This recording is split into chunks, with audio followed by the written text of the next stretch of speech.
This is the complete audiobook of the Enlightened Sex Manual. Introduction. Good artists are skilled, but great artists convey an immense depth of feeling through their expertise. The same goes for the art of sex.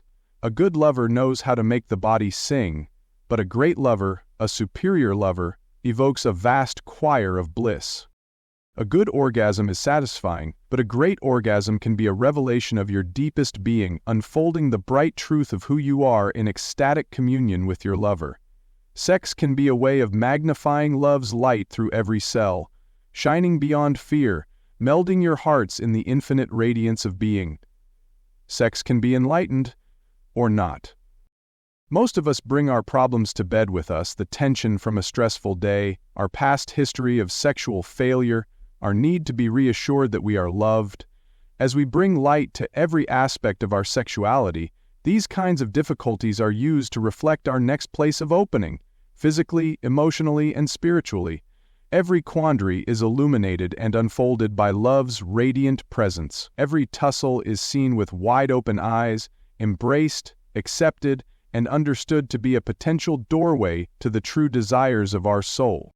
The Enlightened Sex Manual shows how to transform the often willy-nilly flow of stimulated genital energy into a profound depth of feeling, openness, and embodied ecstasy. Sexual energy can fill your body with light, blow your mind with bliss, and melt all difference in an endless love that radiates as one heart. When sexual energy emanates from its spiritual source, your cells are enlivened and your spirit rejuvenated by the same force that might otherwise have been thrown off in more trivial shivers and shakes. When you meld sexual intensity with open-hearted depth, your bliss grows spontaneously, fertilized by the forces of your fears, hopes, and anxieties.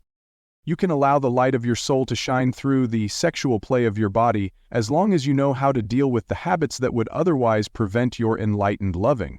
The practices presented in this book allow you to develop your sexual skills as gifts of spiritual rapture. Part 1 describes how to circulate your internal energy so deep relaxation, delightful sensuality, and open-hearted loving can infuse your lovemaking with joy. Part 2 focuses on ways for men and women to enjoy multiple, whole-body orgasms that serve as remembrances of your deepest and most effortless bliss of being. Part 3 presents a range of techniques to enhance the fullness of sexual pleasure and spiritual openness. Part 4 offers more advanced practices for those readers who wish to continue growing in their sexual capacities. The practices in this book are presented for all partners in all relationships, men and women, gay and straight. At times, we will talk in terms of masculine energy and feminine energy, which partners of either sex can choose to offer, perhaps even taking turns, to work with the polarities of attraction in both same-sex and opposite-sex relationships. At other times, we will illustrate specific techniques using examples that involve a man and a woman, but as you read, you will be able to experiment, modify, and apply the practices to your own sexual situation while walking your unique path as a superior lover. Part 1. Love's light seeks expression through our bodies, one way or another. But our sexual gift of deepest love is sometimes limited by a more superficial part of us, our emotional resistance, our fear of opening as the deep love that is our true nature. We resist opening without limits because our superficial self wants to feel itself as something, even a tense, unfulfilled something, rather than nothing, sheer openness, love without borders, deep being without end. Infinite love is who we really are, and who we refuse to be. This refusal is our most essential tension. Our bittersweet sex life is a clear reflection of this push-me-pull-you drama between our deep desire to be open as love and our reflexive clench for safety and superficial self-esteem. In sex, we desire to lose our superficial self completely in overwhelming bodily joy, but we also fear this loss of self. We long to merge with our lover so deeply that our vulnerable hearts are one light, but we also resist this oneness. We ache to let go of all protection and enter nakedly into unguarded love, but we are also afraid of this vulnerability. We yearn and hesitate to give our deepest depth of being, which is God's depth, through sexual love. This openness of being is all there is and who we are, and yet we stand divided and protected. We refuse to trust. Our refusal to trust is often grounded in the past. We were abused as a child. We were jilted by an ex-lover. Our partner has been selfish, distracted, closed down, or insensitive. It is very important to address these realities in our lives through intervention, communication, therapy, supportive friends, wise teachers, and our own personal inquiry and exploration. In addition, it is often necessary to protect ourselves, physically and emotionally, from abusive and destructive relationships.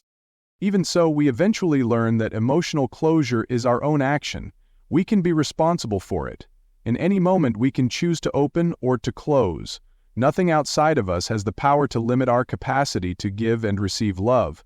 Even while pointing out perpetrators and working to heal the wounds we have suffered in the past, if our heart is not open, we are simply refusing to trust the deepest depth of our being. We are refusing to express our open and infinite nature. We are refusing to live as love in this present moment. Love's light wants to express itself through our bodies. But even though our deepest self wants to open and live as love, our superficial self is afraid, so we hold back the spontaneous and powerful expression of love flowing through our bodies. We do this primarily by suppressing our breath. Breath is the way our bodies make love with God. When we are willing to be love, then we are willing to breathe love.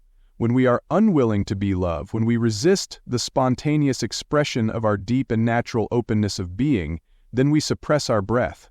Our belly constricts, our heart tightens. Inside we tie ourselves in knots and become endarkened. Our entire body clenches the flow of energy that wants to shine through us. We suffer our refusal of divine openness. We suffer our refusal to live as love. The fantasy of instant perfect sex may sell, but in reality it takes practice to undo the kinks we have spent years crimping into our bodies and emotions. Enlightened sex is a way to unbind the knots we have tightened around our hearts so we can live free as love. Opening our breath is a key to untying our internal knots so that our love can fully express itself. We can begin to open by learning to feel love's light as sexual energy. What does your internal sexual energy feel like? Imagine that you come home after a day of working. You lie down on the sofa and relax. You feel like you could lie there forever. Your lover walks over and sits next to you, gently rubbing your shoulders. After kneading your muscles, your lover trails his or her fingertips lightly up and down your neck, leaning over and kissing you. Your lover continues massaging you, kissing your neck, your ears, your lips. Your breathing deepens. You begin to feel some energy moving within your body. Your lover runs his or her hands down your thighs to your feet. After massaging your feet for a while, your lover takes your toes into his or her mouth, one at a time, and sucks them gently. You look into your lover's eyes and feel them filled with love and openness. You feel like you are being drawn into a garden of love. A few moments before, your body was exhausted and empty, a worn husk. Now your body is filled with delight, moving with energy, breathing deeply, percolating with happiness, writhing and alive. Your lover kisses his or her way up your feet, up your legs, up your belly to your chest. Unbuttoning your shirt, your lover kisses your nipples, and then you press your bodies together. Your lover's tongue licks your neck. Strong energy moves through you now, your breath is full and deep, you feel wide awake, your pelvises are rocking together, your spine's undulating, your flesh pulsating. How can you continue to enlarge the flow of sexual energy, enjoying many whole-body orgasms, rejuvenating yourselves, opening your hearts, and surrendering as one in blissful loving? The first step involves understanding how your breath and sexual energy intertwine. 1. Use your breath to arouse and relax your genitals. Although there are many subtle aspects to your breath, two major sexual functions are the reception and release of energy. When you inhale, you are opening yourself and receiving breath and energy into your body. When you exhale, you are letting go and releasing energy. When you are born, one of your first acts is to inhale, drawing breath into the body. When you die, one of your last acts is to exhale, releasing all hold on this life. The birth and death of your genital arousal is a similar process. Your inhalation feeds energy down into your genitals. Men who have difficulty getting or maintaining an erection and women who have dry or painful vaginas are often weak inhalers. They have difficulty receiving energy and emotion. Their belly is not open and alive, able to expand with breath energy as the full inhalation brings force down the front of their body to the genitals. These people also tend to be weaker in the world than their actual potential. Either they are unable to muster the energy to get things done, or they tend to be heady and pointed while doing them, rather than full and relaxed. If you have trouble getting or maintaining an erection, or if your vagina tends to be dry and painful during sex, then you might benefit from strengthening your inhalation. Make sure that throughout the day, and especially during sex, your inhalations are full and deep. Draw the inhalation down the front of your body, expanding your belly with breath and filling your genitals with the inhaled energy. Your inhalation should be so full that you actually feel a pressure pushing into your genital region as the inhalation reaches its brink.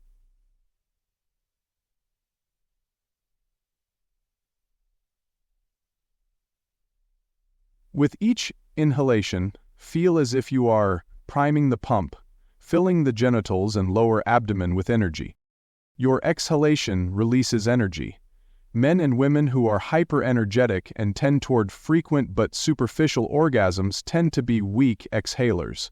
They have difficulty letting go and allowing the energy to circulate throughout their entire body and beyond.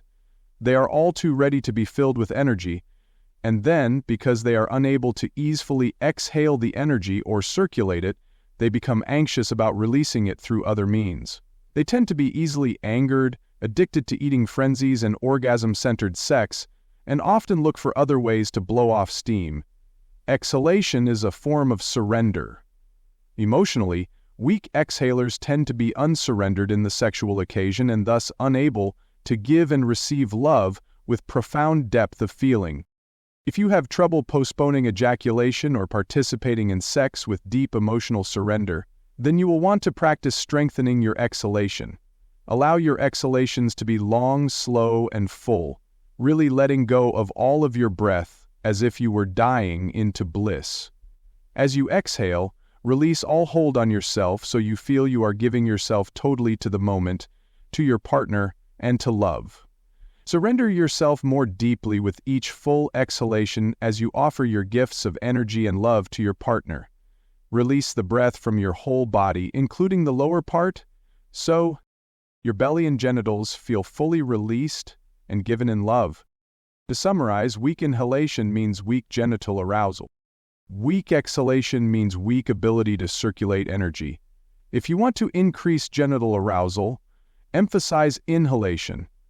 If you want to decrease genital arousal, emphasize exhalation. As you inhale, open yourself to fully receive love, life, and energy. As you exhale, surrender yourself, giving yourself totally so that no love is left ungiven. The sexual occasion provides an opportunity to practice these two primary emotional aspects of breath, reception and surrender, in an intensified fashion. Sex can fill you with so much love energy that the pleasure and brightness becomes almost unbearable. Sex can also allow you such deep surrender that you let go of everything and give your gifts fully, offering every ounce of your love and energy. As you practice filling and surrendering yourself through your breath during sex, you strengthen your capacity to do the same throughout the day. Your inhalations and exhalations become constant reminders to fill your body with love and energy, and also to yield it all, giving your deepest gifts, holding nothing back, only to be filled again. 2. Retrain your nervous system. To enlighten your sex, you and your partner can practice to effortlessly open as deep being while simultaneously circulating unobstructed energy. Passionate sexual desire is felt through as a transparent shimmering in the openness of being. Seeking resolves itself in an abundance of bright love. A part of this practice is to retrain the nervous system using your breath. Most people have become accustomed to kisses and hugs, a few yanks or caresses, perhaps some licks and sucks, several minutes of warm and wet genital friction, and finally a burst of energy that releases into a peaceful, tension-free sense of relaxed depletion. This kind of sex is considered normal, even good. It is unfortunate that our culture leaves most people completely uneducated in the higher enjoyments and deeper blisses of sexuality. In order to move to a new level of sexuality, you can retrain your nervous system. You can learn to relax your old tendencies of habitually building up and then releasing sexual tension.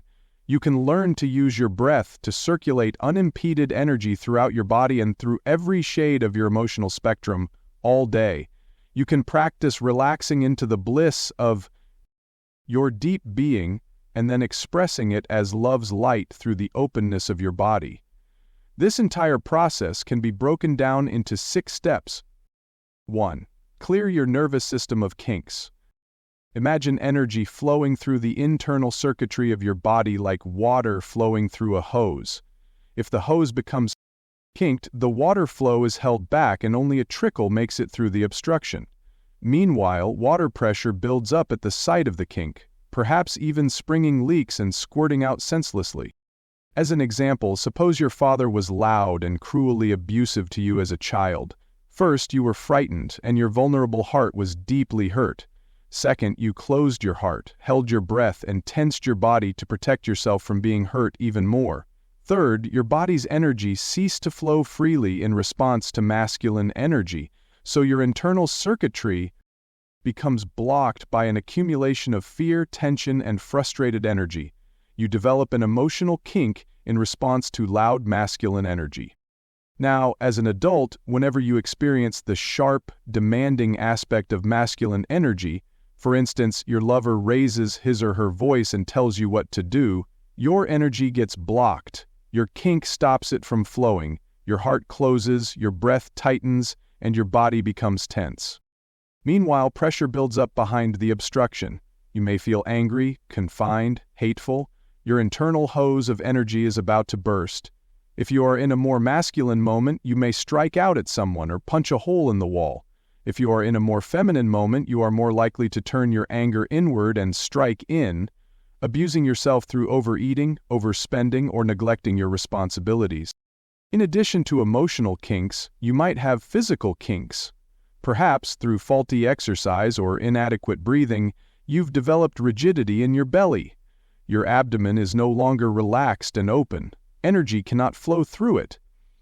An obstruction like this can have a number of results: a lack of sexual desire, an inability to achieve penile erection, vaginal lubrication, or orgasm, even a lack of assertiveness in social situations. Your rigid belly prevents the full force of energy from descending down the front of your body and giving you the power to act that you would otherwise have.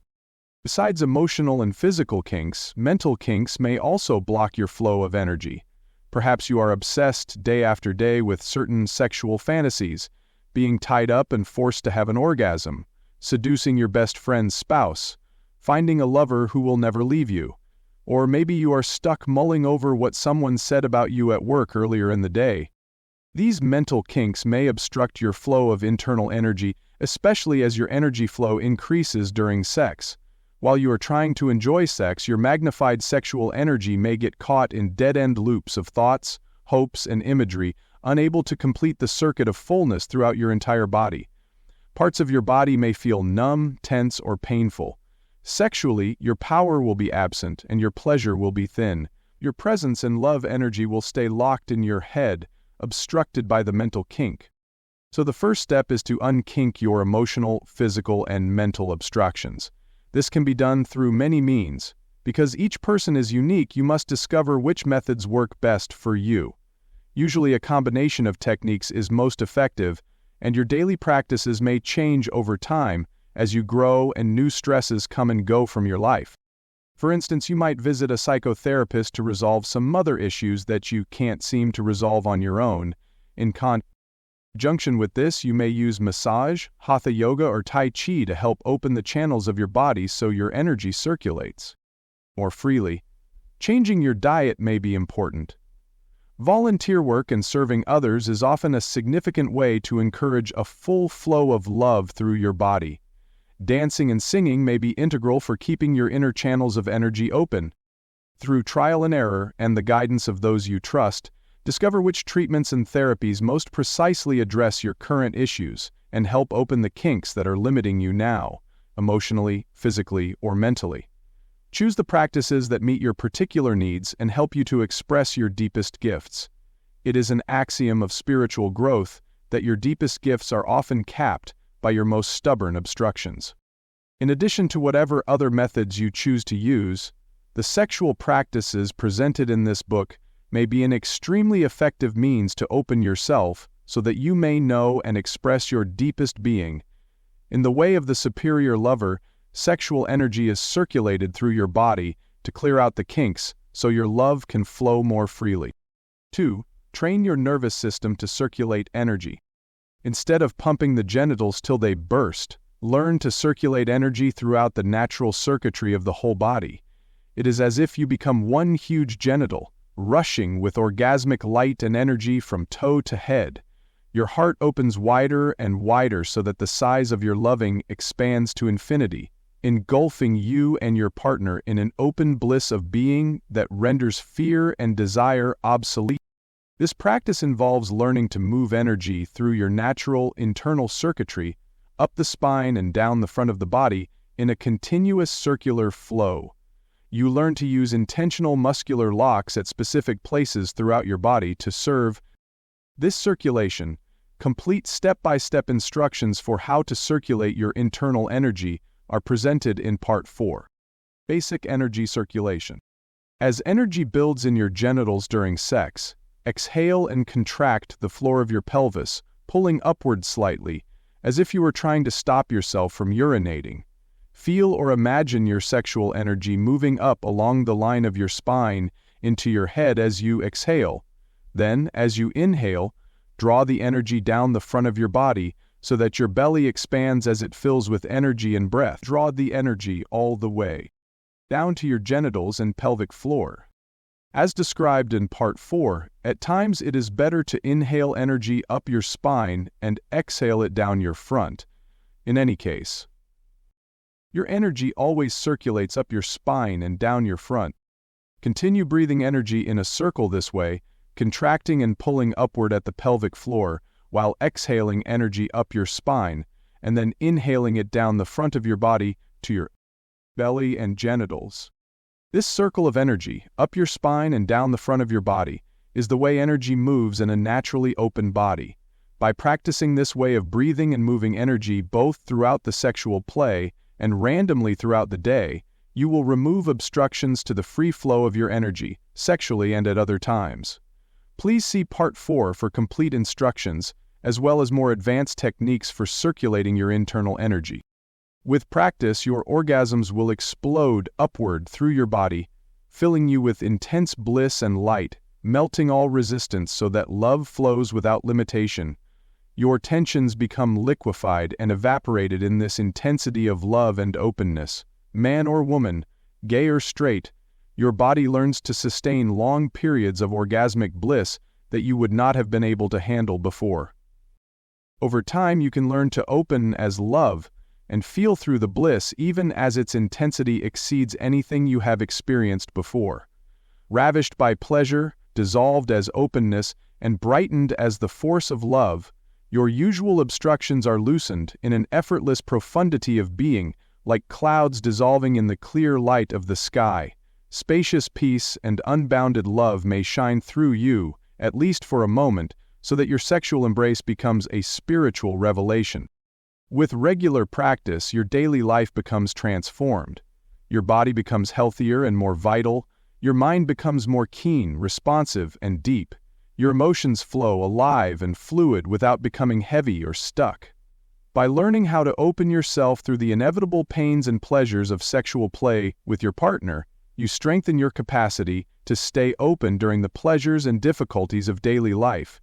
You learn to live at a new level of awareness, strength, and spiritual openness. 3. Train your nervous system to sustain high levels of energy. For many people, being relaxed means being low energy. They feel at ease only when they are depleted of energy, such as after a full meal or an orgasm. They can't handle long periods of high energy without feeling hyper, stressed, or anxious. They can't wait to have a beer, chat with a friend, watch TV, stuff their faces, or masturbate. Enlightening your sex involves cultivating the capacity to sustain high energy over long periods of time while remaining relaxed and open. It is as if the hoses through which the water flows grow wider. More water can flow through with less pressure. You can maintain ease even when great force is coursing through your body, mind, and emotions. Your body is pregnant with flexible force, like a fiercely tumescent fire hose. Your mind is still, yet agile, bright, and ready with insight. Your heart is alive, vulnerable, and responsive. You may cry one moment and laugh the next, but whatever you do, your flow of life force is strong and unimpeded. You can look at two people, a conventional lover and a superior lover, and see the difference. Throughout the day, at work as well as in bed, the conventional lover swings between an agitated mode of frantic activity and a collapsed mode of tired depletion. The superior lover, however, steadily acts with great force and creativity, resting when appropriate but not collapsing due to an exhaustive spurt of energy. To develop this capacity for sustained high energy, practice plugging your energy leaks and circulating the energy as it builds in your body. Don't fidget. Don't eat unnecessary snacks. Don't ejaculate or orgasm too often. Don't talk excessively.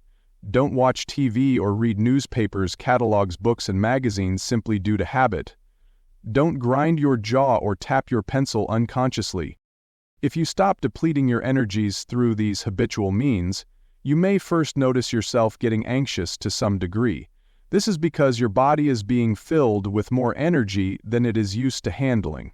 In the past, you might telephone a friend or masturbate in the shower to release energy and decrease your internal force. Now, since you have plugged many of these leaks, your internal pressure builds.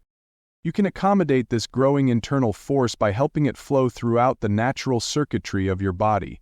Over time, you can cultivate a capacity to conduct a much larger flow of energy. Your internal hoses can unkink and widen, so your old trickle of energy becomes a full flow of force. You develop a much stronger ability to circulate great energy without dispersing it in TV orgasms, chatting, snacking, and fidgeting. Instead of becoming caught up in TV, orgasms, chatting, snacking, and fidgeting. To circulate your energy to heal and rejuvenate the body and emotions. Once the internal energy circuits are cleared of major kinks and the energy flows through you in full force, then you can direct your heightened sexual energy for specific healings. Through visualization, magnifying and circulating your healing energy. A simple way to practice magnifying and circulating your internal energy is to stand straight, with your feet parallel and about shoulder width apart, toes pointing forward. Bend your knees slightly. Hold your arms out in front of you at about heart height in a rounded position, with your elbows slightly bent and your palms facing your chest, as if you were embracing a large beach ball. Allow the tip of your tongue to rest gently against the roof of your mouth. Relax your body as much as possible while still maintaining the integrity of the posture, your feet flat, your spine elongated, your half-closed eyes gazing at the horizon. Practice breathing in the circle just as you would practice this during sex. Inhale energy down the front of your body, filling your belly with enough force and breath to feel an internal pressure pushing against your genitals. Then, contract upward with your genitals and entire pelvic floor while exhaling the energy up your spine. To keep from becoming too rigid, smile. Smile with your face, and also feel the insides of your whole body smiling, especially your belly and chest. Continue standing with bent knees, extending your arms as if they were embracing a large ball of energy in front of your chest. Keep your lower back relaxed. You can imagine that a string from the heavens is attached to the very top of your head, pulling it up, and a 1,000-pound weight is attached to the tip of your coccyx, or tailbone, pulling it down. Elongating and relaxing your spine. You can relax the smile on your face, but maintain the sense of your body smiling inside, especially when the posture begins to feel difficult to hold. Holding this posture and breathing in this circle will increase your internal energy as sexual stimulation does. Some people are very sensitive to their internal energy flow and others aren't, so don't worry if you don't feel energy moving up your spine and down the front of your body at first. If you experience sharp pain in your joints such as your knees, hips, or shoulders, then immediately come out of the posture and rest. However, trembling and rushes of heat or cold in your muscles are normal while learning to circulate your energy. If your legs begin to shake, or if your entire body shakes, that is fine and good. Stay with the exercise, holding the posture, resting your tongue against the roof of your closed mouth, always breathing through the nose, breathing your energy up your spine and down your front, smiling with the insides of your body. Practice this exercise for a few minutes a day, gradually building up until you can hold the posture for about 10 minutes. Remember to keep your heart area soft, open, and relaxed. It sometimes helps to imagine you are embracing your lover body to body while doing this exercise. Once you develop some proficiency at feeling the force of your internal energy flowing up your spine and down your front, you can visualize or imagine it flowing to the parts of your body that most need it. Suppose you feel a knot in your gut from the stress of a tough day. As you inhale energy down your front, also inhale energy directly into the tension in your belly. Feel as if you are filling a balloon, expanding the knot with the force of your breath so it opens and loosens. Then as you exhale, release the tension from the knot so it circulates freely throughout your internal circuitry.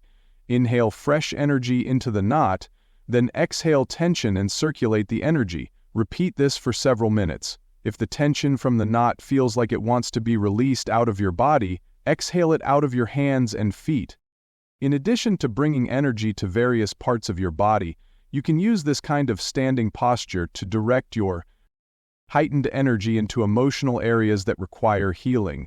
If you were sexually abused as a child, for instance, you can carefully and lovingly recreate the situation of abuse with a trusted and trustable partner. Then, in the midst of the recreated traumatic situation, you can run magnified internal energy through the blocks and kinks, reopening the natural circuitry of your body. You can do this practice in conjunction with sexual stimulation, following the instructions in Part 4, or you can move your internal energy and reopen your natural circuitry by modifying the standing exercise described above, using a sitting or lying position in order to help replicate the situation of abuse. It is best to practice these kinds of exercises under the supervision of a qualified psychological or medical professional.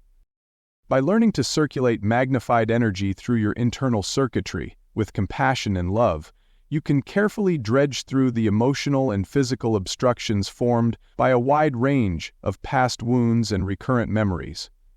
Physical and emotional healing can take place exceptionally quickly and thoroughly once your body has been opened through persistent practice and you know how to circulate your energy. With practice, you can heal deeper and deeper levels of tension residue accumulated in your body and mind from past hurt and trauma. Meanwhile, you learn to clear daily obstructions as soon as they occur. Eventually, when you have healed enough of your accumulated kinks and resistances, your practice deals more or less entirely with your degree of openness or closure in the present moment. Being love or being unloved, that is the only question. 5. Be free consciousness or love in the midst of sexual energy. It is all too easy to get lost in the energy process of sex. Sex is sometimes so pleasurable that you can forget all else, or so disgusting that you want to run. Sexual energy can be so joyfully intense or painfully stuck that you become distracted by the sensations or emotions.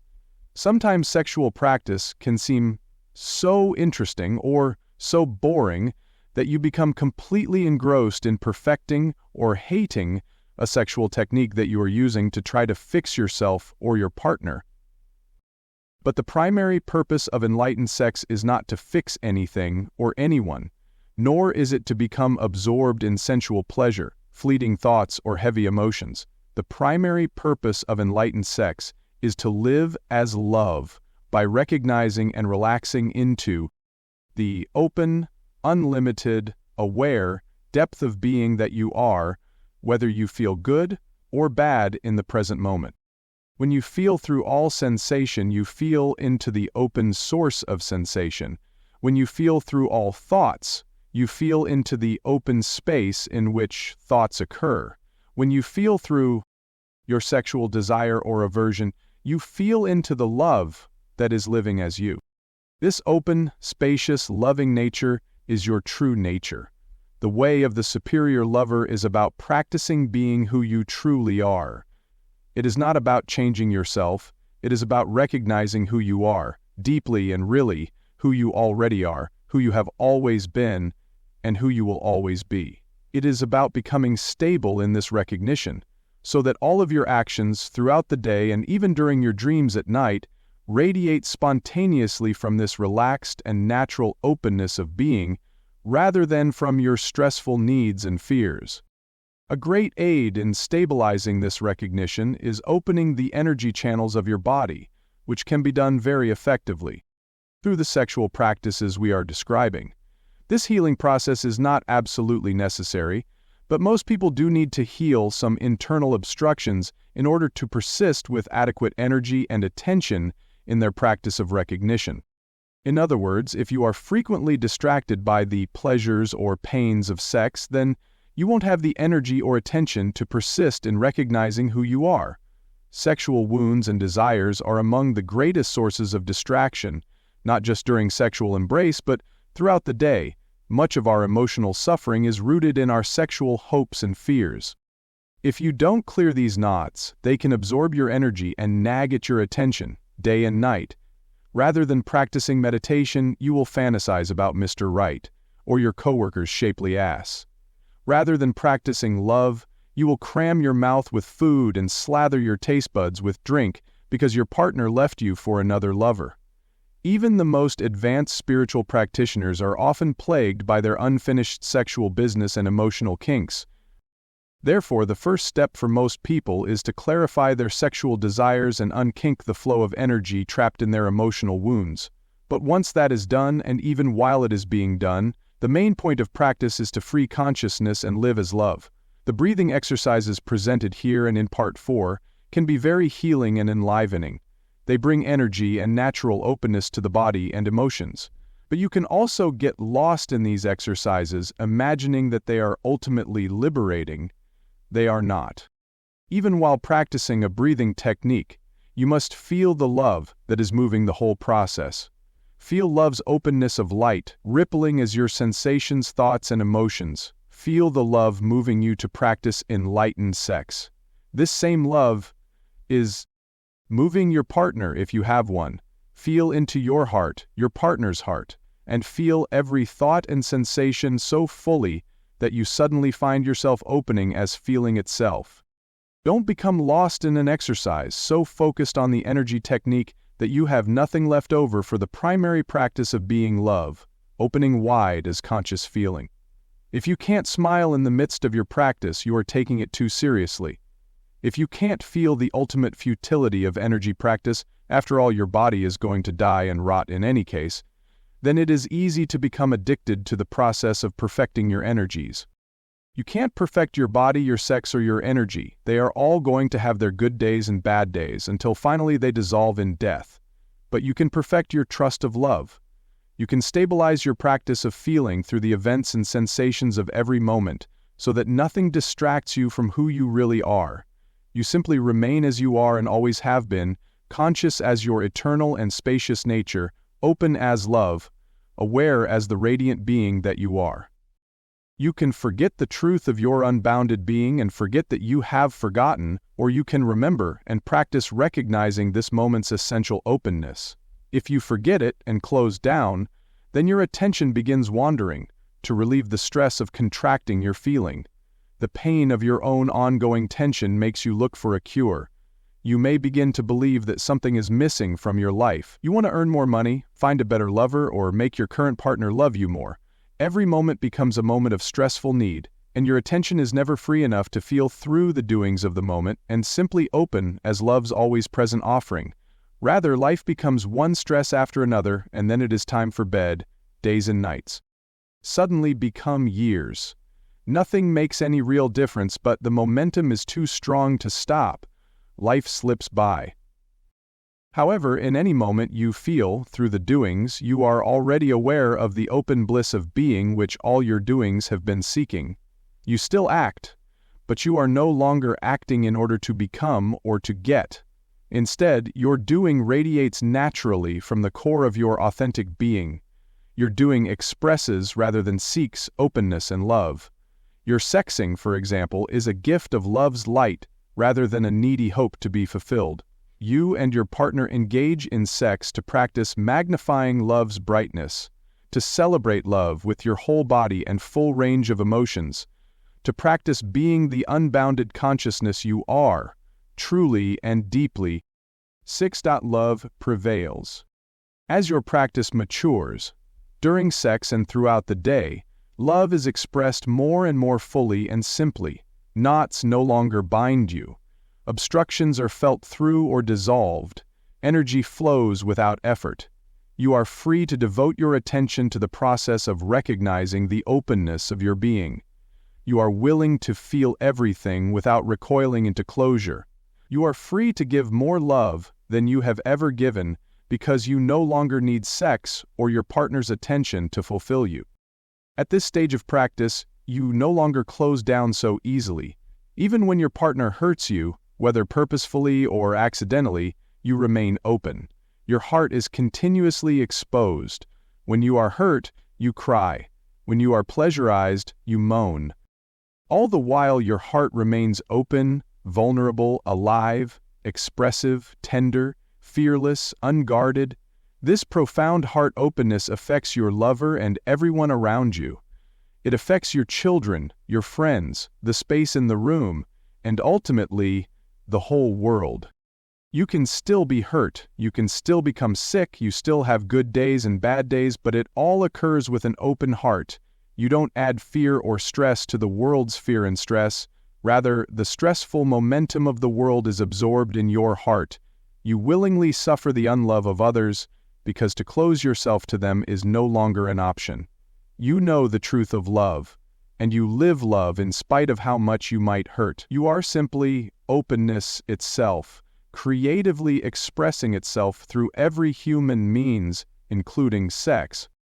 3. Use your tongue like a circuit breaker. Your mouth and especially your tongue are very important parts of the natural circuit of sexual energy that flows from your genitals, up your spine, through your head, and back down the front of your body to your pelvic floor. As you practice moving sexual energy in this circular flow, you will notice the significant effects of tongue placement.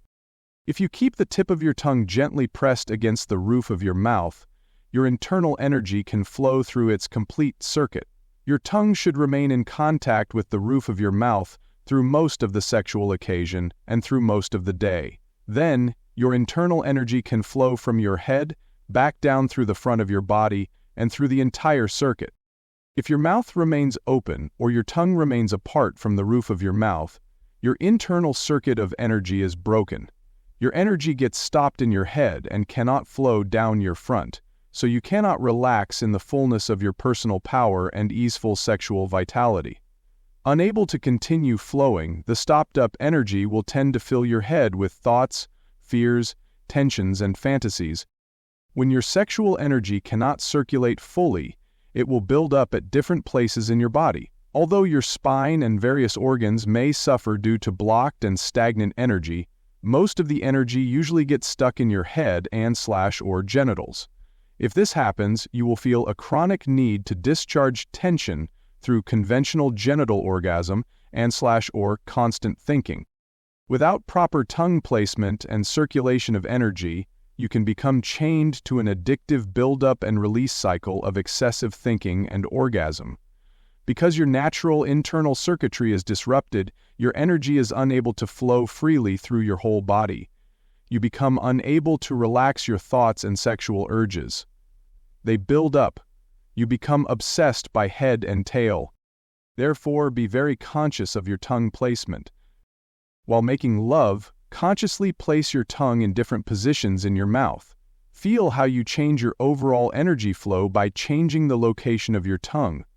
Try placing the tip of your tongue at different places on the roof of your mouth, just behind your front teeth, on the middle of your upper palate, or far back on the soft part of your upper palate. What happens to the flow of energy from your genitals up your spine and into your head when you press your tongue with great force against the roof of your mouth? What happens when you just gently touch your tongue to the roof of your mouth? Throughout most of the day, maintain contact between the tip of your tongue and the roof of your mouth in the location and with the pressure that feels best. Break this circuit only when you need to talk, laugh, eat, or consciously open your mouth for some other purpose. Notice how you feel once you get used to conscious tongue placement. During sex, you can place your tongue directly on your lover's body to give and receive energy. You can exchange energy with your lover by placing your tongue in contact with your lover's tongue, lips, genitals, nipples, neck, ear, feet, belly button, any part of the body at all. Start by placing the tip of your tongue gently on the side of your lover's neck. Now, very slowly move your tongue, drag its tip across your lover's skin, noticing how it affects the energy in his or her body. After using your tongue gently in this way, begin to press your tongue more forcefully into your lover's neck, as if you were trying to reach into your lover's heart with your tongue. Gauge the depth, pressure, and style of tongue stroke by your lover's moment-to-moment response. Don't just listen to your lover's moans and look at how his or her body is moving, but actually learn to feel the flow of your lover's internal energy. Although it might seem nebulous at first, with practice you will be able to feel in great detail the energy flows within your lover's body as you open your own body and learn to merge your heart and breath with your lover. Continue by exploring your lover's mouth with your tongue. What happens when you press on the roof of your lover's mouth with your tongue? Try tongue-to-tongue contact. Play with pressing your lover's upper lip between your tongue and lips. Feel yourself exchanging cool feminine and hot masculine energy with your partner through your tongue. The tongue and genitals share many similarities. They are both superlative givers and receivers of energy. They are both critical links in the circuit of energy through your own body, as well as in the circuit of energy through your partner's body. Used skillfully, they can magnify the force of sexual energy in both you and your partner.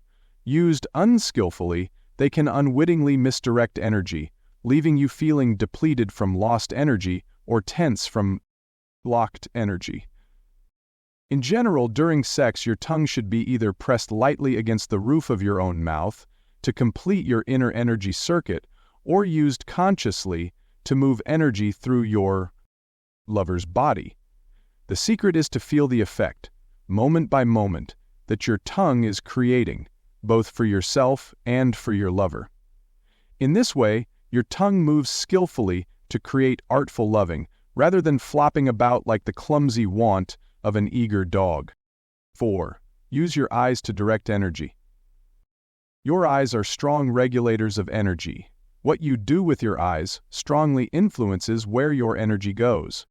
For instance, if you are trying too hard to love during sexual practices, then this excessive effort might show in your bulging, wide-open eyes, staring into your partner's eyes. During such a love stare, your energy will accumulate behind your eyes and in your head, rather than circulate freely throughout your body. Your head will look like it is about to pop. A truly loving gaze is more often a relaxed gaze, not the love stare so common amongst good-hearted spiritual people trying to be loving. If your stare is stuck on one part of your partner's body, then your energy will also become stuck. There is nothing wrong with looking at your partner's sexual organs. In fact, beholding each other's sexual form is an important part of making love. But if you become fixated, obsessively staring at one part of your partner's body for too long, then your energy will become fixated. Rather, drink deeply of your partner's beauty, allowing your gaze to travel all over his or her body, freely, relaxedly, with great appreciation, but no rigid fixation. Relaxed eyes help your energy to be relaxed. If your eyes are moving erratically all over, your thoughts will also move erratically all over. Your eye movements should be like silk across your lover's skin, smooth, loving, and gentle. If your eye movements become jerky and stressed, so will your thoughts, feelings, and breath. Notice if you are holding tension in the muscles around your eyeballs or temples during sex. Stay alert, but relax the eyes in a loving gaze, not a stressful stare. As sexual stimulation becomes intense, you may find yourself squinting or otherwise adding tension to your eyes. Practice keeping your eyes relaxed, even during the height of sexual stimulation. In this way, your energy is able to flow more freely throughout your entire internal circuitry without getting stuck in the tension of your head and face.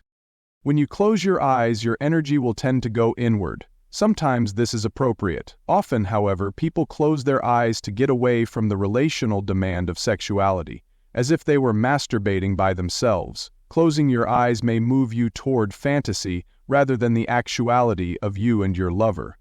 Closed eyes may also orient you toward your own bodily sensations, limiting your capacity to feel into and through your lover.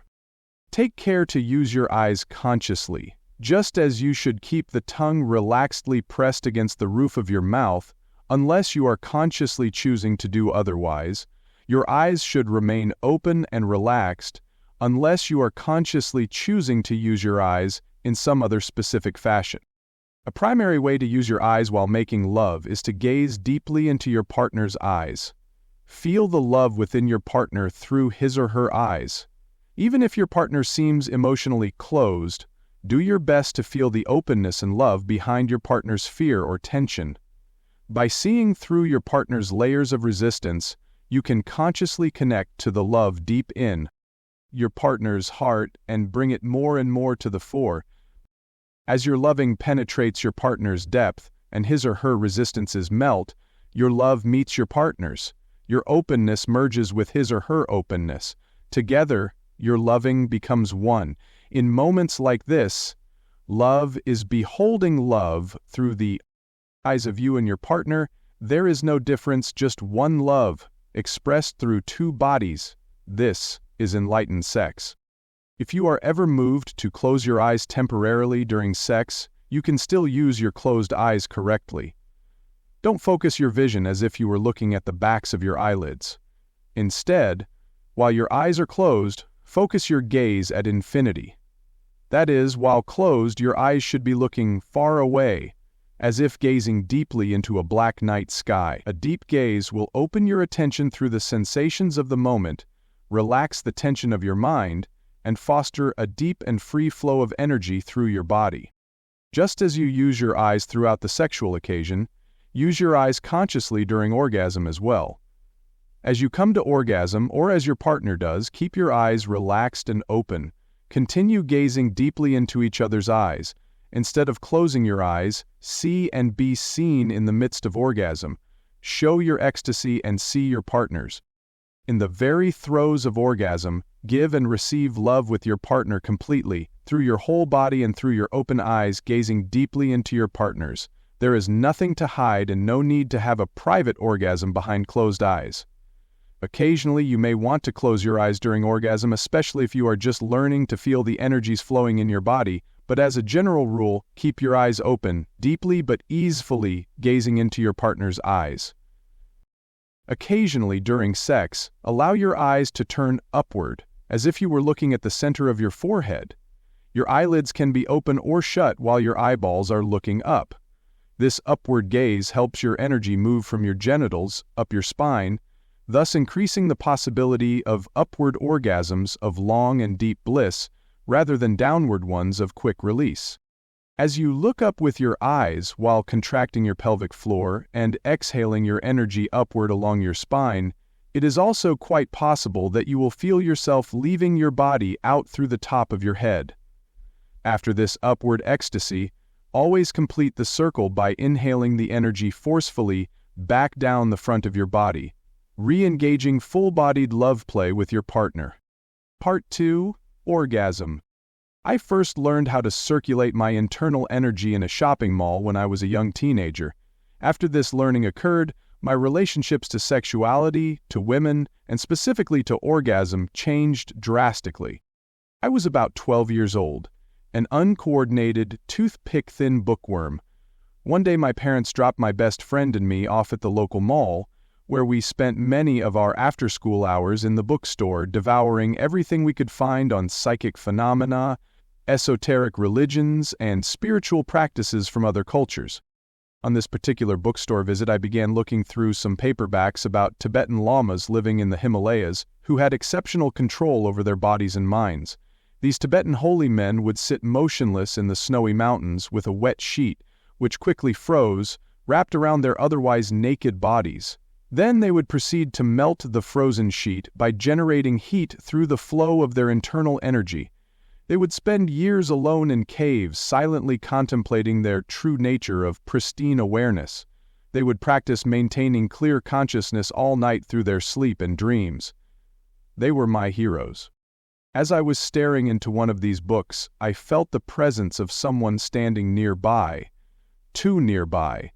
I turned to see a huge, fat man, mostly bald, his belly straining against a dirty t-shirt.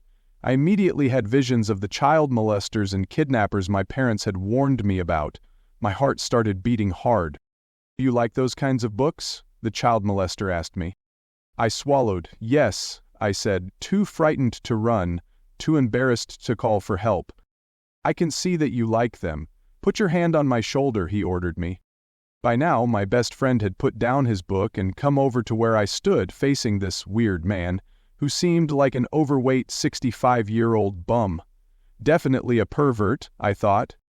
"Go ahead," he repeated. "Put your hand on my shoulder." I felt queasy. I wanted to walk away, but my legs were rubbery. I just stood there looking at this guy, sure he was about to kidnap or hurt me. I felt helpless. He grabbed my hand and put it on his shoulder. I felt very strange and suddenly self-conscious to be in this mall, in this bookstore, standing paralyzed with my hand on this weirdo's shoulder, while all the supposedly normal people walked about in their shopping trance, not even noticing us. The whole situation felt very unreal and dreamlike. "Now," the big-bellied old man said, more quietly. "Push." I finally spoke up. "What do you mean? Try to push me backward?" I was too scared to move. I was not about to push on a total stranger whom I didn't even want to be touching. He grabbed my arm and pulled it toward him, as if to demonstrate what I was supposed to do. Okay, I decided, I guess there is no harm in a little push. If this guy tried anything strange, I could yell out. The mall was filled with people who had come to my rescue, or so I hoped. I pushed. "Harder," he said. So I pushed harder. He didn't budge. "Push as hard as you can," he said. I pushed. I really pushed. As hard as I could. He didn't move an inch. He didn't move an eighth of an inch. "Now I'm going to stand on one leg. Push as hard as you can." Bending his knee, he lifted one leg off the ground, my hand still on his shoulder. I didn't want to push this guy over and hurt him, even if he was a pervert, so I gave just a little nudge, and then a harder nudge. Finally, I pushed him with all my teenage might. His body didn't even wobble. He smiled and looked deep into my eyes. I realized something funny was going on. Still looking into my eyes, he took my other arm by the wrist and placed my free hand on his other shoulder. Now I had a hand on both shoulders as he continued to stand on one leg. Again, he asked me to try to push him over. By now I was less frightened, though still wary, and damned if I wasn't going to push this guy over. I planted my feet firmly on the floor, steadied myself, leaned into him, and pushed as hard as I could. It felt like pressing against a marble wall. I finally gave up and took my hands off his shoulders. After my friend tried pushing him over with the same results, the old man put both feet back on the ground and spoke to us matter-of-factly. "A few years ago I had a heart attack and a stroke, and I lay paralyzed in a hospital bed. The doctors told me I would never walk again, but I was determined to recover. A friend of mine left me a book on yoga at the hospital. It was the kind of book you boys have probably seen in this very bookstore.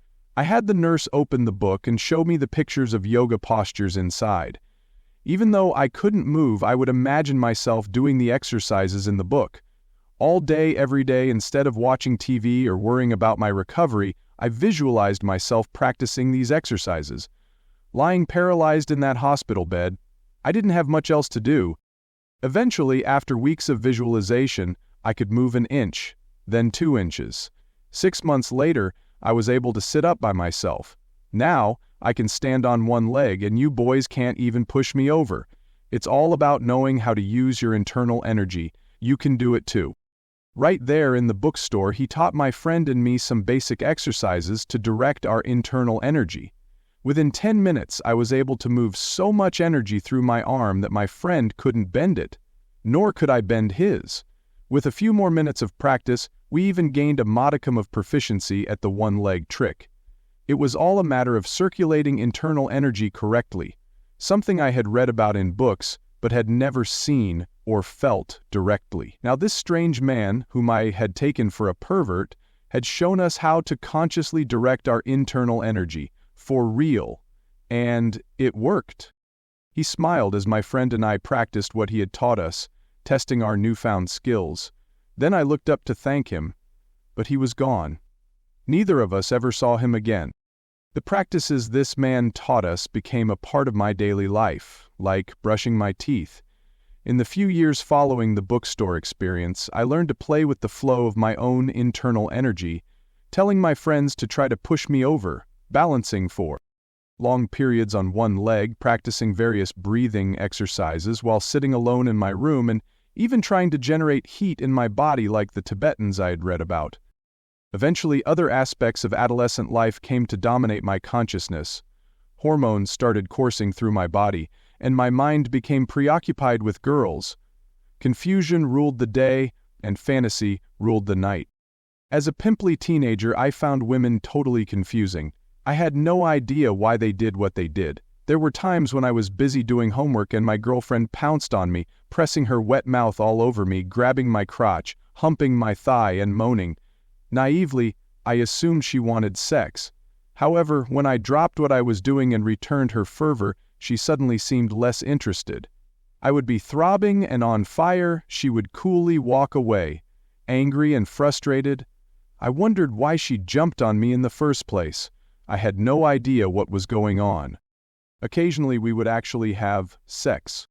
As I lay on top of her, meekly thrusting, she would often push against my naked chest with her hands, seeming to resist me, so naturally I would pull back. "No, you idiot," she conveyed with the exasperated look on her face. "When I push you away, I want to feel you taking me deeper." So I would force myself into her, ravish her hard and deep, and she would love it.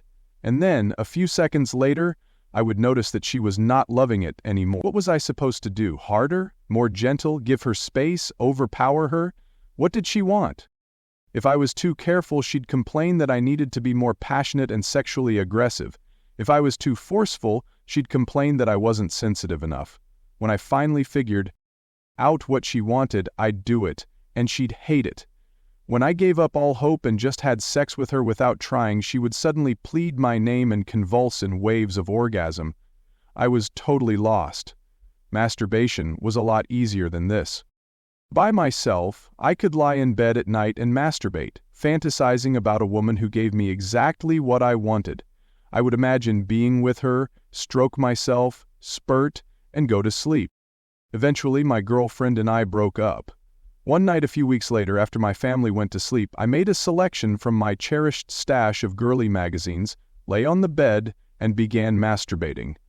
But instead of fantasizing about the women in the magazine, I suddenly became excruciatingly aware of the energy flowing through my internal circuitry. This happened quite unexpectedly. I had more or less forgotten about the old man in the mall's internal energy practices when I became preoccupied with girls. Now it was all coming back with a vengeance. Streams of energetic force shot through me while I masturbated. With eyes closed, I saw within myself an exquisite internal circuitry through which energy flowed like a river of light. I could see with my internal eye and feel with my body how pumping my penis increased the flow of this river of energy. Furthermore, I could see and feel how, sitting all day at school, slumped with a sunken chest, had blocked the flow of energy around my heart and solar plexus. It became obvious how I could change my breath and posture to open these blocks. After about an hour of experimenting with my internal energy flow, I was ready to stop masturbating and go to sleep. I looked at the girly magazine and imagined myself with the perky blonde centerfold from Wisconsin. I jerked hard and fast and ejaculated. It was as if the light in the room suddenly became dim. My internal brightness dulled too. My breathing became more shallow and weak. Even though I was lying in bed, the slackened energy made me feel like I was slumping. I was amazed. Orgasms had always felt good to me. Really good. They relieved me of sexual tension and left me feeling relaxed. But now I realized that this relaxation was actually depletion. I felt less stressed because I had less energy flowing through me. I got out of bed and tried to do some of the exercises the old man in the bookstore had taught us, but my energy was too low. A baby would have been able to push me over. I got back in bed and went to sleep. For many months, I continued masturbating, but without ejaculation. I discovered inner ecstasies and nuances of energy flow that I hadn't experienced when I first learned about internal energy from the old man in the mall, before I had become sexually active.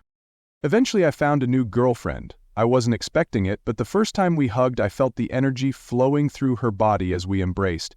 It was as if I had X-ray vision. I could feelingly see the circuitry within her body. I could feel where her energy was flowing full and where it was blocked.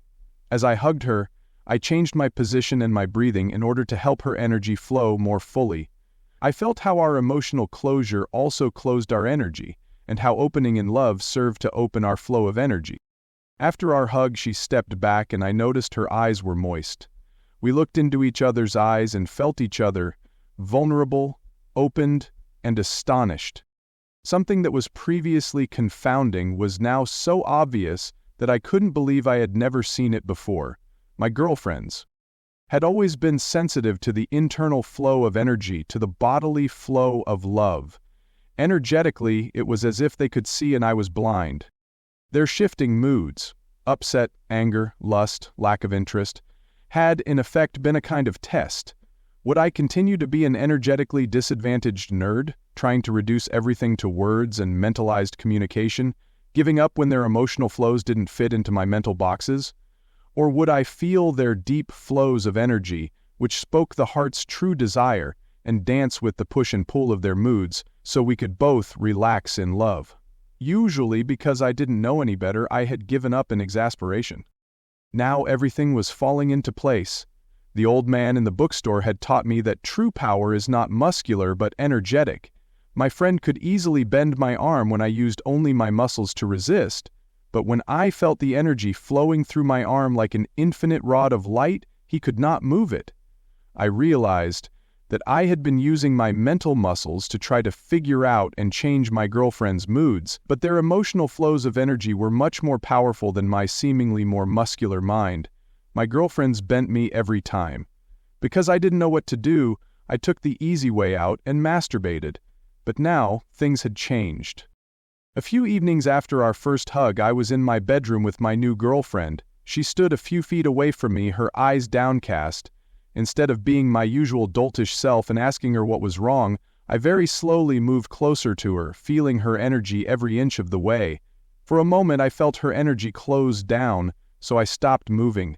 I breathed with her rhythm, synchronizing my breath with hers, feeling her mood through and through, until my feeling reached her heart. I felt what she felt.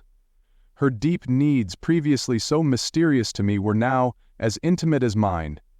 She relaxed, and I continued moving toward her, ever so slowly. Step by step, feeling through her shifting moods into her heart, breathing her breath, feeling her energy, I embraced and kissed her. No part of her escaped my feeling. I knew what it meant to love with the whole body. I could feel her deepest heart, her toes, her ears. I was able to feel her ever-changing currents of energy, tingling, warming, and slithering throughout her body. Soon we were making love. As I lay on top of her, she made a face and turned away. Instead of thinking about what I should do, I felt into her. I breathed her energies. I opened my heart more widely and extended my love into her body more deeply, feeling all of her. She was incredibly responsive to my every twitch and nuance of intention, which demanded total presence on my part. If I became lost in my own sensations, even for a brief moment, her heart would recoil as if I had just wounded it, and I would need to gently reestablish trust, loving her, coaxing her energy to return to the fore. If I averted my eyes or held my breath too abruptly, even for a moment, her energy flow would diminish and become choppy, what seemed to me to be tiny and insignificant, whether I touched her breasts with my fingers or palm, whether I breathed through my nose or my mouth, whether I allowed my weight to sink into her body or held myself up on my elbows, had profound and immediate effects on her energy flow and heart openness. No wonder I previously had so much trouble knowing what my former girlfriend had wanted, what she needed in terms of energy, changed moment by moment. Sometimes she might need a delicate kiss on her neck to help her open. In the very next moment, she might need a ravishing thrust to deepen her surrender. Or maybe such sudden passion would close her down entirely. It all depended on being able to feel her moment-to-moment flow of energy and openness of heart, which, in the past, I hadn't been able to feel at all. I didn't know how to open my whole body in love and allow myself to be one with my lover. Now that I was no longer driving toward an ejaculation, lost in my own sensations, I was able to breathe and move with my girlfriend, our energy combined in trustful harmony. She could feel my presence pervading every inch of her body. She could feel my loving intention, my constancy and fullness. So she let her heart open ever wider, teaching me love beyond what I had ever allowed myself. Her surrendered body became an inviting extension of her open heart. I was awed and humbled. Earthquakes of orgasms rendered her senseless in the intensity of love. Her convulsions, spittle, tears, and cries, her uncontrollable bliss, contortions of body and emotion, all magnified my internal energy. This only demanded more presence on my part, lest I ejaculate and put a sudden end to the magnification of energy and love that, for her, seemed endless. Her utter surrender and bodily ecstasy were far more attractive and energizing to me than any picture in a magazine could possibly be. Her loving was so total, expressing itself so freely and powerfully through her entire body, that I was called to yield my separateness over and over again into the unending openness of our loving. Of course, the next minute or the next day she might surprise me with a sudden change of mood. If I had ejaculated too frequently or if my own internal energy was low for other reasons, then the weight of her mood would bend me. I would attempt to figure out what was happening and right myself through mentally muscular means, argument, analysis, and insistence. But her energy was usually stronger than my mind. Even if she agreed with me, in the end I would be worn down. Too weakened to stand unmovable in love and humor, I might walk away from her moods, seeking solitude or refuge with my less energetically weighty male buddies, who were all too ready to smile, shake their heads, and commiserate with me, bypass ejaculations for greater pleasure. I have been making love with my partner for quite a while, and I am on the verge of ejaculating. I feel like I will explode any moment. I want to release the pressure that is building inside me. I know it will feel so incredibly good, for a few seconds, and then I will feel depleted and empty, ready for sleep, drifting in the emptiness of post-orgasmic peace. My urge to orgasm is climbing, nearing the crest of the mountain, just about ready to peak in intense pleasure, before I let go and roll down, the other side. Then it will be over. I want this orgasm. I want it bad. I want to spurt it out and fill my woman with my seed. I want to feel the release of this sexual pressure building inside me. I want the pleasure. I have been here before. A quick wad-blowing seizure and consequent emptiness. Sleep. Get up in the morning. It's all quite routine.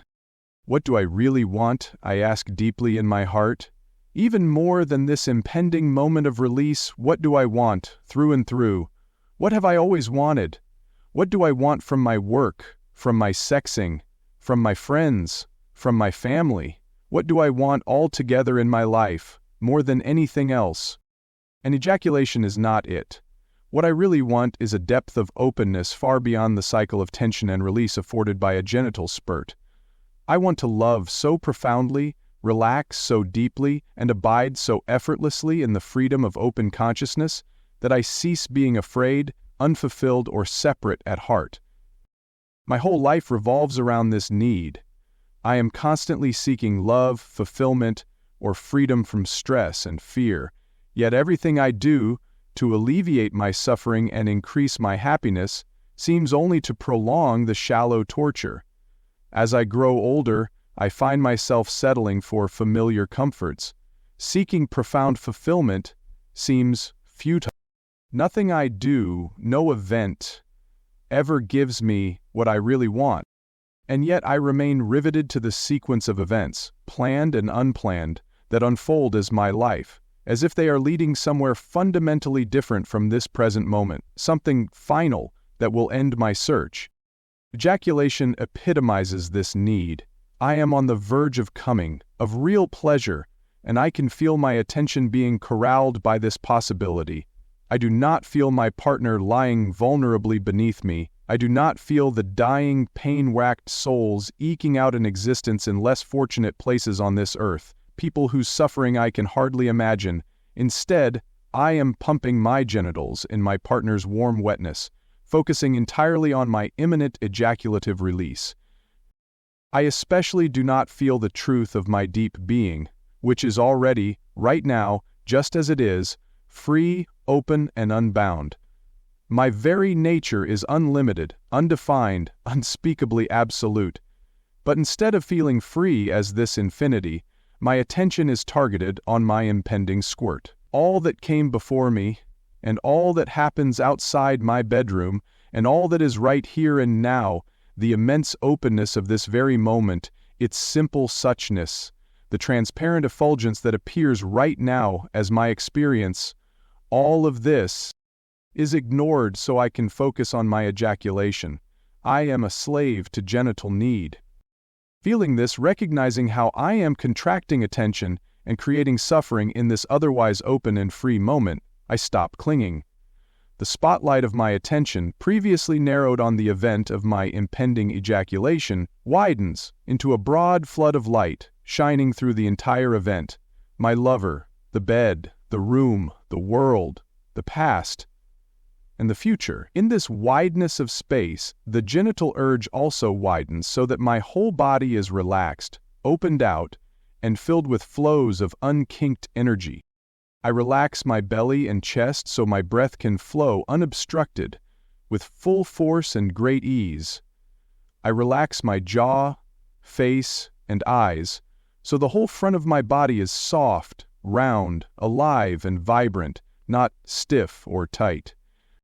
I inhale deeply down the front of my body as if drawing energy from my head, down my face, through my throat and chest, into my belly and down to my genitals. Then I contract the floor of my pelvis so it becomes like a trampoline. As the energy comes down my front, I bounce it off my pelvic floor with an upward intention and muscular contraction of my anus, genitals, and perineal area. Exhaling, I shoot the energy back from my genitals and upward along my spine. As the orgasm energy glides up my spine, my eyes turn up, and great blisses rush in an upward direction through my body, through my head and up, up, up, as if into a great space of light. My breath becomes suspended in this upward realm of light. All time is made into space, and even this wide realm disappears in a vastness beyond form. Our bodies hang lightly below like eaten fruit in a vanished dream. With the returning inhale, my belly swells and sucks me back down, deep into the body. Face open, throat open, chest open, I descend into the fullness of my belly, pressed against my lover. Our hearts open so wide we are both swallowed in a surrender that loosens all edges into one open. All seeking is resolved. I rest as the space that I am, as does my lover. Our sexual play continues, but now it echoes in a wall-less chamber of huge love. The craving that made me tense with ejaculative need dissolves spontaneously in the openness of being. Who I am, who she is, rippling as this moment. The energy that previously wanted to squirt out my penis now shoots up our spines, bathing our egg-like bodies in luminous bliss, softening our hearts into the wide gentleness of love. Again and again, orgasmic energy shoots up our spines, through our brains, and then cascades down, floating into our bodies like so many heavy feathers of full surrender. My chest and belly relax and fill even more as energy continues pouring down. I feel pregnant with energy, full and unobstructed like the deep blue sea. This is who I am. This is who my lover is, always. This full nothing, this cognizant emptiness alive as all forms, effortless and all. My practice is to stabilize in this recognition by noticing this openness again and again, gently, whenever my attention narrows or my heart closes. The deep peace I have always wanted is not in events. No wad of jism or cash can deliver it. No woman or absence of woman can instigate it. It is, exactly as I am, regardless of what comes and goes. In it, as it, all forms hover like waves. Of heat in the desert air, like sweetness in the space of taste. Ejaculation is made trivial in this endless depth of love. All sexing shimmers in the open of wide being. Common genital ejaculation is probably one of the most pleasurable and addictive things a man has ever experienced, until he has experienced a whole-body orgasm, a brain orgasm, energy shooting up his spine, or total dissolution with his lover in bliss. Until he has experienced these greater pleasures, a man is unlikely to want to give up his ejaculative fix. Bypassing the ejaculation to allow deep, multiple whole-body orgasms requires both technical practice and spontaneous feeling sensitivity. Technical practice alone may allow you to bypass ejaculation, but your sexing will be dry and not open. Sensitivity alone may allow you to feel through the edges of the moment into innate openness, but your bodily habits will remain unchanged, and so your realization of openness will remain short-lived. You will be distracted by your familiar emotional neediness and physiological obstructions. Technical practice involves learning to circulate energy down the front of your body and upward along your spine in coordination with the breath. Contracting your pelvic floor allows you to seal it against leakage, as well as bounce energy upward. Turning your eyes upward sometimes helps energy to flow up along your spine into and through your head. Pressing your tongue gently against the roof of your mouth allows energy to flow more fully down from your head, through your throat and heart into your belly. Softening your belly and chest allows your front to conduct and hold more energy. The details of this technical practice are presented in Part 4. All day, whenever you can remember to do so, it is helpful to practice receiving energy fully while inhaling deep into your belly, as well as releasing energy fully while exhaling upward along the spine. You can also practice contracting your pelvic floor periodically throughout the day. Then, when you are in the midst of sex, the basic circulation of breath and energy will already be in place. But none of this will fulfill you profoundly unless you are also practicing love. Love itself is a practice. It is something you can do over and over, improving your capacity to love more freely with fewer bounds, even through difficult moments. Unless you deepen your capacity to love, the technical sexual practices will only make you into a non-ejaculatory robot of mechanical thrust and breath. Practicing love often means feeling through fear, intentionally opening yourself when you would rather close down, giving yourself when you would rather hide.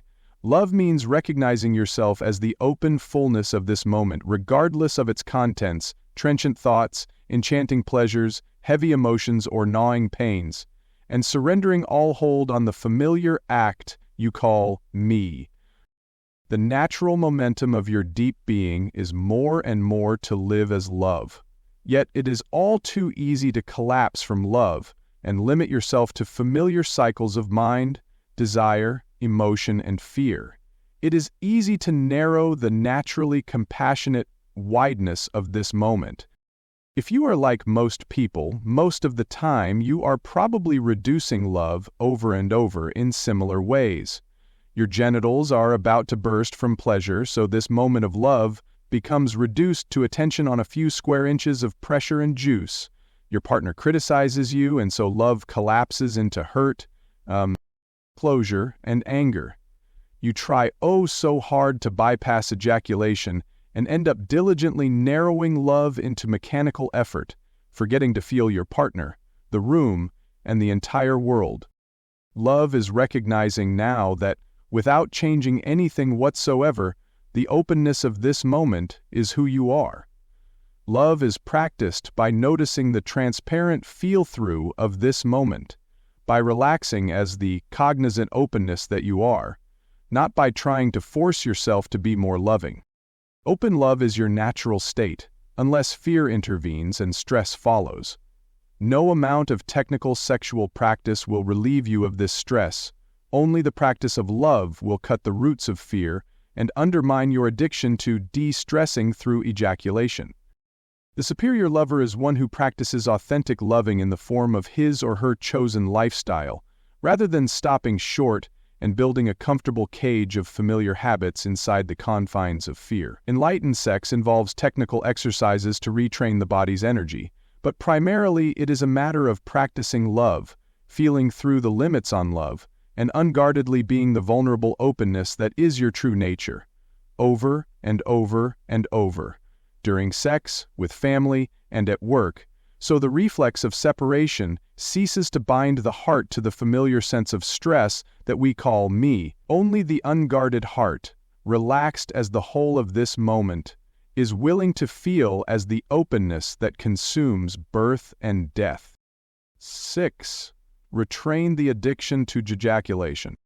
Most men have become addicted to ejaculatory orgasms through at least 3 routes. 1. Evolution. If a man didn't ejaculate, then he didn't make babies. You can be pretty sure that your father ejaculated. Likewise, your father's father ejaculated, and so on all the way back. We are the result of tens of thousands of years of human thrust and spew, not to mention the furry ejaculations of our primate forefathers. Evolutionarily, all men, straight and gay, have inherited their ancestors' predisposition toward ejaculatory orgasms. And quick ones at that. Imagine that 10,000 years ago you are a man having sex with a woman in the wilderness, or perhaps yesterday you are a man in bed with your woman, hoping to make her pregnant, while your 3 children are in the other room playing with a video game. In terms of being a successful impregnator, would it be better to be able to ejaculate in a few minutes, before tigers or toddlers pounce on you and your lover? Or would it be better, in terms of making babies, if it took you an hour or so to ejaculate? Obviously the former. It may not be romantic, it may not be the deepest way to have sex, but in terms of reproduction, a man who ejaculates quickly and frequently will be most successful. Over evolutionary time, men who were fast and frequent ejaculators probably had more babies on the average, and thus propagated their genes more than men who were slow and frequent ejaculators. So today you see the descendants of these successful reproducers, modern men who ejaculate relatively quickly and frequently, men addicted to ejaculation. 2. Early sexual experience. You are a young teenage boy, your friends teach you how to masturbate, or maybe you figure it out for yourself. You are in the bathroom, sitting on the toilet, one hand holds your mother's women's magazine open to a bra advertisement, your other hand holds your young sexual organ, tumescent and about to burst. You whack and yank for a few minutes, and spew your goo, wipe yourself clean and hurry off to dinner. At night, before falling asleep, you lie in bed and repeat the process, imagining a pretty girl from school standing before you, naked and sexy. Thus you train your body, your nervous system, and your mind. Stroke, stroke, ugu, stroke, stroke, ugu. Day after day, year after year, your daily ritual sets the course for your sexual future. Now you have grown into young adulthood. Let's say you are heterosexually oriented. You finally have your first real girlfriend. You are in bed together. You have imagined this moment 1,000,000 times. You put your penis inside her, and her warm, wet vagina feels a lot better than your dry hand. You know what to do. Stroke, stroke, ooh, goo. After several years of marriage, she knows the routine too. You can't seem to help it. It's what you do. It's sex, and you need it sometimes, badly. Once a day, 3 times a week, once a month, whatever is your habit, stroke, stroke, ooh, goo. Your teenage years of masturbation have conditioned your body. Erection and stimulation lead to ejaculation, and a pretty quick one at that. While your genitals are being stimulated, you fantasize, think, imagine girls, women, body parts, acts of naked vengeance. This round of erection, friction, fantasy, and ejaculation continues unabated in adulthood, only now you sometimes do it inside your lover. Your sexual life is still largely a subjective affair, a hidden bathroom or bedroom indulgence. Your fantasies pretty much the same as when you were a teenager. Your penis, when stimulated long enough, still feels like it needs to ejaculate. You trained your body and mind in this sequence as a teenager, and now you are addicted to it. Maybe you don't do it as often as when you were a teenager, but you are still addicted. 3. Improper life habits. Some days you feel like you must ejaculate. You've eaten too much salt or too much protein, and your body needs to release the diet-induced pressure.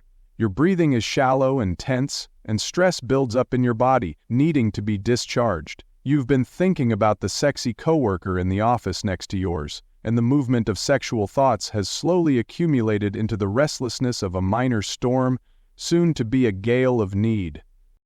Your habits of diet, breath, posture, and mind create an internal turbulence that seeks to be relieved. Your addiction to ejaculation is fueled throughout the day by these stress-creating habits. You are lying in bed, unable to sleep, a bit agitated, and you know the peace that lies on the other side of shooting your wad, relieving yourself of desire, tensions, and thought. However, fast and frequent ejaculation is not necessary, at least not in the way it seems to most men. Ejaculation can be an option, useful if you want to have babies or as an occasional means to balance your internal energy. But beyond that, it is simply an addiction built upon evolutionary, adolescent, and daily habits of body and mind. Sex can be a time of total dissolution in love. Sex can bathe every cell in your body with light, bliss, and life force. Sex can be an ecstatic practice of open-hearted communion and surrender to infinity. Or, sex can be 10 or 20 minutes of genital stimulation ending in a spasm of biological relief. You are no longer on the toilet, a young wanker wonking his gazonka for quick relief before dinner. You are an adult man, making love with your lover, aware that life is short and in the end nothing matters but love. Every moment is a word in your life story. You can write it quick and cheap, or you can wreak poetry from the depth of your heart. Ejaculation is addictive. Once you start having ejaculations with some habitual frequency, it's hard to stop. You will tend to ejaculate more or less on schedule, even if you don't want to.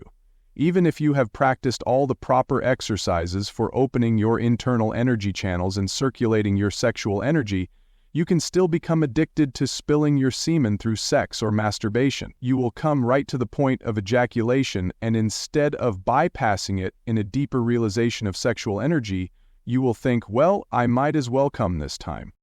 On the other hand, once you stop ejaculating for a while, it is much easier to bypass ejaculation by choice.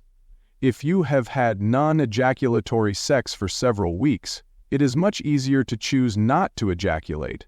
Then you can use your abundant energy to consistently deepen and strengthen your sexual power of love, as well as your ability to be fully conscious, moment by moment, and true to your deepest purpose, spiritually, professionally, with friends, and with family.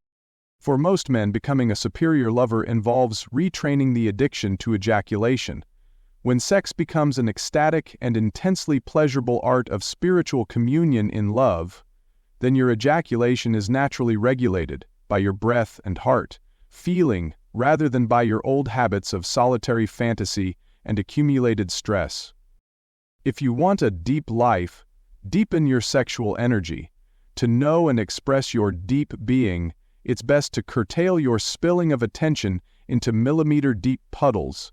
Then, you will have the strength necessary to penetrate through your old habits of body and mind, remaining vigilant and authentic to your deepest truth. 7. Curb fidgets. Fidgets are mini ejaculations. Bypassing ejaculation won't be worth it unless you learn to conduct energy throughout your body with your breath. If you don't practice circulating your energy fully, then the built-up sexual pressure will just accumulate in various parts of your body, causing fidget, twitch, and fret.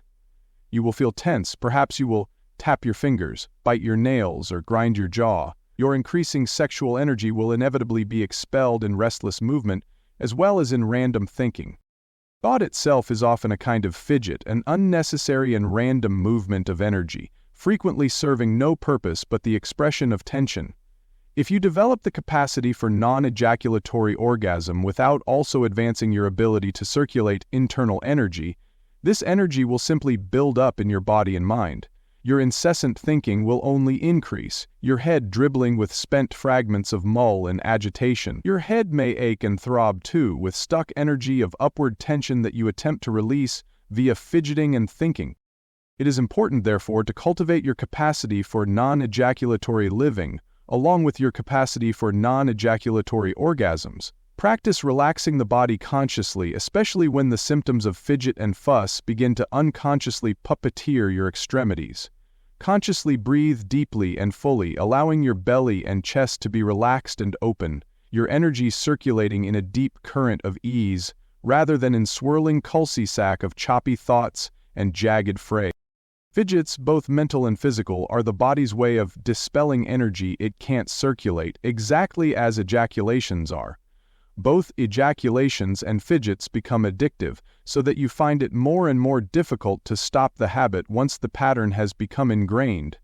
Your body becomes addicted to using fidgets, thinking, and ejaculation to superficially release tension, so it never develops the capacity to circulate energy deeply. Without this deep circulation, your entire life reflects a shallow disposition. Your creativity, awareness, and loving remain thin. As a superior lover, practice redirecting the energy behind fidgets and ejaculations, as we have outlined earlier, through your breath, contraction of the pelvic floor, bodily relaxation, and deep feeling. If you want to live as mighty, wide, and profound as you truly are, good ejaculations liberate energy. I had a rough day. I felt agitated, tense, cranky. I ate a large dinner and felt stuffed. Then I got in bed with my lover and she started pumping my penis with her hand. Within about 2 minutes, I felt like I wanted to come. I felt like I was going to burst any second. The pressure was entirely within my genitals. I didn't feel any energy moving through the rest of my body. And I didn't feel like taking the time to breathe more consciously, to circulate the energy. I just wanted to come. I just wanted relief. I wanted to spurt my seed and get it over with and feel relaxed and go to sleep. So I ejaculated. It was all over in a few seconds. I did feel somewhat relieved and less tense, but there was no depth to it. I felt emptied, which felt better than being full of stress. I was more comfortable. Soon, I dozed off. I woke up in the morning feeling fine. My first thoughts were about what I needed to do that day, my schedule and responsibilities. I wanted a little extra get up and go, so I had some coffee before heading out the door. The day was okay, but I realized that it had not been the right time for me to ejaculate. I felt the subtle sense of inner ambiguity or lack of depth that I know can be exacerbated by inappropriate ejaculations. A few months later, I again felt as if there was too much energy inside me. I had had sex for many weeks without ejaculating, doing my best to circulate the energy. This time I felt the specific kind of internal heat that signals it is probably time for my body to ejaculate. This time, while making love, I felt no tense need to ejaculate. My heart was not closed, my genitals were not about to burst, My internal energy circuit was open and flowing without obstruction. My entire body simply felt overabundant with energy, as if I needed to drain a little off the top so as not to overflow. This feeling had gradually accumulated over several weeks of steady vitality and strength. My genitals were not on the verge of popping as we made love, though I felt full of energy. As our sexing continued for an hour or more, our energy rose and fell in waves, slowly and rhythmically, with a pulse of several minutes. My energy had merged with my lover's. At times the pleasure was almost more than we could take. She would be screaming, crying, gasping, scratching my back and hitting me with her fists, while jets of light burst upward through our spines into the stratosphere of moveless awe. Then there were times of fecund love, heavy, thick stock-still. Two pot-bellied pigs swooned in the fat relaxation of utter trust. Eventually we both felt it was a good time to bring our cycle of loving to completion. I chose to ejaculate. As the foothills of my ejaculation approached, I consciously relaxed my body, especially my genitals, belly and chest. My face remained relaxed and my eyes open. I looked into the eyes of my lover as the orgasm energy built toward a peak. As my ejaculation began, I relaxed into it. I opened out through it. It was as if my body had become water, and this water was enlarging, soaking my lover, filling her, the room, and beyond. I opened out and gave myself through this water, surrendering completely outward, holding no center or self.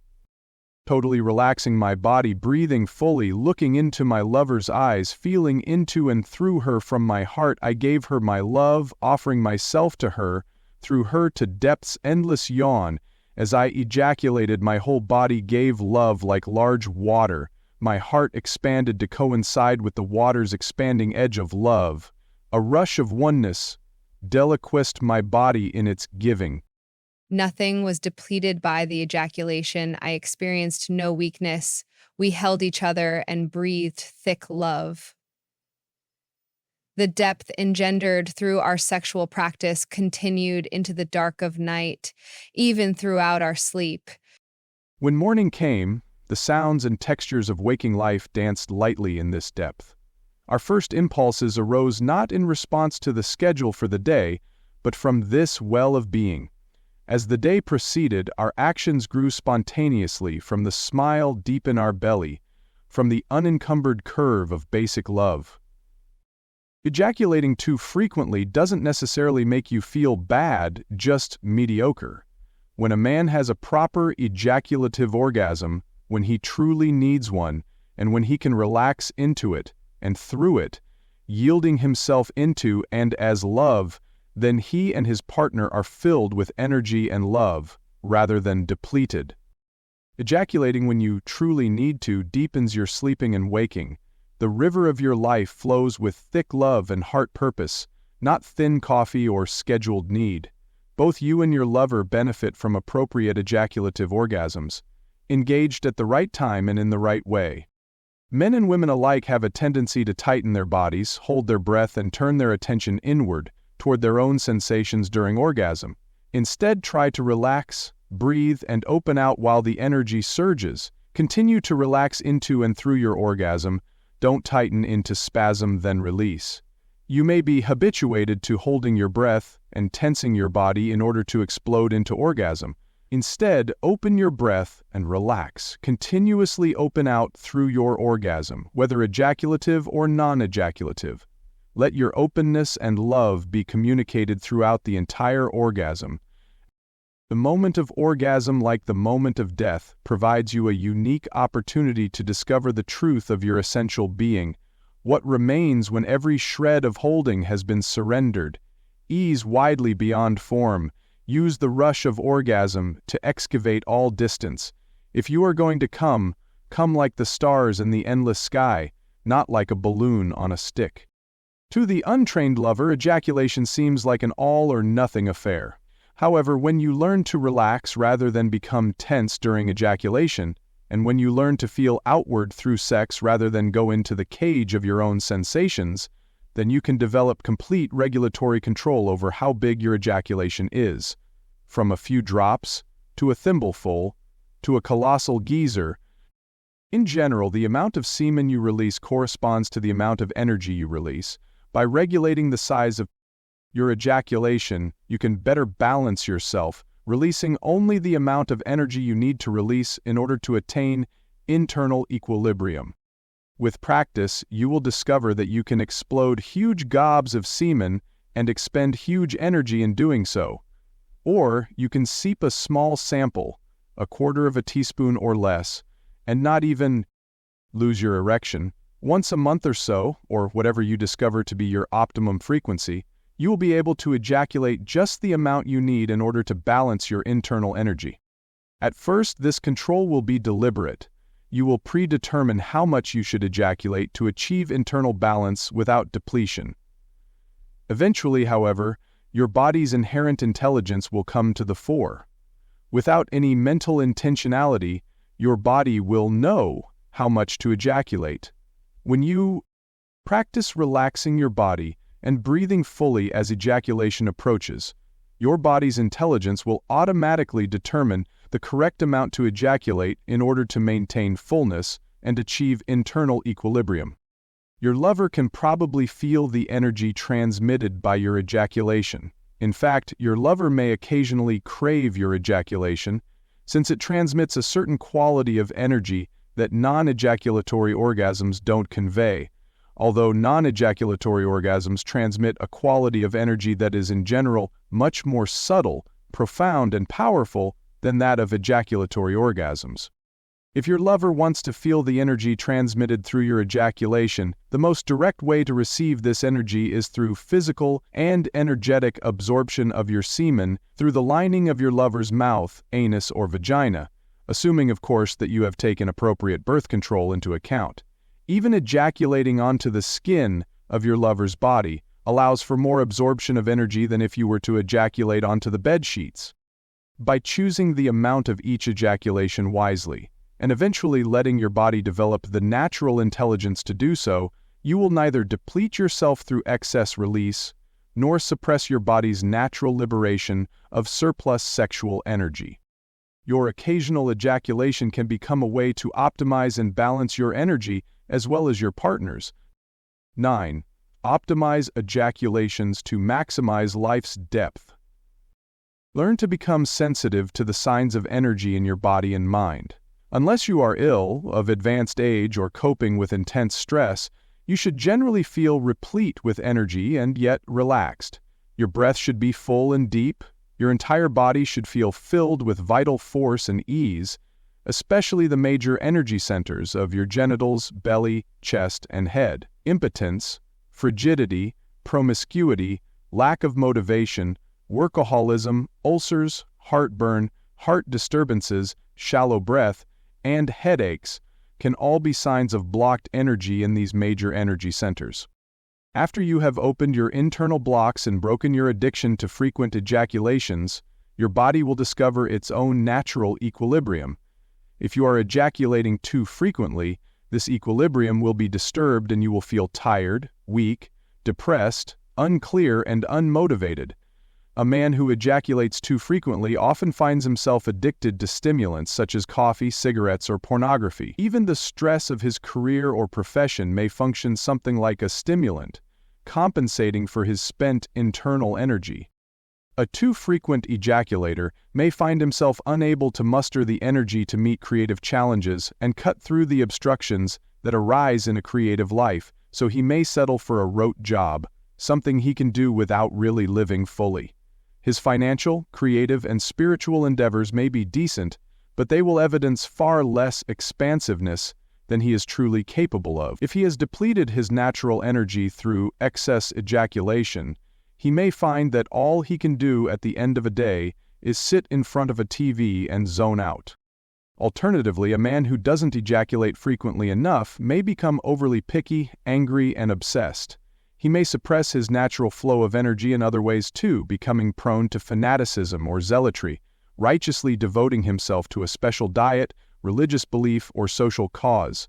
If he builds up internal energy but isn't sensitive enough to know when he needs to ejaculate, then he may also be too insensitive to properly circulate his building energy, resulting in blue balls, or genital discomfort, as well as headaches, backaches, or emotional rigidity.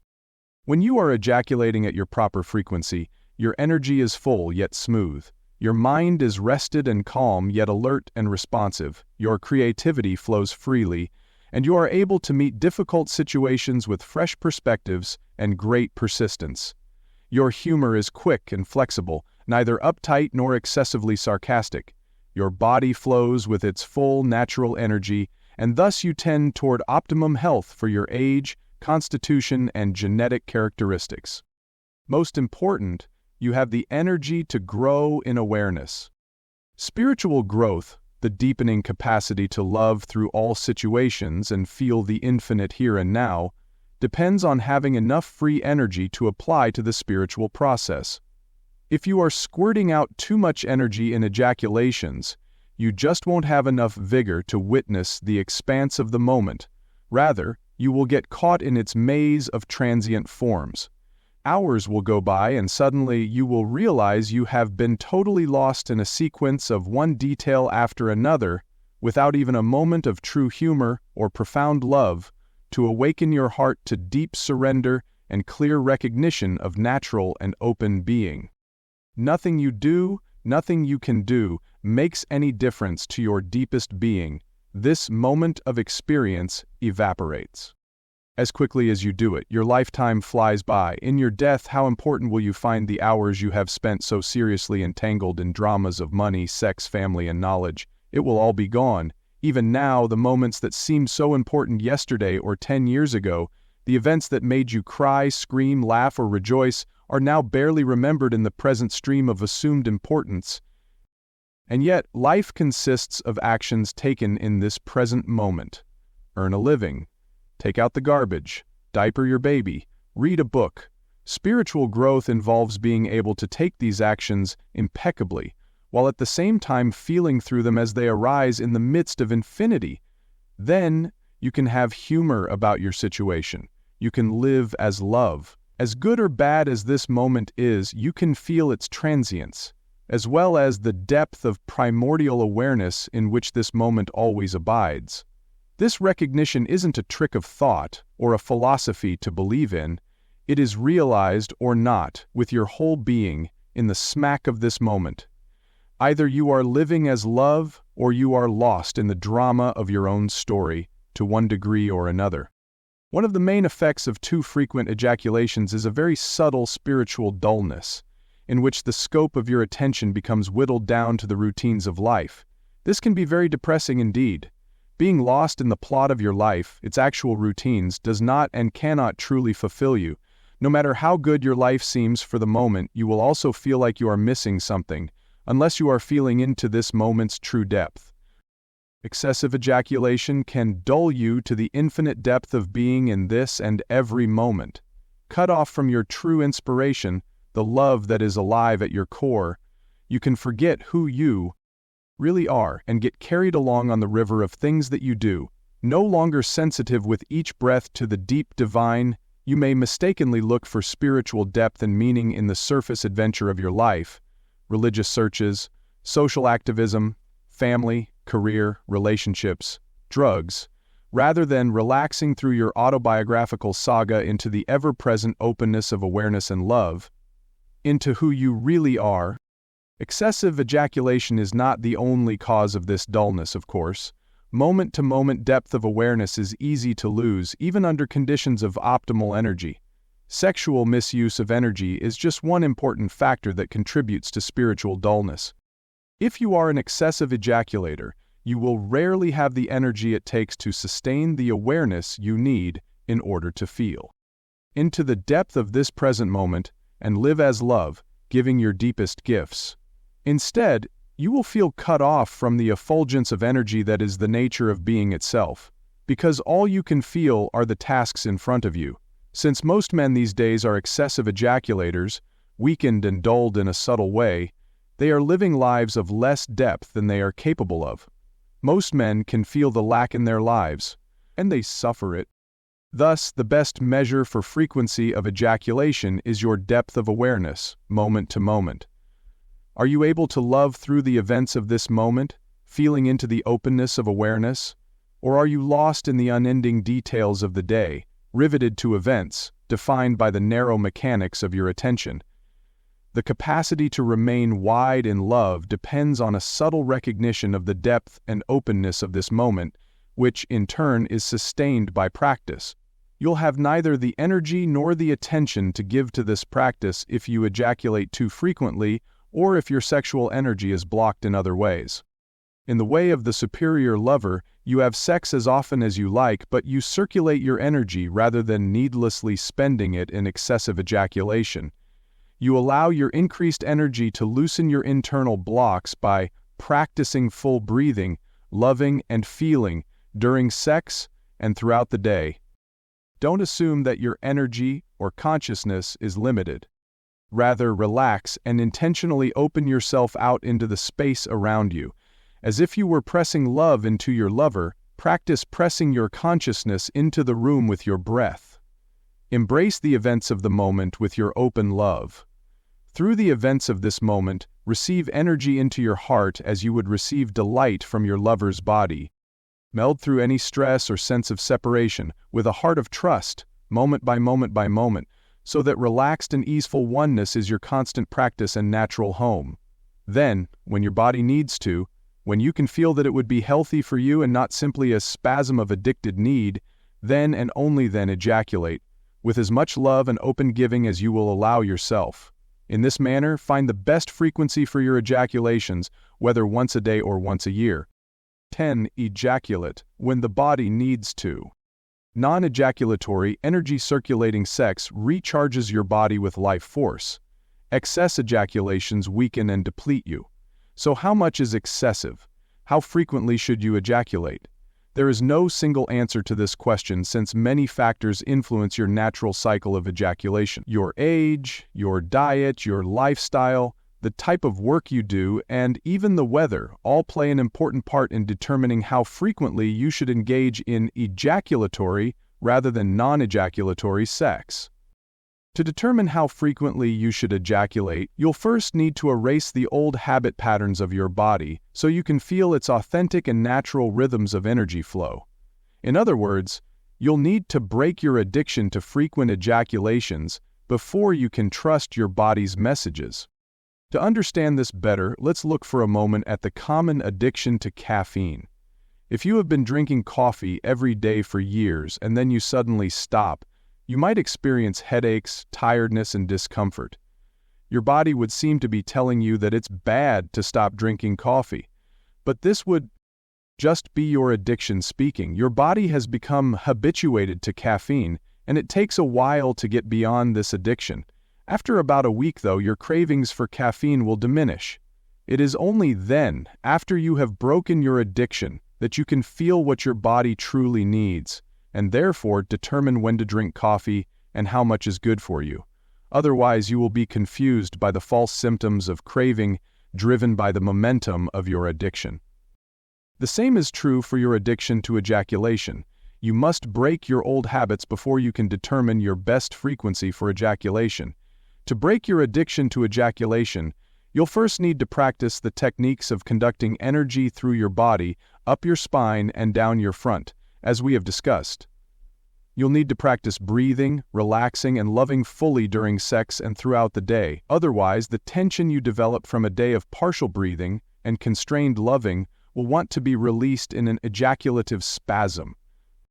It may take several months of this kind of practice, during sex and throughout the day, before you can easily bypass ejaculation on a regular basis.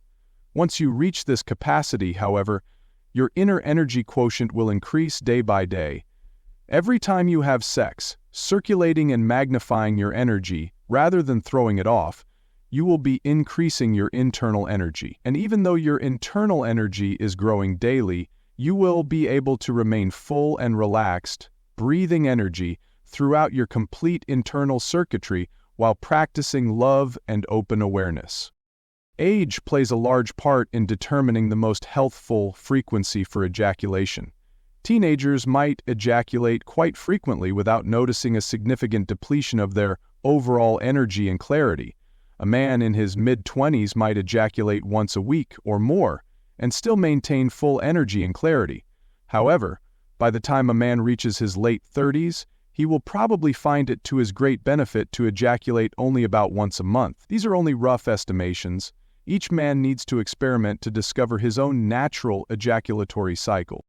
As a man ages, it is natural for his ejaculatory needs to decline, and it becomes more and more important for older men to retain and magnify their internal energy. A man in his late 60s, for instance, may find it best to avoid ejaculation altogether, or at least ejaculate very infrequently, perhaps 3 or 4 times a year if he wants to maintain optimal health, vigor, mental acuity, and spiritual depth. Every man is unique, however, and so each man must experiment to determine his own best frequency of ejaculation.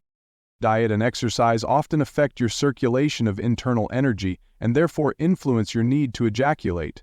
Excess sugar in your diet may make it more difficult to smoothly circulate your internal energy. Excess consumption of salt, eggs, and meat may increase your urge for ejaculation. On the other hand, some of these same foods can also help revitalize you if you find yourself depleted from excess ejaculation. The foods that work best to revitalize you depend on your body type, metabolism, constitution, and everyday diet. For many people, eggs are a powerful revitalizer after excess ejaculation. In fact, eggs are often considered a normal breakfast food among many people who are addicted to frequent ejaculations. Depending on your regular diet, there are other foods that are effective for rebalancing your system after a period of excess ejaculation. If you eat a vegetarian diet without any meat, eggs, or milk products, then almonds are an excellent post-ejaculative replenisher. If, however, you eat a heavier diet, already rich in eggs and other proteins, then you may need something like a steak to replenish your depleted system. Just remember that this dietary influence works in reverse too. In general, the more eggs or meat you eat, the more likely you are to feel you need to ejaculate frequently. So, for instance, eating eggs every morning may make you feel the need for frequent ejaculation, as well as be an unconscious way to attempt to replenish the lack you've created by excess ejaculation. Regular physical exercise, especially gentle and conscious exercise like yoga, tai chi, and walking, often helps you to conduct the energy circulating through your body, making your sexual practices much easier. Your health and work need to be taken into account when determining how often to ejaculate. You should almost never ejaculate when you are feeling really sick or unusually weak. If your daily work is exceptionally strenuous, or you are simply exhausted at the end of a long day, it is usually best not to further deplete yourself through ejaculation. When you are feeling tired or weakened, it is far better to have sex and circulate your energy without ejaculating in order to magnify your internal energy and strength. How often you have non-ejaculatory sex also affects your need to ejaculate. For example, if you are enjoying one non-ejaculatory orgasm every day, you will naturally build more internal energy and thus be more able to replenish energy spent in an occasional genital ejaculation than if you are enjoying only one non-ejaculatory orgasm every month. Weather plays an important role in determining how often you should ejaculate. In cold weather, your body needs to use more of its internal energy to produce heat, so you should ejaculate less frequently in order to conserve and build up internal energy. In hot weather, for instance, when you are on vacation in the tropics, your body doesn't need to use extra energy to heat itself, so your internal energy builds up more readily than in cold climates, and ejaculations will have a less deleterious effect. Your body is something like a battery. Its store of energy is drained by too frequent ejaculation, along with cold weather, excessively strenuous or unenjoyable work, disease, poor diet, and chronic tension.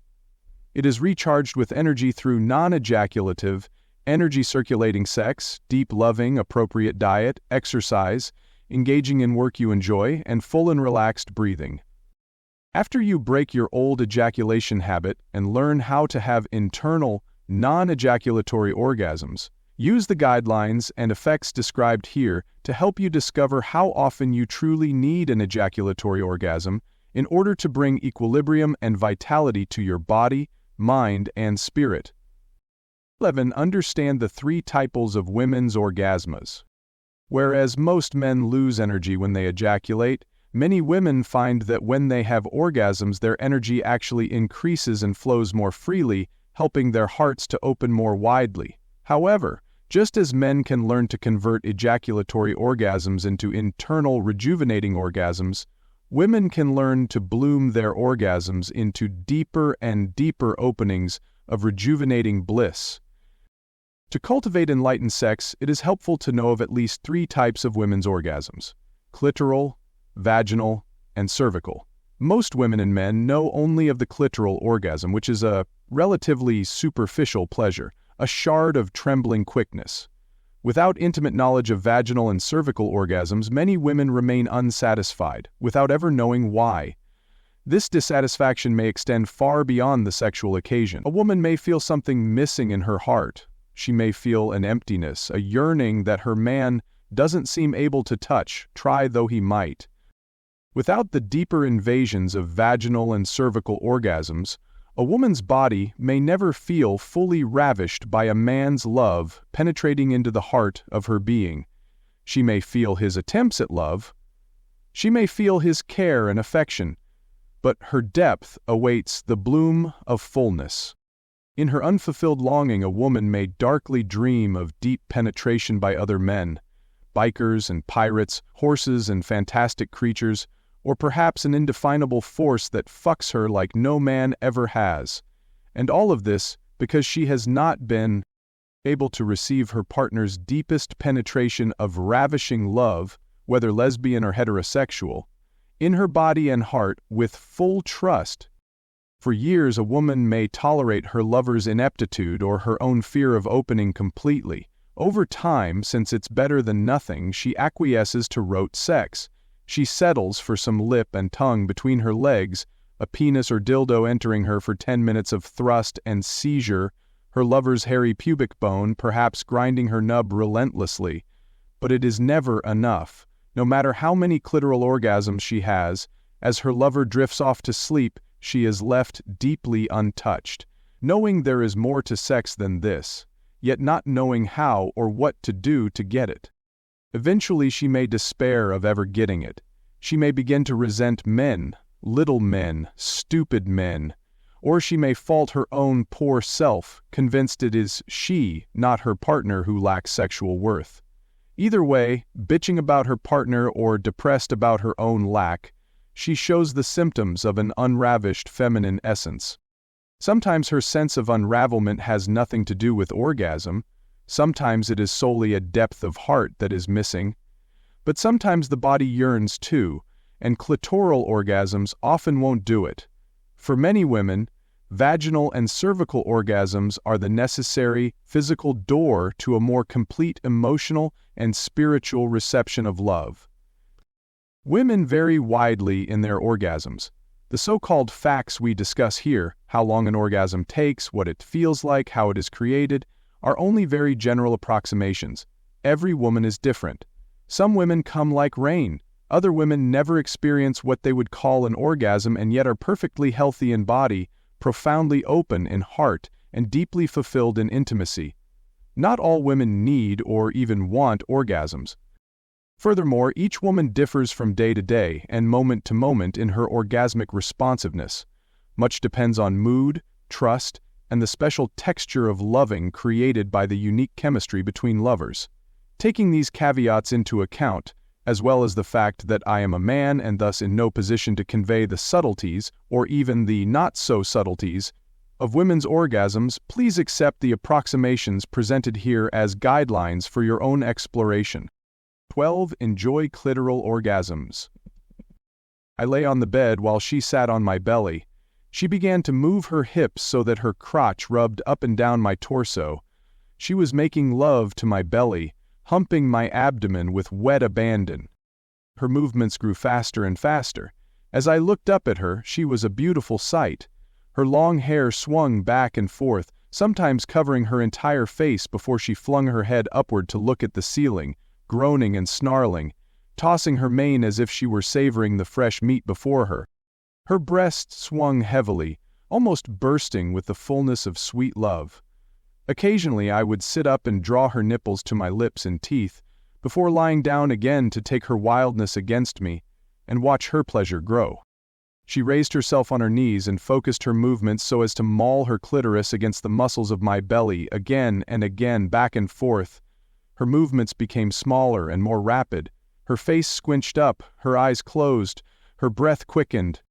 She was coming against me, her body tight, her breath strained and fast, her throat constrained the whimpers and shrieks that cried to escape. Her eyes closed. Suddenly her body froze, still and taut. No breath. Then she relaxed, in a final curl of short pleasure. Clamp down, tense up, hold breath, release. For women, clitoral orgasms are most like male ejaculative orgasms. Since most couples don't make love long enough, with enough emotional trust and spiritual openness, many women end up settling for clitoral orgasms, which are plenty enjoyable. It's just that if clitoral orgasms are all a woman knows, she is missing much of what orgasm can be. Clitoral orgasms are the easiest of orgasms. They occur for many women after only 10 or 15 minutes of manual, oral, or penile stimulation, near, around, or directly over the clitoral area, as long as sufficient attention is given to the rest of her body too. A woman may have difficulty achieving clitoral orgasms through intercourse for an anatomical reason. Her clitoris doesn't receive sufficient contact during normal genital sex. Her lover's penis slides right by without sufficient clitoral stimulation to produce an orgasm. Adapting to this common anatomical mismatch, a woman's lover has to be careful to orient his pelvis in just the right position relative to hers, allowing his pubic bone, or perhaps the shaft of his penis, to rub against her clitoral area. This doesn't work for every woman. Although clitoral orgasms are usually the easiest to attain, arousing the clitoris to orgasm is not always a simple matter. For some women, a tongue licking or fingers stroking will provide sufficient clitoral excitation. For another woman, it may be a combination that rings her bells best, for instance, masturbating her own clitoral area while her lover plumbs her vaginal depths with penis or dildo. When a woman approaches a clitoral orgasm, her body often becomes more tense, her eyes close, her breath comes fast, and she may seem to be clamping down rather than opening out. An ever-widening expanse of oceanic pleasure may become reduced to a swollen nub and contractive ripples.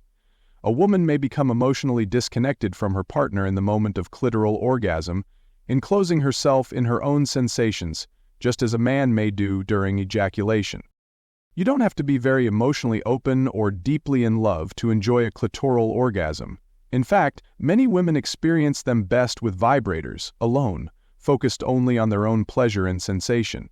As with a man's ejaculative orgasm, even purely mechanical stimulation, done the right way for the right length of time, can result in at least a perfunctory clitoral orgasm for many women.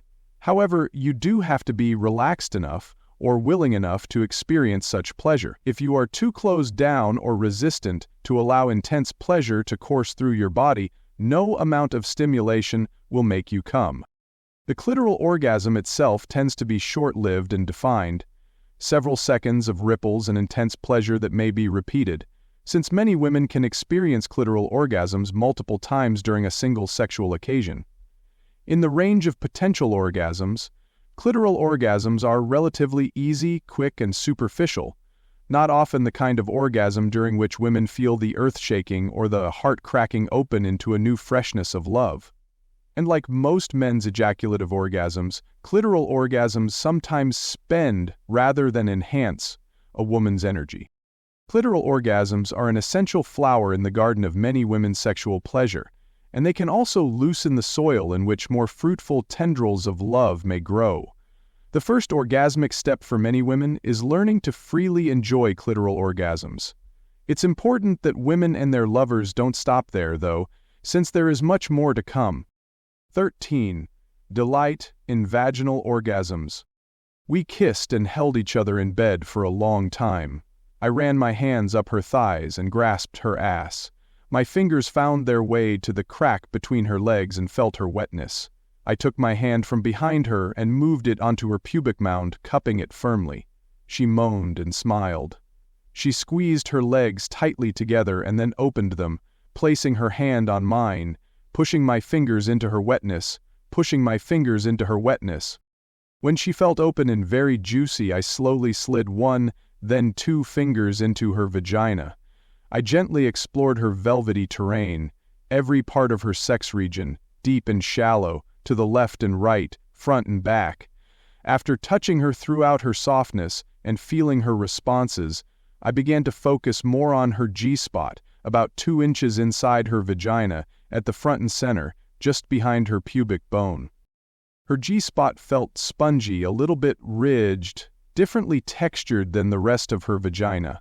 I began to stroke up and down across this area, moving my finger in a shape similar to the gesture for indicating "come here." Her breath deepened. She touched her breasts with her hands. I took her cue and massaged her breasts with my free hand while I continued to stroke inside her vagina.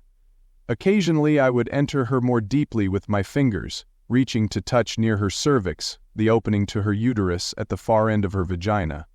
At other times I would bring my fingers to the outside of her vagina, gently pinching, kneading, and stroking the area around her clitoris, as well as her vaginal lips. Before she could get bored or familiar with my touch, I would move to a different place or change the speed or pressure of my strokes. However, I always returned to her G-spot, as if repeating the chorus of a song, played for her pleasure. Every time I would return to her G-spot, I would stay a little longer, her breath becoming more full, before I would move to briefly massage the rest of her vagina, from cervix to clitoris and outer lips. With my other hand I would stroke her neck, breasts, belly, ass, legs, and feet. This went on for some time, perhaps 20 minutes or half an hour, until her orgasm began to swell, like a wave rolling in from a distant horizon. I continued to stroke her G-spot, moving to other areas of her vagina when it felt appropriate.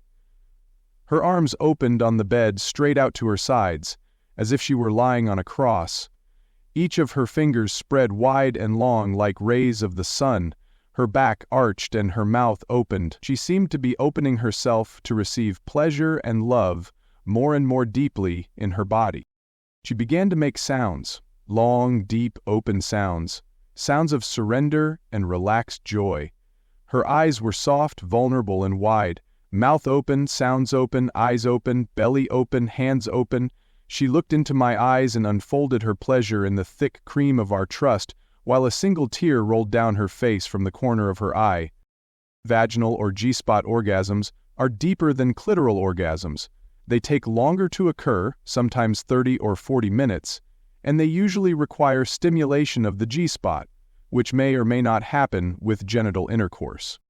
You will need to experiment with different sexual positions and different angles of the pelvis to find a way for the penis, finger, or dildo to come in contact with the right place in the vagina. Some women find that rear entry or doggy style is the best sexual position for achieving G-spot or vaginal orgasms. Other women prefer the front-to-front position, with the man's penis angled in a way to hit the front wall of the vagina rather than slide past it without much contact. What is the right place in the vagina to receive stimulation for a G-spot orgasm? That depends on the woman. Some women have a well-defined area, the gas spot, a few inches inside the vagina, on the front or anterior wall. This area is sexually responsive in a unique way. The spongy tissue under this vaginal surface may become full with fluid as orgasm approaches. Some women feel like they have to urinate as the gas spot is stimulated. Some women actually ejaculate fluid from this area during the contractions of an orgasm. Other women do not have a well-defined G-spot, but still enjoy deep vaginal orgasms, which are very different from clitoral orgasms. I am using the terms G-spot orgasm and vaginal orgasm to mean the same type of orgasm, more full than a clitoral orgasm, though in general not as profound as a cervical orgasm. Whether or not you are a woman with a well-defined G-spot, your vaginal or G-spot orgasms will be more full, more emotional, slower, longer, and deeper than your clitoral orgasms.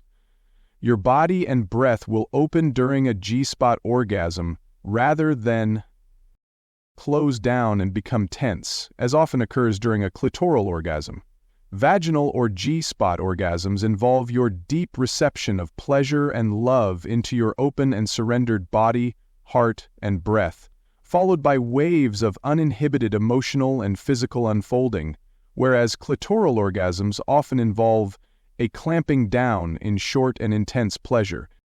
Because of the deep opening that takes place in G-spot or vaginal orgasms, they require a greater degree of trust and communion than do clitoral orgasms.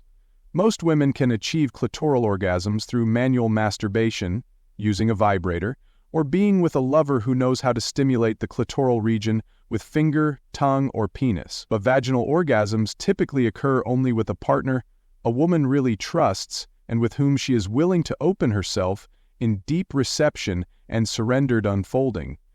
G-spot or vaginal orgasms are as much about blissful emotional reception, openness, and surrender as they are about physical ecstasy. A woman will have difficulty experiencing G-spot or vaginal orgasms if she isn't relaxed and trusting with her sexual partner. And even then, for some women, the G-spot area is very sensitive, even painful, in response to touch. This can be a good sign, however, for it reveals the potential for responsiveness. Sensitivity or pain often indicates that a highly responsive vaginal area has closed down, perhaps due to past trauma or simple frustration, and so it is resistant to further stimulation. It takes time, patience, and loving sensitivity to help open up an irritable, resistant, or traumatized G-spot. A good way to do this is for a woman's lover to gently massage the G-spot area with his or her fingers while listening to specific feedback. The woman receiving the massage should describe exactly how she wants to be touched. Slower, lighter, barely touch it, now move away for a few seconds. Okay, now harder, harder, faster, now slower.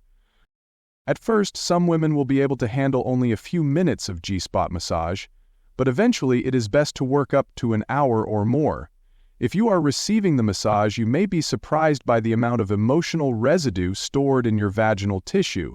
During G-spot massage, you may find yourself suddenly angry, frightened, or grieving for no apparent reason. If these emotions become too intense for you to continue, stop the massage and simply be present with your lover, sharing what you feel while you relax and breathe together, perhaps while you are held and given refuge in your lover's arms. However, if possible, you should eventually return to the massage, whether in a few minutes or a few days. With practice, you will learn how to continue with the massage through the emotions that arise. While screaming, weeping, shouting, or groaning, practice remaining fully present, fully experiencing and metabolizing your arising emotions. As the emotions flow through you, continue to breathe and feel every sensation fully, relaxing layer after layer of resistance and closure as your lover continues to massage your G-spot area according to your moment-by-moment instructions. You may need to receive this kind of massage every other day for a week or two, or you may require several months of careful G-spot massage. It doesn't matter how long it takes. Be patient, take your time, go at your own pace and intensity. Eventually, however, your vagina will open to this kind of touch. Your G-spot will relax. The emotional scars from past experiences, everything from memories of childhood sexual abuse to the residue of insensitive ex-lovers, will gradually dissolve. Just remember to continue breathing, feeling, and relaxing during the G-spot massage. Sage as emotions and memories arise, move through your body and heart and disappear, bit by bit. Once the G-spot area is freed of chronic tension, the whole vagina will respond differently to internal stimulation. If the man is able to stay erect for 30 to 40 minutes, and if the penis and vagina are both positioned so the appropriate contact is made, intercourse can regularly involve deep and emotional G-spot orgasms for most women. A common pattern for many women is to experience a few clitoral orgasms and then a final, full G-spot or vaginal orgasm, which often signals the relaxed end of the sexual occasion. Some women enjoy experiencing clitoral stimulation and orgasm as preparation for a full-blown G-spot orgasm, whereas other women have no interest in or need for clitoral orgasm at all. Some women stop after one G-spot or vaginal orgasm, whereas others prefer to continue making love long after experiencing a G-spot or vaginal orgasm, perhaps enjoying multiple G-spot orgasms. Just as some women enjoy multiple clitoral orgasms, it is sometimes easier for a man to learn to bring a woman to a G-spot or vaginal orgasm with his fingers before he tries with his penis. With his loving fingers, he can learn the internal terrain of his partner's vagina. He can learn the rhythm, depth of touch, and locations that most stimulate his partner's sexual energy. He can listen to her verbal feedback and use his fingers to orchestrate her energy into a profound openness of feeling and surrender. Then when he uses his penis, he will have a much better sense of what to do. No matter how perfect her lover's technique, a woman will not relax deeply enough to experience a G-spot orgasm unless she trusts and opens to her own sexual energy as well as her partner's. If she is afraid of being seen in the midst of profound pleasure, she will close down. If she is afraid of feeling or expressing too much emotion, she will close down.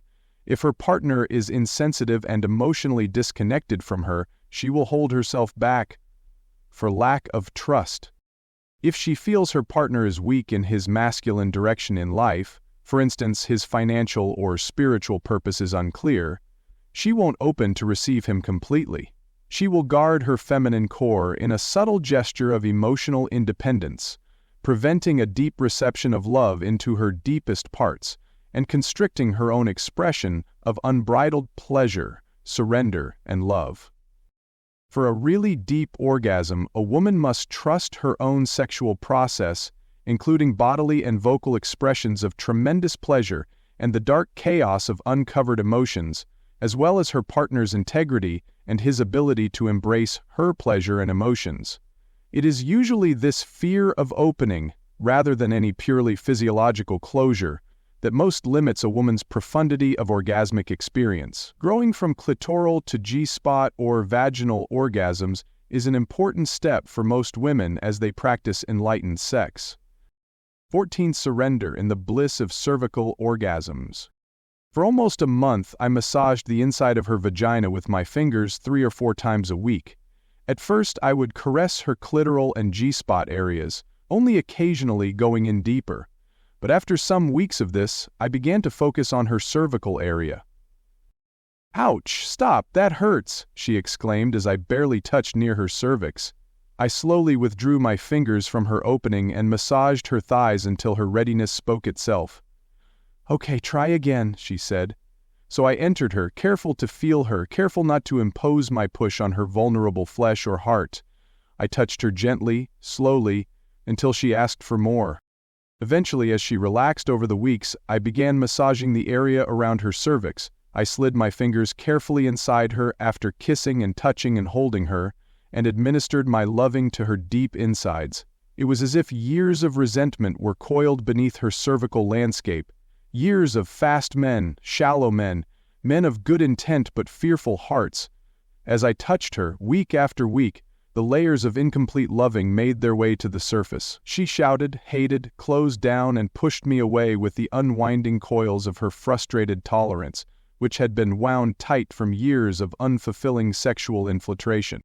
Over time, her cervix began to trust me. It would greet my fingers with a kiss, a cervical smooch.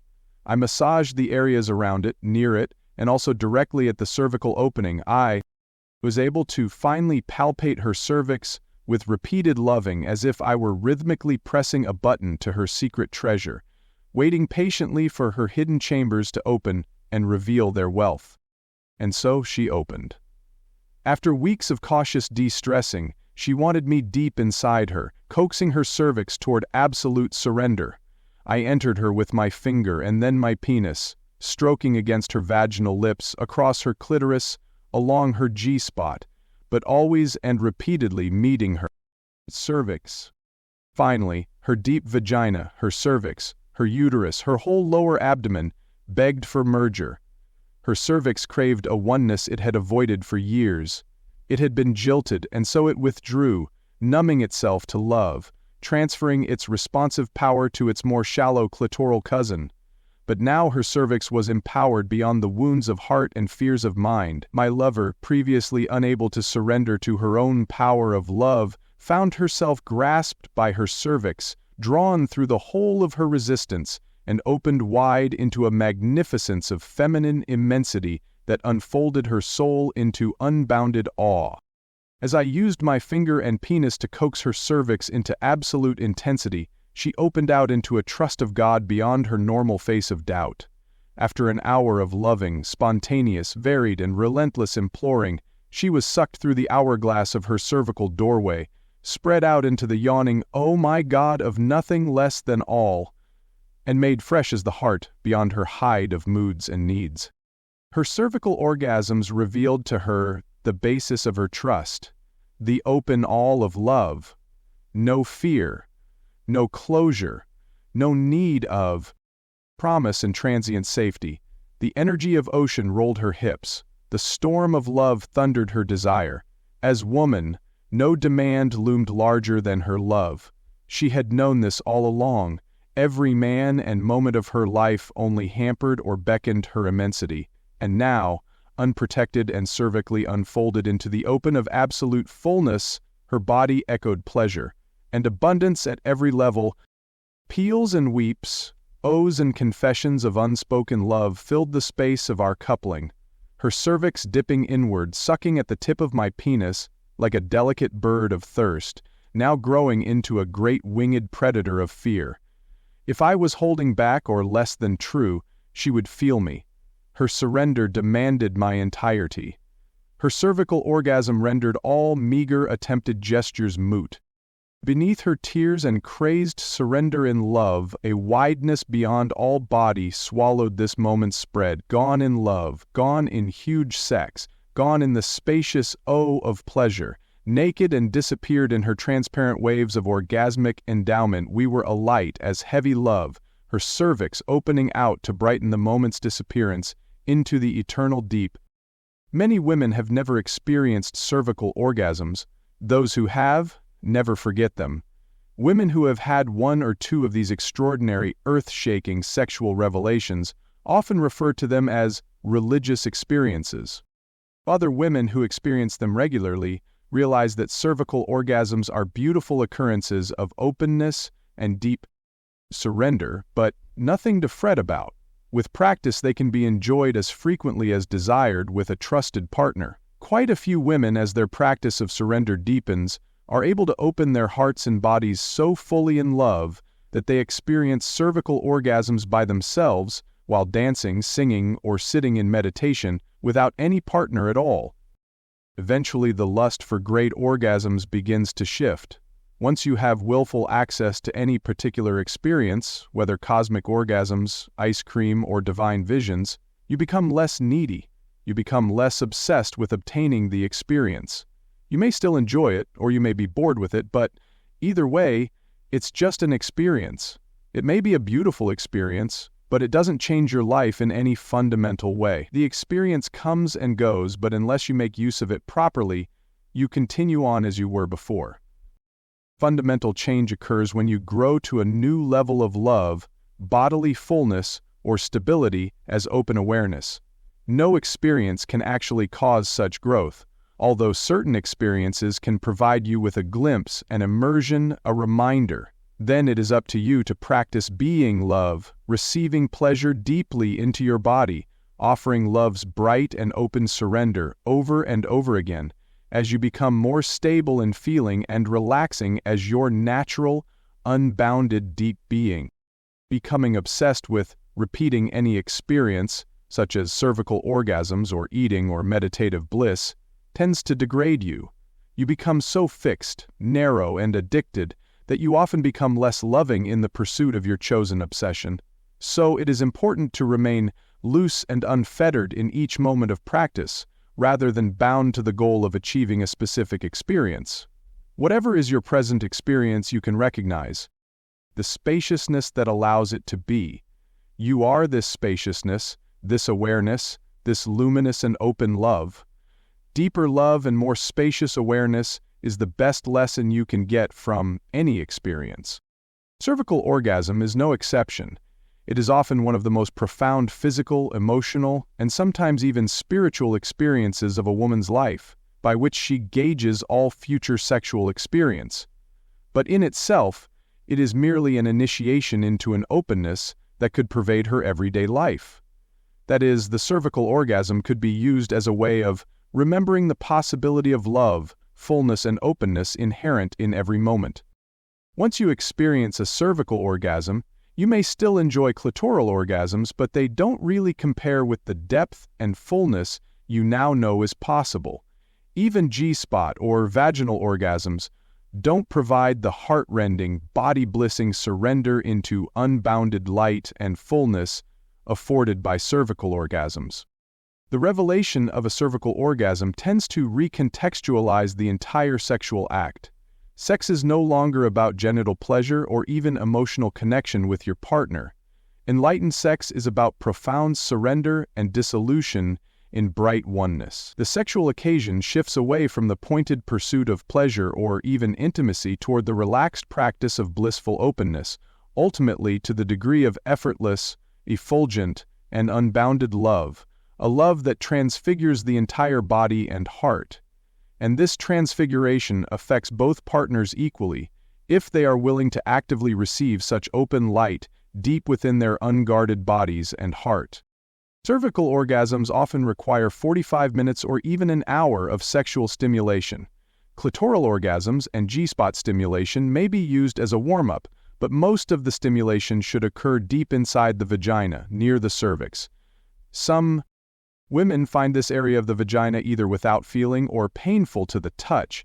In many cases, this cervical numbness or pain is due to emotional tension, sexual trauma, or years of poor lovemaking technique. The same method should be used to relax the cervical area that were described for relaxing the G-spot area. Use very gentle fingertip massage near and around the cervix, and occasionally on the cervical opening itself. If you are receiving the massage, be sure to give your partner abundant verbal feedback about how to massage you. Sometimes you will want slow and gentle touch, at other times more firm and thrust-like strokes. Sometimes you won't want to be touched at all. Do your best to breathe through whatever emotional and physical sensations arise during the massage. For instance, if your partner is massaging near your cervix and you suddenly feel intense anger, don't automatically stop the massage. Rather, express your anger verbally through gestures and shouting or by hitting pillows if you feel the need, while continuing to breathe and feel fully as the massage goes on. Breath is a key to opening closed vaginal tissue. If you hold your breath while being massaged, you won't be able to release the tension stored in your vagina, nor will you be able to bring fresh energy to numb and deadened areas of your body. Always continue breathing, inhaling down the front of your body, filling your belly and genitals, and exhaling up your spine to complete the internal circuit of energy while your vagina is being massaged, and whenever it seems appropriate, throughout most sexual occasions. Your breath may change frequently, sometimes being slow and deep, and other times more quick and shallow, but, in general, keep your breath full and relaxed, not tense. Allow your belly to rise and fall with your breath. Allow your jaw to be relaxed. Notice if you lock yourself into a repetitive breathing pattern. Instead, keep the breath fresh and responsive to your feelings in every moment. Eventually, your cervix and the surrounding area will become relaxed, responsive, and, in most cases, orgasmic. During sexual intercourse, your partner's penis will need to enter at the right angle, speed, and depth in order to stimulate your cervical area.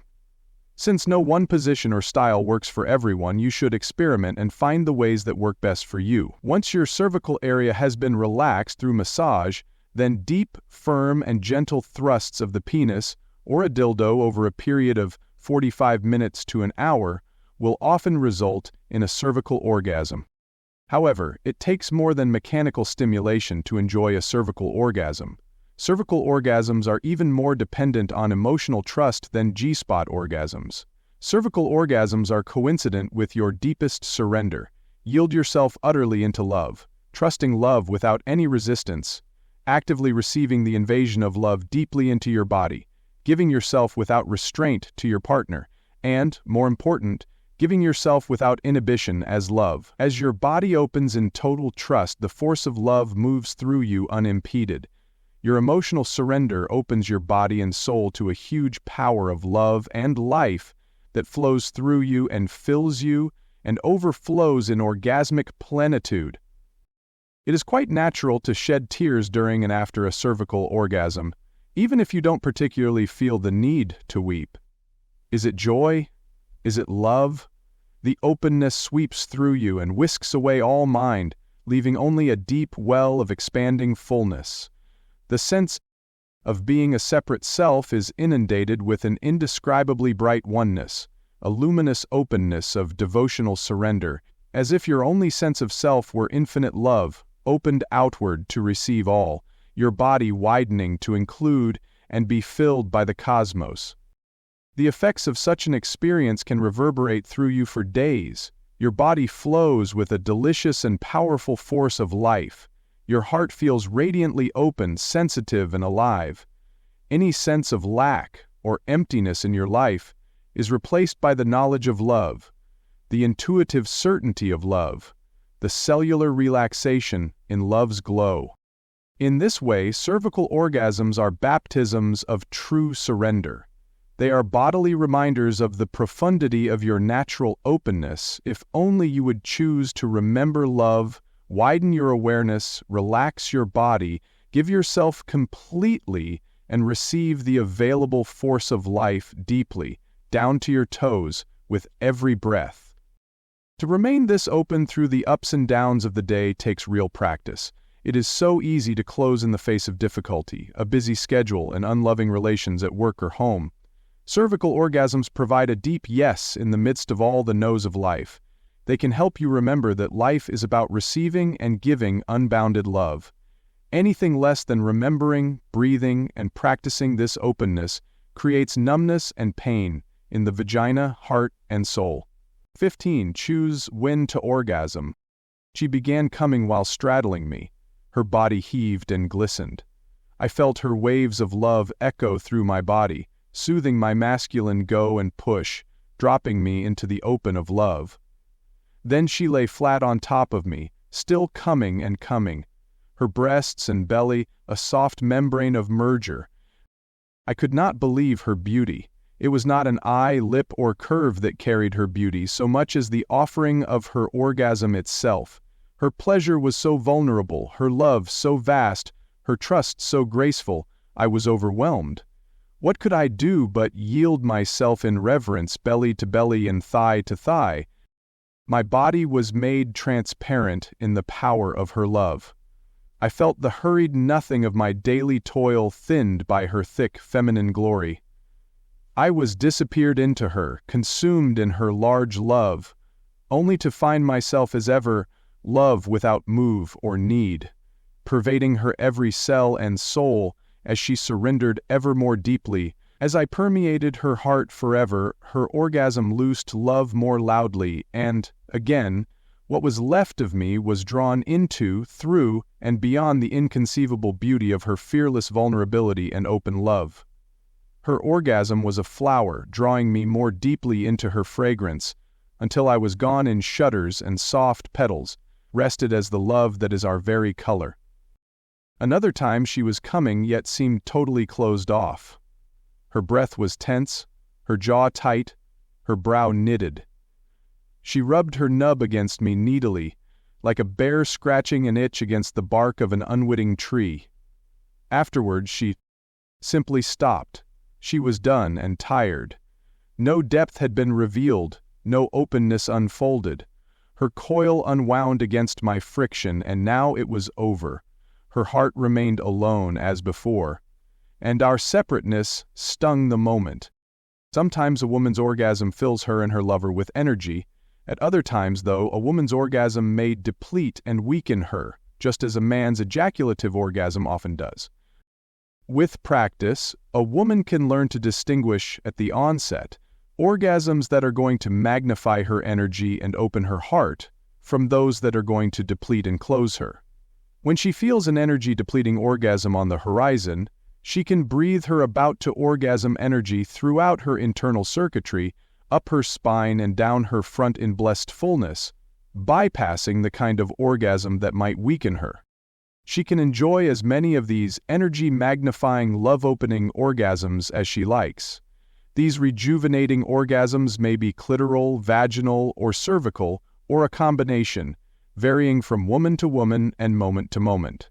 In any case, these orgasms of fullness are a tremendous gift to a woman and her lover, sanctifying the couple in an ocean of celestial refreshment while reawakening them as effortless, vast, and original love. 16. Allow orgasmic variation. She was washing dishes at the kitchen sink. I walked up and hugged her from behind. She came. She was sitting on top of me, straddling me, sexing me with dripping fervor, grinding for almost an hour, exhausting me. She never came. She was just waking from a night's sleep while I gently entered her. Within moments she had several short, quick orgasms. We continued making love, and 20 minutes later she began a low gurgle of moaning love, coming like huge bubbles rising from a deep lake. I spanked her once, hard, softly caressed her ass for a while, then spanked her again, 3 times, and she came. I sucked her breasts for 10 minutes, and she came. I planned the evening with her perfectly. Candles, a bath, a long massage. I kissed her body up and down the way she likes it. I entered her gently at first and slowly built up the intensity of our loving. I expected her to come in buckets, but she just fell asleep. We were making love. She wasn't moving at all or making any sounds. Suddenly she began crying. I asked her why. She said she didn't know why she was crying, but she just had the deepest orgasm of her life. I couldn't tell. We were kissing, fully clothed, and she came in shivers. Some women can have cervical orgasms with a kiss, or with no physical contact at all. Other women experience only clitoral orgasms no matter what sexual positions they use or how skillful and loving their partners are. Still, other women may never have what they call an orgasm in their whole life, and yet are more sexually fulfilled than some women who have orgasms by the dozen. Many women need slowly increasing stimulation over a long period of time, while others need almost none. There are women who can have an orgasm just by intending it. Women vary greatly in their orgasmic potential. Each woman is different, and the same woman responds differently at different times. There is no single orgasmic response that can be called healthy. A woman may be multi-orgasmic or non-orgasmic. If she is able to relax and trust her deep heart's wisdom while surrendering, as radiant and natural openness, then she will be gone in love from toes to nose. Orgasm isn't necessary or even always desirable, but for some people, orgasm can become a matter of great concern. Some women's bodies and emotions are completely open and full of love, yet they simply aren't the orgasmic type. They enjoy sex immensely and feel deeply fulfilled without orgasms. Another woman may be capable and desirous of deep orgasms, but her emotional fears may prevent them from occurring. Because her natural flow of energy is blocked, she will feel frustrated and empty, as if something is missing from her love life. There are many reasons why an otherwise orgasmic woman may not experience an orgasm. Perhaps she is exhausted from a day's work. Perhaps she has a physical condition, an infection or injury, that prevents her energy from circulating fully. Very often orgasms are blocked as the result of emotional resistance to surrender. If a woman doesn't trust her partner, then she won't let go completely.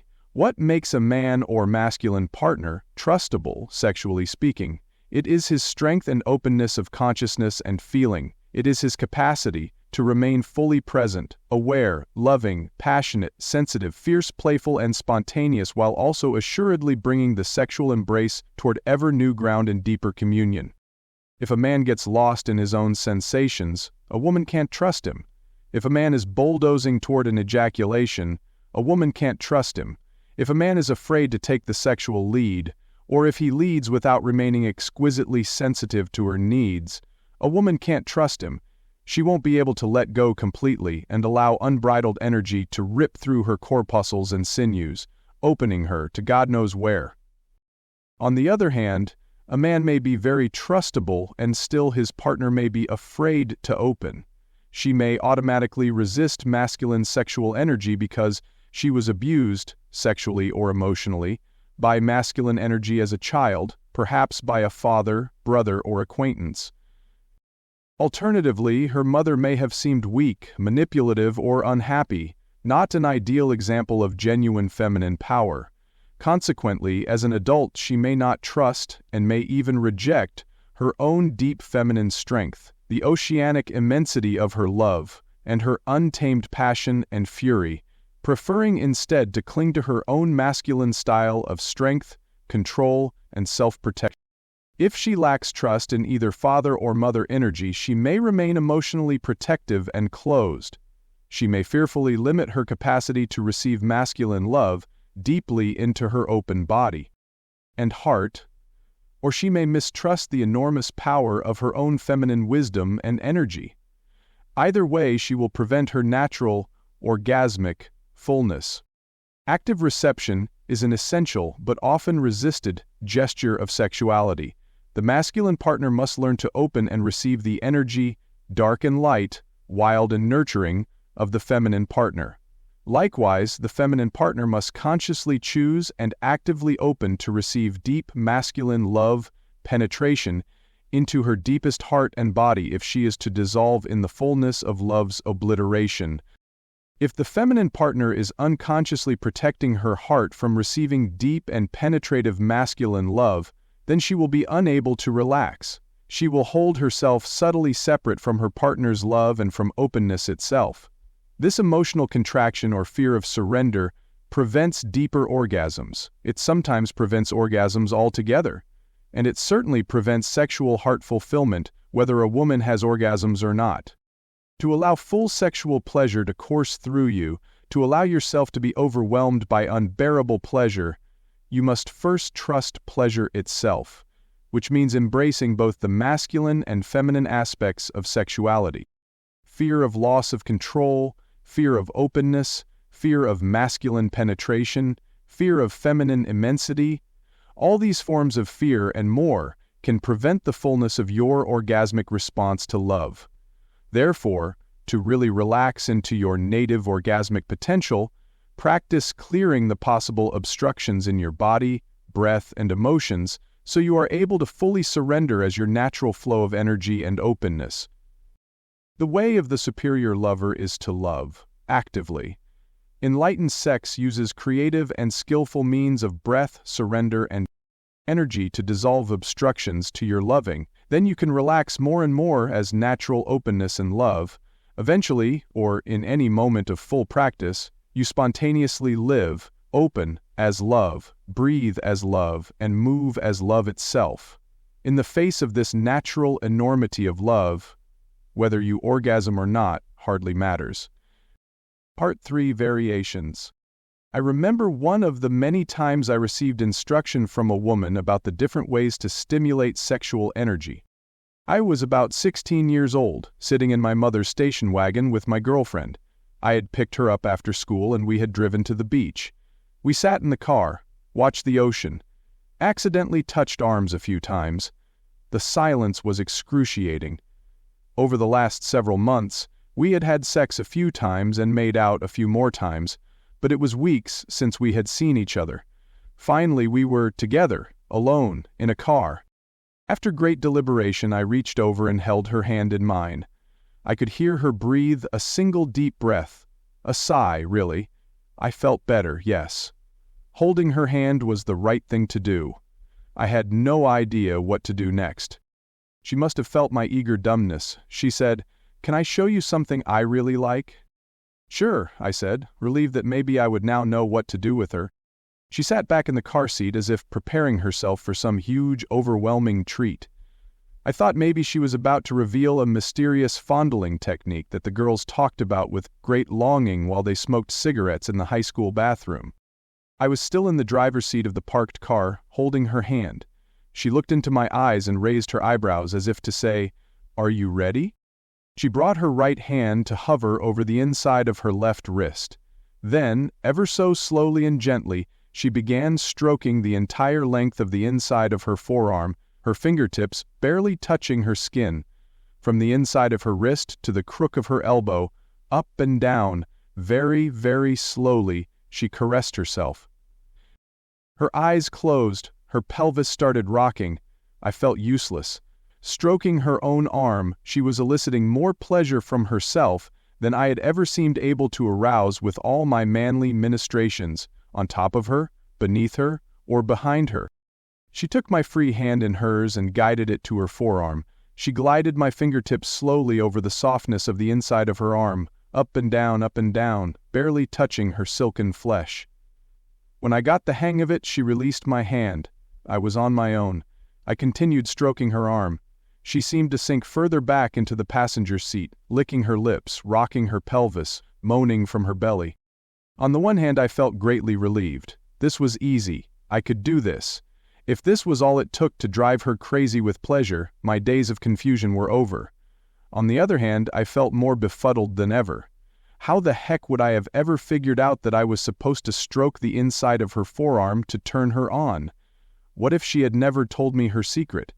What other secrets wasn't she telling me? Eventually, after I stroked her arm for about 5 minutes, she couldn't stand it anymore. She pulled my face toward her and landed a kiss, a very wet one, flat onto my lips. Kissing I knew how to do. I put my arms around her and returned her sloppy, mouthing, licking my tongue against hers. She pulled away and sat back. I wasn't sure, but she seemed disappointed. I must have done something wrong. But what? I assessed the moment. What did I do to turn her off? For once, she didn't have to say anything. I figured it out. I had gotten lost in the fervor of our kissing and stopped stroking her arm. I immediately tried to rectify my mistake. I quickly began caressing the inside of her forearm with my fingertips, just like she had shown me, but it was over. It wasn't working. The space between us hung static, with nothing. I continued to stroke her arm just like she showed me, but she remained stone cold. Who could blame her? My caresses were mechanical, bereft of feeling or subtlety. But worse, I was hoping to please her, hoping I was doing it right. I was being a good little boy, hoping for mommy's approval. I thought I was giving my girlfriend what she wanted, but what she wanted was the very thing I denied her. I was slow to learn what she really wanted from me sexually. A few weeks later, we were making out, rolling around on the bed for quite a long time.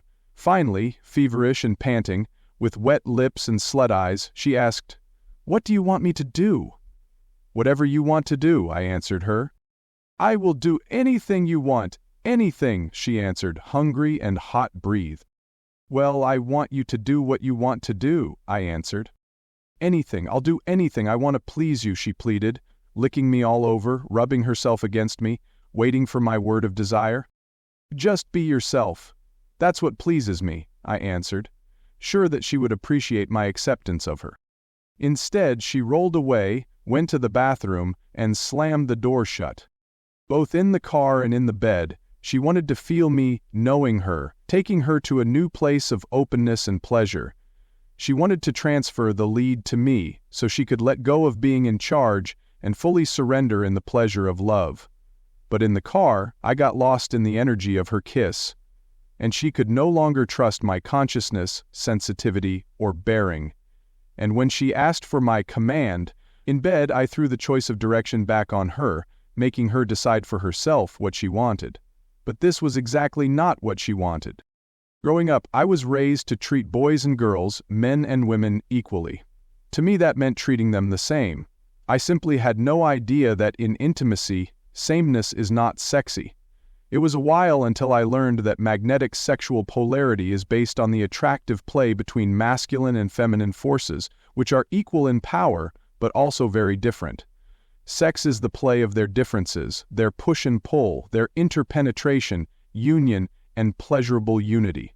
But a mushy soup of neutered sameness is not the basis for sexual play.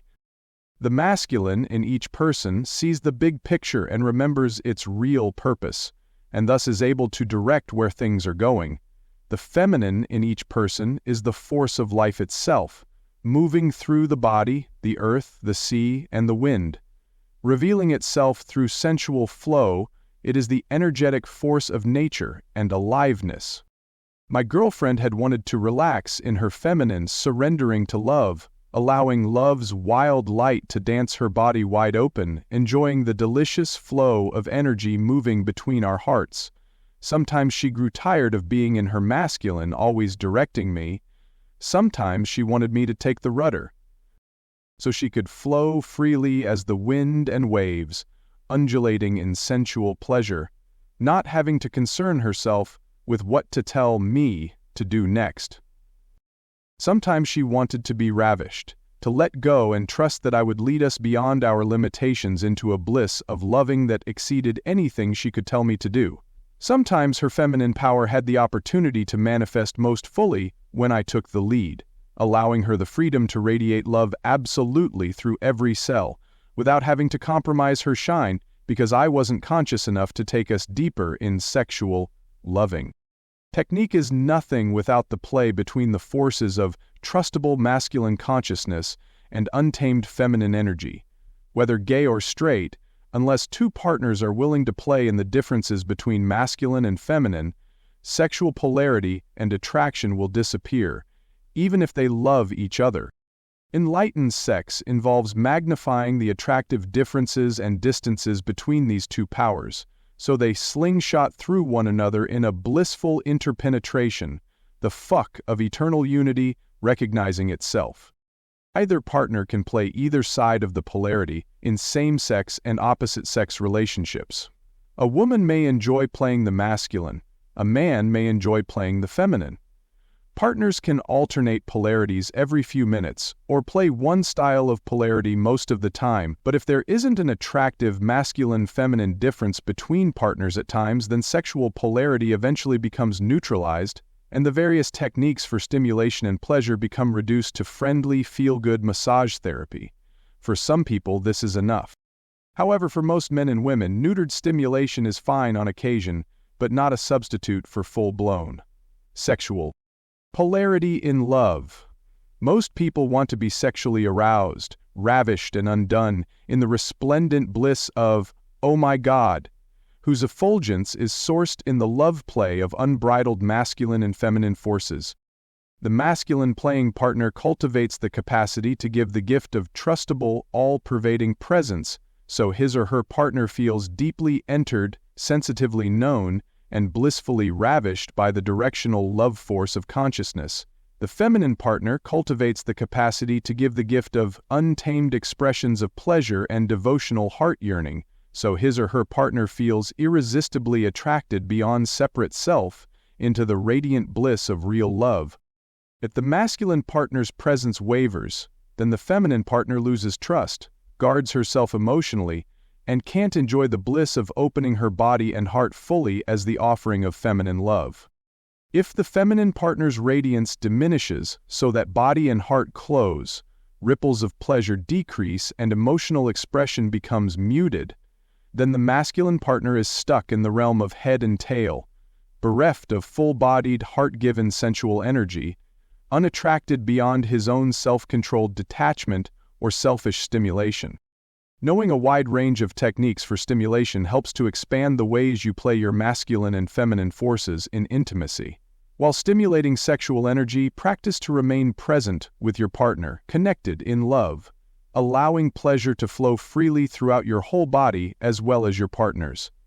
Learn the techniques that best serve to magnify energy and open the offering of love in your relationship, however unfamiliar a method may seem. Don't do something just to get your partner's approval. Do it because it serves to open your bodies as love. While your sexual energies are aroused, practice to unguard your heart, gently but persistently, especially when you notice yourself closing down.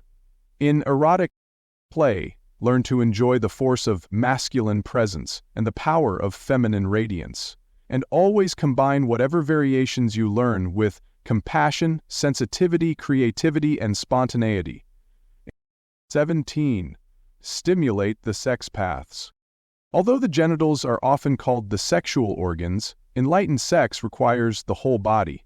The genitals are the root organs of our sex, but they bloom up through the spine and whole body, including the belly, heart, and head. Many people have grown accustomed to limiting intense pleasure to the genitals, resulting in ejaculative and clitoral orgasms. The rest of the body, as well as the profundity of whole-body orgasms, is ignored.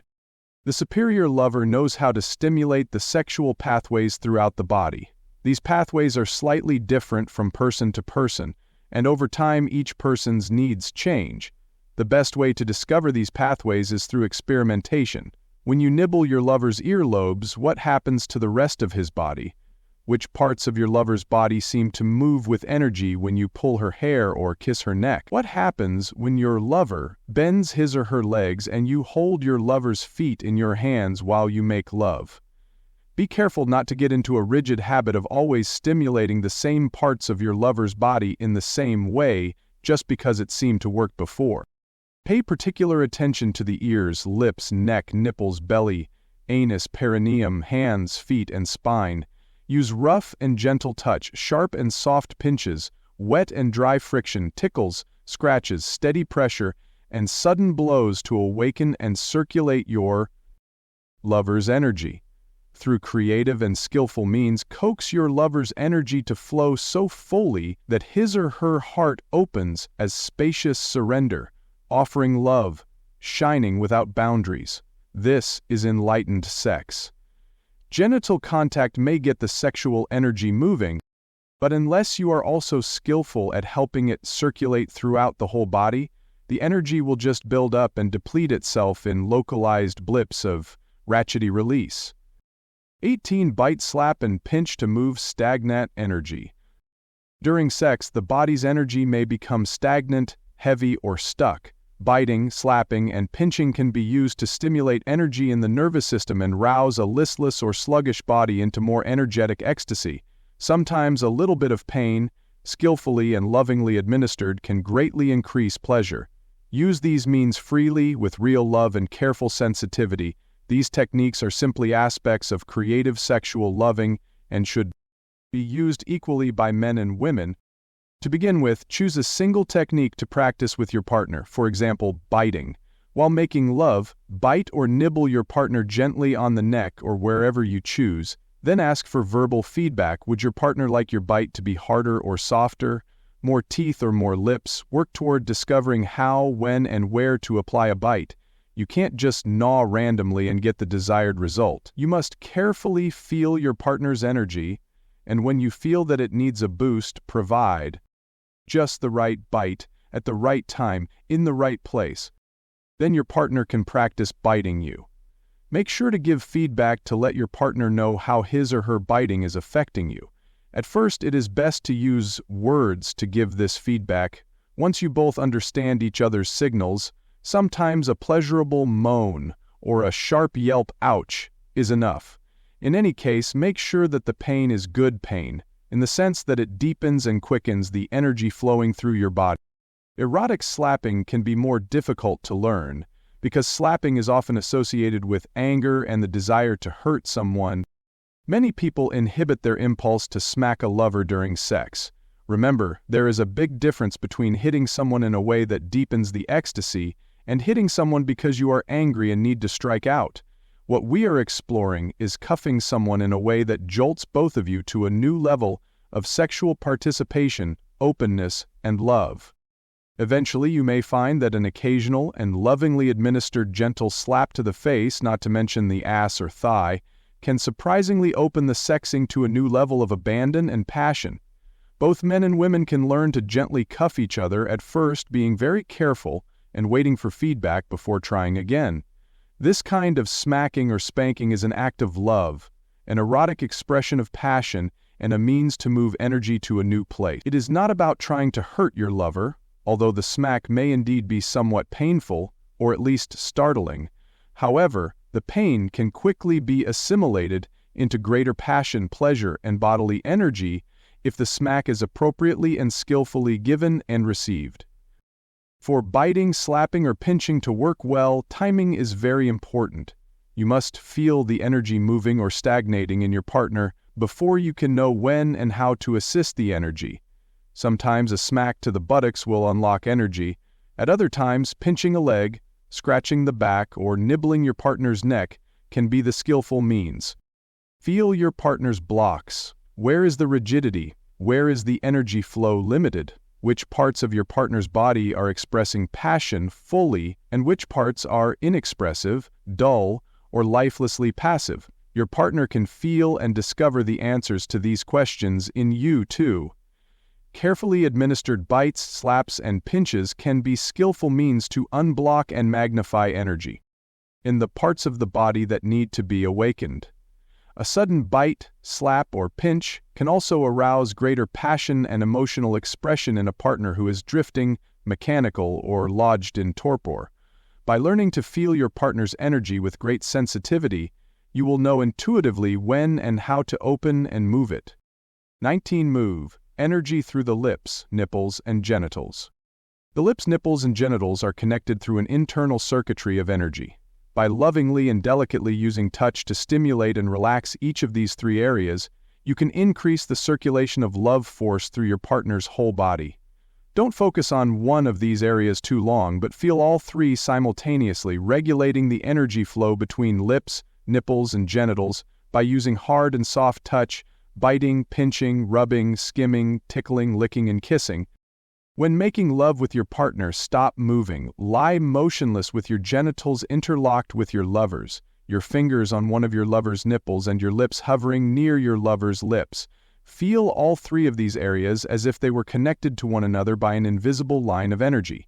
Thrust a few times with your genitals and then carefully pinch your lover's nipple while staying attuned to how your lover's energy is flowing. Pinch the nipple just hard enough that you can feel your lover's genitals responding. Then stop pinching and continue thrusting again. In a minute or so, begin kissing your lover on the lips. Use your tongue to stimulate your lover's lips while pressing his or her lips against yours. With your lips and tongue, suck and knead your lover's upper lip.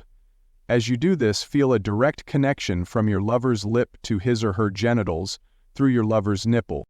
Focus on the lips, nipples, and genitals in turn while stimulating all three areas simultaneously to some degree. Based on your moment-to-moment feeling of your lover's energy flow, choose which area to excite, the depth of stimulation, and the timing. If pinching your lover's nipple or kissing your lover's lips ends up decreasing energy or closing your lover down, then of course, stop. Even when something is working well, don't repeat it too long or it will become irritating.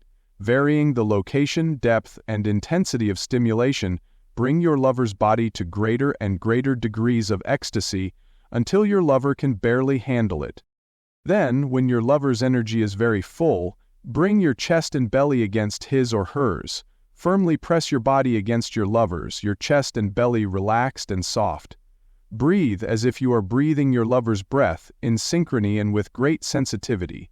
Use your breath to deepen and open your lover's breath. Press your heart tenderly against your lover's heart, feeling through your heart into your lover's, thus reminding your lover to feel from his or her heart into yours. Physical pleasure should never overshadow openness of heart, but if you can continue to help keep your lover's heart open, there is virtually no limit to the depth and fullness of energy you can evoke by skillfully caressing the energetically connected lips, nipples, and genitals. 20. Stimulate the anus. The anus is a potent source of energy arousal in both men and women. Most people find anal stimulation either very pleasurable or very painful depending on their degree of relaxation. From the perspective of enlightened sex, the entire pelvic floor can be a place of sexual power, including the genitals, perineum, and anus. The anus is an erogenous zone, capable of giving you great pleasure. But it is more than this. The anus is also a launch pad for energy moving up your spine. Although not completely necessary, anal stimulation can be an element in your repertoire of practices whereby you circulate magnified sexual energy up your spine and throughout your body to heal and rejuvenate yourself and your partner. In addition to being a source of great energy, the anus is one of the places we tend to store residual tension. Some of us are chronically anxious and therefore become a tight ass. Others are clamping the anus in constant low-level fear. It is important for you to maintain the proper muscle tone, but chronic fear and tension are unnecessary.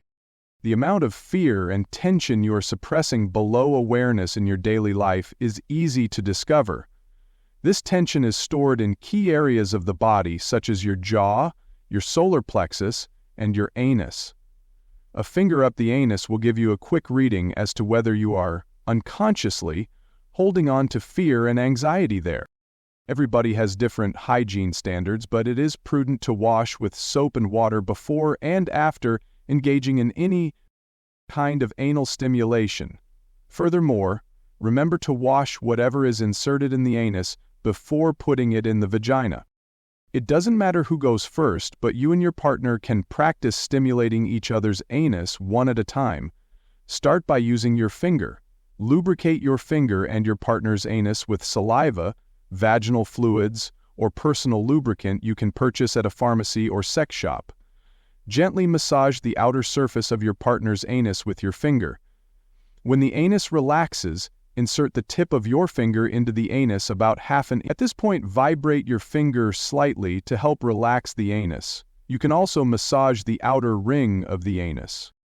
With your partner giving you constant verbal feedback, you can, over time, go deeper and deeper into the anus with your finger, massaging the walls of the anus as you go.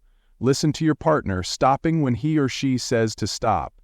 Much emotional residue may be stored in the tissue you are massaging, so be patient and prepared for anything, from tears to anger to catatonia. Some people are able to receive a whole finger during the first session, while others may need weeks or months of slow and patient anal massage to receive even a few inches. Eventually, when both you and your partner have learned to give and receive love and stimulation through the anus, you can begin exploring the subtleties of working with anal energy. You may choose to experiment with various kinds of anal intercourse, carefully entering the anus with penis, dildo, or butt plug.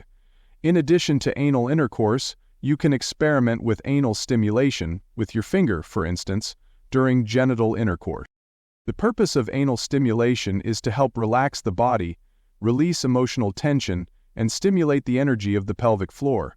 This energy can then be circulated fully, up the spine, and down the front throughout the body's internal circuitry. The anus should be stimulated only to the extent that it serves this flow of energy and openness of heart. If anal sex becomes the sole focus of sexuality, chances are you are dealing with an unresolved neurosis rather than a skillful use of energy stimulation.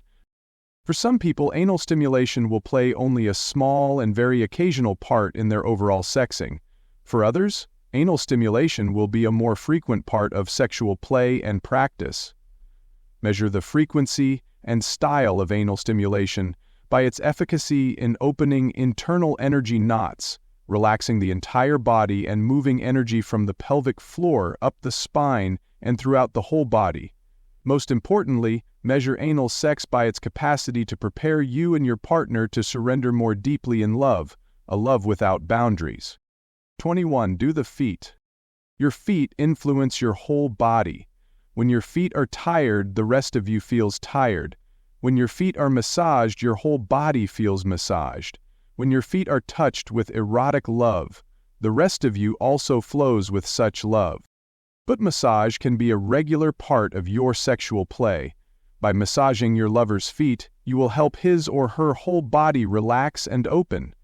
Your lover will be able to feel your love, as well as your skill as a lover, by the way in which you touch his or her feet. If you just press a foot like a piece of meat, your lover will feel your insensitivity. But if you touch your lover's feet as if they were directly connected to your lover's heart and genitals, which they are, your lover will feel your skill with sexual energy. Your lover will relax in the trust of your care and sensual expertise. To give a basic foot massage, use your thumbs on the sole of your lover's foot. Massage gently at first, covering the entire bottom of the foot as well as the toes. Eventually increase the pressure so you are massaging quite firmly. Also massage the areas around the ankle and between the toes. Your lover can give you verbal feedback and let you know what feels good. As you massage your lover's feet, feel the rest of his or her body. Look at how your lover moves in response to your ministrations. Feel the texture, rhythm, and depth of your lover's breath. Can you slowly coax your lover toward an orgasm simply by massaging his or her feet? Can you at least turn your lover on so much that he or she begins to quiver and beg for deep loving? Your lover can also do the same for you. by massaging your feet. The feet are very sensitive, both as receptors and as transmitters. You can use your feet as you would your lips or genitals to circulate sexual love energy between you and your lover.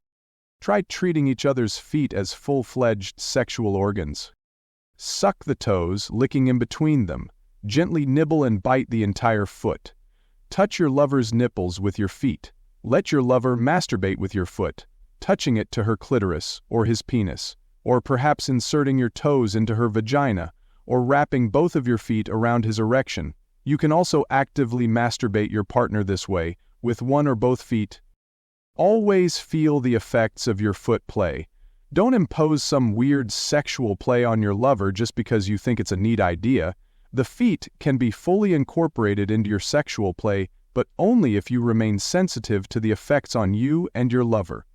The point is to open the energy flow in the body, from the tips of the toes all the way to the top of the head. Even during normal genital intercourse, your feet should feel alive, flexing and relaxing, occasionally transmitting love to your partner directly, feet to feet. Only when the whole body is open to the flow of energy can love invade the heart so deeply that sex becomes a means of contemplative bliss. Maintain a fullness of energy and awareness throughout the whole body, from toes to head, at all times during sex. So often we live from the waist up, or even from the neck up, disregarding our lower body, and yet our lower body connects us to the earth. The energies of life can flow up our body and help us open in communion with the force of love. Make love with your feet and work up from there until your genitals are conducting energy, your belly is full, your heart is wide, and your head is opened like a fully blooming flower. The circular flow up your spine and down your front eventually approaches a speed or intensity that begins to feel more like a column of light, a bright and clear central channel of energy and openness. Breathe the energy up the spine and down the front of your body through your internal circuitry until you feel like a hollow bamboo tube of radiance from toes to head. As your breath and energy become more coherent, a motionless vertical intensity shines as clear light infinitely above and infinitely below. As your heart relaxes all bounds, this intensity widens to include all appearance, so that everything seems as it always has, except now you are the intensity of its appearance, a motionless, vibrating bliss, dancing brightly as all things. 22. Thrust, bath deep and shallow. While making love, it is very important to feel the energetic effects of your genital movement. This is equally true for both men and women, gay and straight. In this section, we will use the example of a man's genital thrusts with a woman. As always, feel free to experiment, modifying and applying these techniques to other sexual situations. Any man can pump his penis in a woman's vagina, feel pleasure, and ejaculate. A superior lover uses his genitals to open the energetic knots that bind his partner's energy and emotion. Then, when her body is wide open, he uses his thrusting to open her heart, to magnify love. It is a subtle matter, involving a wide range of pelvic and genital motion, as well as a keen sensitivity to energy flow and the nuances of trust and love. As a starting point, practice feeling the energetic differences between shallow and deep thrusting. Shallow thrusting means moving the head of your penis from your lover's vaginal opening to about 3 inches or so inside her vagina. Moving in and out at this shallow depth stimulates the clitoral area as well as her deep thrust area. Furthermore, by denying her deep penetration, your shallow thrusting creates a desire in your lover for the energy of deep thrusts.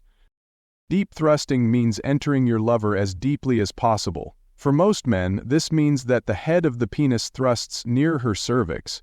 Besides stimulating cervical orgasms, deep thrusts allow your lover to feel profoundly penetrated by your love.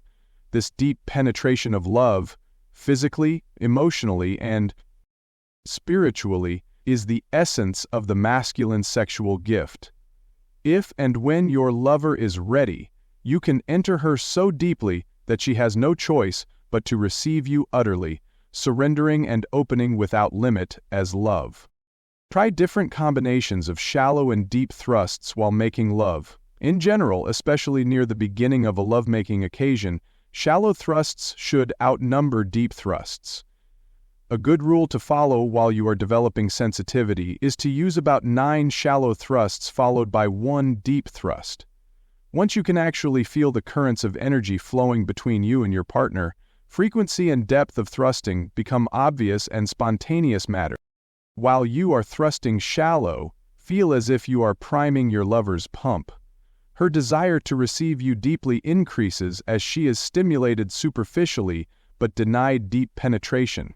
Likewise, you may build up a desire to plunge in as deeply as possible and really pierce your woman to her core. By not succumbing immediately to these desires, you create an energetic vacuum that begins to suck you and your partner into the deepest giving possible, beyond what you would otherwise tend to give of yourselves.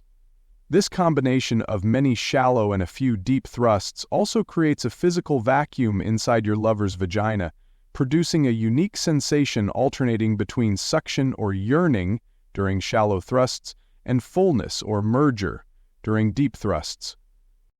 During the deep thrusts, visualize or feel your penis extending far beyond its actual physical length. As you enter deeply into your lover, it is as if the energy of your penis extends through her cervix, through her womb, up through her heart, and perhaps even up through the top of her head. Hold yourself deeply within her, feeling her loving reception of your love, while you remain motionless, yielding your sense of separation, giving yourself completely to your lover and through her, so that you are gone in the giving. Your giving of love and penetration of her heart may become so complete that no sense of separation remains, for you or her. Feeling her completely, you are willingly giving yourself in love. You are pervading her body with your consciousness and energy, feeling through her, taking her beyond herself, as both of you are undone in love. When you enter her with your unrelentingly deep yet totally trustable force of love, she can practice surrendering fully, physically, emotionally, and spiritually. Her vagina opens in pleasure, her heart widens in love. Her love bliss unfolds in response to your conscious entrance into her deepest, most hidden chambers of love. To open so completely, she must feel the trustable force of your body, your love, and your consciousness. She must be tenderly and deeply penetrated by all 3 of your masculine sexual gifts, penis, heart, and consciousness, before she will fully reciprocate and offer you her most profound devotion and surrender. As you practice over time, she will feel the strength, care, and persistence of your love. As you yield your separate sense of self and enter her deepest parts in physical, emotional, and spiritual unity, she can open her vagina, heart, and soul with complete abandon, receiving the obliterating depth of your loving, and both of you will be blissfully vanished in sexual self-yielding. In addition to helping you and your partner open in love, an assortment of thrusts can help magnify and circulate the sexual energy flowing between you.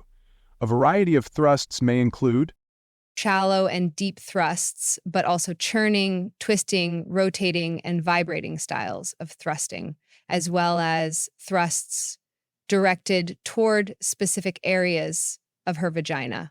For example, following a deep thrust, it is sometimes very useful to vibrate deeply inside your partner, so that your penis is moving back and forth only a fraction of an inch, but at a very fast rate.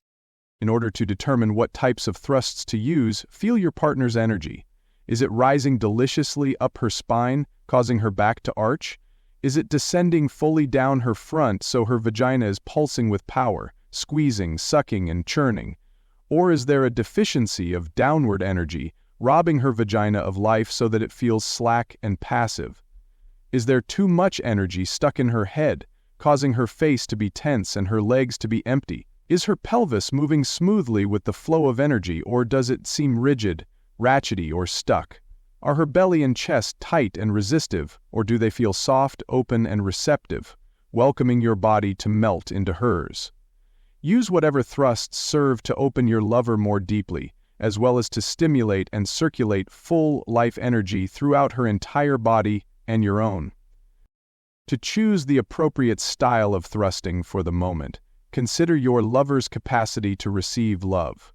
If your lover is in a closed mood, feeling hurt and shut down, then you are not likely to elicit a great response from suddenly thrusting deeply within her. Instead, you will need to use only careful, gentle, shallow thrusts, slowly opening her, showing her you are trustable, and coaxing her heart to receive your loving more deeply. Only after a prolonged period of shallow and caring touches of love will she be ready for the full force of your loving, perhaps pressing into her cervical area. The important point is not whether you should thrust shallow or deep, but whether you are skillfully circulating energy and opening yourself and your partner to deeper loving and awareness. In the fullness of love, no holds are barred. Until then, make sure your lover really wants you to thrust deeply before you cross any physical or emotional barriers that may not be ready to relax. 23. Connect the cervix and penis. Often men ejaculate too quickly and women are unable to receive deep love penetration. Thus, the clitoris has become the focus of some women's sexuality. But for many women, the cervix holds a key that unlocks the physical and emotional doors to truly spiritual sexual union. If a couple's sexual organs are of compatible size, the head of a man's penis, when fully inserted, fits firmly against a woman's cervix. However, vaginas and penises vary in size from person to person, so couples may have less than perfect compatibility between their sex organs. For some couples, the penis might penetrate through the cervix into the uterus if the man thrusts hard enough. For other couples, the head of the penis falls short of the cervix no matter what position the couple takes during sex. Careful experimentation will teach most couples how to accommodate the size and shape of each other's genitals. Couples often need to experiment with different sexual positions to find the best posture for penis-cervix contact. If the vagina is shorter than the penis, the woman and man may lie belly to belly during sexual intercourse, with the woman keeping her legs pressed together. This posture prevents the man from entering too deeply and painfully beyond the woman's cervix. If the vagina is longer than the penis, the woman may need to lie on her back and place her legs on the man's shoulders while they are facing each other in order for him to enter deeply enough to contact her cervix. For some couples, the doggy style position with the woman kneeling and the man entering her from behind is the best position to use for cervical stimulation by the penis. Pay attention to how you feel when the penis is in contact with the cervix. If the penis is motionless against the cervix for too long, the man may eventually begin to lose his erection and the woman may begin to feel less aroused.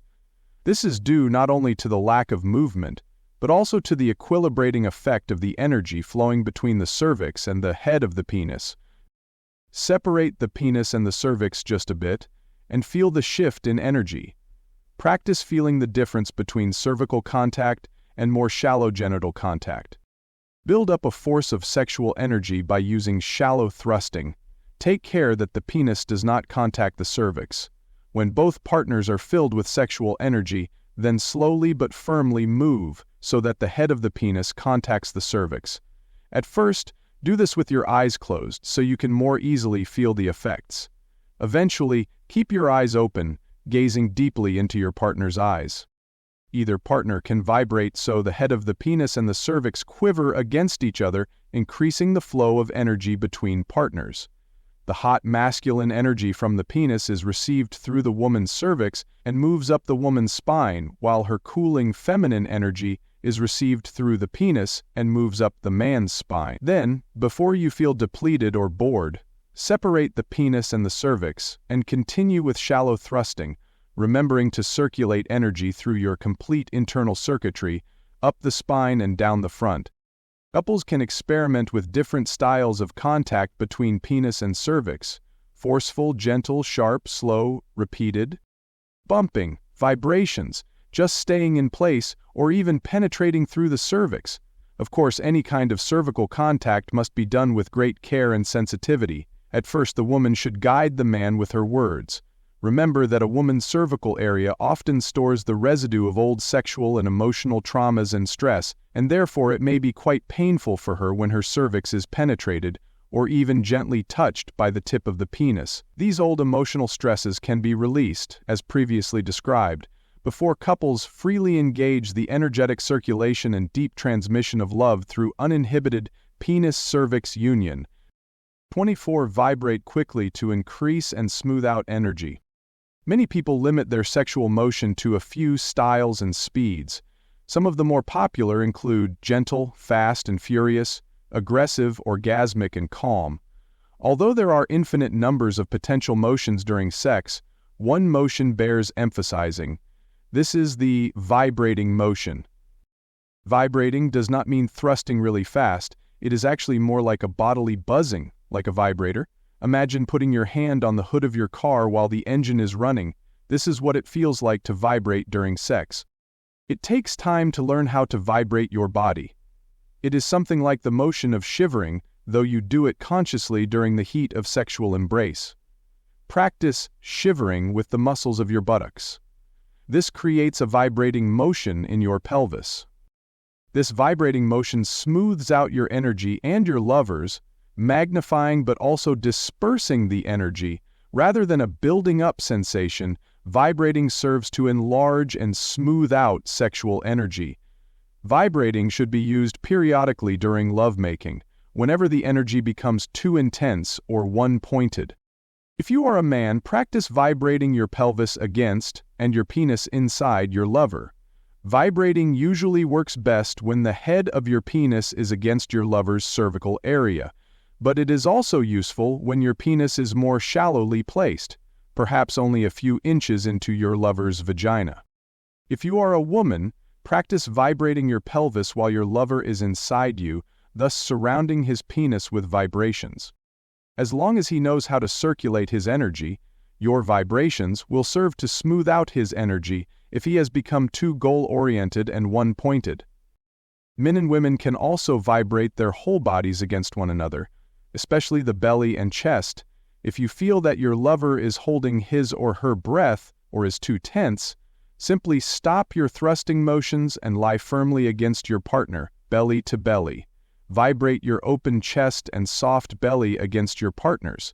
Breathe deeply and steadily while you vibrate, never holding your breath. Feel your partner's energy loosen and open with your vibration. When your partner's body feels soft and relaxed like love jelly, then you can resume other motions to increase and circulate energy. Throughout your lovemaking, allow your body to remain liquid and pliable rather than rigid and stiff. Periodically, you can vibrate against your partner just through your genitals or with your entire body to help keep both of you soft, alive, and lovingly vibrant. 25. Relax your body and breath. If you have ever seen a great athlete perform, then you have seen grace in motion. Great athletes remain deeply relaxed even when they are very active. This combination of relaxed ease and skillful activity is the hallmark of bodily genius. The same quality of graceful fluidity can be found in great musicians, singers, and dancers, as well as basketball, baseball, and football players. Spiritually evolved individuals, such as saints and true mystics, often evidence a uniquely graceful economy of movement. As your practice of enlightened sex develops, your movements become more and more like those of a great athlete, dancer, or saint. Rather than flail like a worm in a frying pan, you move more like the waves rolling across an ocean, powerful, serene, and vast. Your heart opens through your body and beyond, so every movement is generated by the force of love. Your belly and genitals are full of energy, and all action emanates from your energy-full lower belly. Your tempo of thrust and spine undulates with the rhythm of your inhalations and exhalations. With practice, deep consciousness pervades every stirring of your belly, breath, and heart. It is as if your sexing is the play of ripples on the surface, but the deep ocean currents are its source. The deep of consciousness unfolds through your belly, breath, and heart, and this is enlightened sex. Consciousness unfolding through the body as love. Unless consciousness can pervade your body, love will not prevail. If your body is kinked by tension, the immense force moving through you cannot unfold as love. Rather, it will unfold in the shape of your kinks. If you are afraid of anger, for instance, this fear will be shaped as a kink in your body. As sexual energy becomes magnified, it will echo in the shape of the kink. Your fear of anger will become greater. Your breath will become shallow and your body will tighten. Tension will increase, and the flow of love will decrease. Because of energy echoing in the shape of your kink, you may automatically react to your partner's passionate or aggressive expression of lovemaking as if it were an angry violation of your boundaries, even when it is only a playful expression of love. As we learn to open fully in the play of enlightened sexuality, we must remember to keep the body relaxed so love can flow fully through all our parts. Tension causes love to kink into fear. Tension obstructs the energy magnified through sex, energy that would otherwise be used for transmitting love to our partner and beyond. The more relaxed our body remains, the more our sexual motions reflect the vast consciousness that is the source of our being. The more fully our breath circulates through our body, the more our love can unfold through every gyration and moan. However, a relaxed body does not mean a limp body. An open body is not a passive body. Consider an athlete or dancer. He or she is very active, full of great force and dynamic energy, and yet his or her movements are relaxed, at ease, and graceful. Over time, you can develop this capacity during sex, so you are simultaneously powerful and relaxed. Pay special attention to keeping your body relaxed as the energy builds during lovemaking. If you notice your forehead crinkling, smooth it out. If you notice your jaw clenching, relax it. If your belly and chest become hardened, allow them to be soft and open. Keep your whole body fluid and alive. Allow your energy and power to move through you without clamping down the body. Allow your power to be wide and round rather than narrow and one-pointed. If your thrusting becomes rigid and knife-like, round it out into the form of a huge crashing wave. If your shrieks become sharp, open them into full-throated moans. If your limbs go stiff, move them with the slithering power of big snakes. Without decreasing the force of your energy, allow it to flow like huge water, rather than like a monster robot. Your strength can be that of a waterfall or a giant redwood tree, rather than that of a metal pole or concrete slab. You are alive and filled with energy, not dead and rigid. Your breath fills your body with life force. Just as blowing into a balloon fills its limp, rubbery skin with pressure, or as wind fills the sails of a huge ocean vessel, so your breath fills every inch of your body with energy. Your movements ride on this force of breath. When you practice enlightened sex, the large movements of your pelvis and spine ride the rhythm of your inhalation and exhalation, and even your smaller movements, kissing your lover's neck for instance, are done at the right moment of breath in order to transmit the most love. You must feel and learn what the right moment of breath is, and this is done by remaining aware of your breath and the flow of energy during lovemaking. Imagine a place about 2 or 3 inches below your navel. This is your center of movement. Every movement of yours can feel connected to this place, as if the impulse to move even your fingertips emanated from this area in your lower belly. Move from your lower belly and allow all motions to unfold as love through your breath. If you are spreading your legs wider, for instance, allow this action to originate from your lower belly. Drop your attention and awareness to your belly, to your center of power and movement, 2 or 3 inches below your navel. Feel this area below your navel. Inhale and feel your belly rising with your breath, pushing outward. Feel your hips and upper thighs separating with this motion. Widen your legs in synchrony with either your inhalation or your exhalation, whichever feels more open, natural, and easeful. Do the motion itself as an act of transmitting love to your partner. As if kissing a child, allow your action to communicate total love. As if massaging a stiff muscle, offer your motion with the conscious intent to open your partner even wider into love. With practice, your body, breath, and heart will become synchronized with your partner's. A coherence will develop between the two of you, magnifying your life force and depth of loving beyond what you could manage alone. As you both relax through your kinks, fears, and resistances, love will pervade you to a profound degree, until your bodies become as waves in an immense ocean of love. The power of love will express itself naturally and spontaneously through your relaxed breath and body as the play of your sexing unfolds from greater and greater depths. The grace of your lovemaking may provide an opening through which eternity can flood its hello. 26. Make love for at least 45 minutes. Sex is enjoyable in various portions. Sometimes you just want a quick dollop of passion during lunch hour. A brief ravishment in the car can move your energies and awaken your hearts for the remainder of the day. There are many times when a short sexual occasion is just what you and your partner need. However, sexual occasions of long duration can be the mainstay of your sexual practice. As animals, our bodies are built for sex. Upon stimulation, we get hard and wet and want it more and more. We touch, couple, and gyrate like writhing mammals of love, finally convulsing in an orgasm. Our penis spews seed, our cervix dimples and sucks sperm toward the waiting egg. This kind of sex is best for making babies. 2 minutes or 10 minutes, it really doesn't matter too much if our desire is to procreate. But if our desire is to circulate healing energy through our bodies, loosen the tightened knots around our hearts, and surrender into open communion as love, then we can practice sex for longer periods of time. Something happens to the energy of the body after about 45 minutes of sexual intercourse. Our urgency smooths out, our tension eases into an open love. The wrinkles of the day flatten into a calm sea that washes through us in a bigger way than a normal orgasm ever could.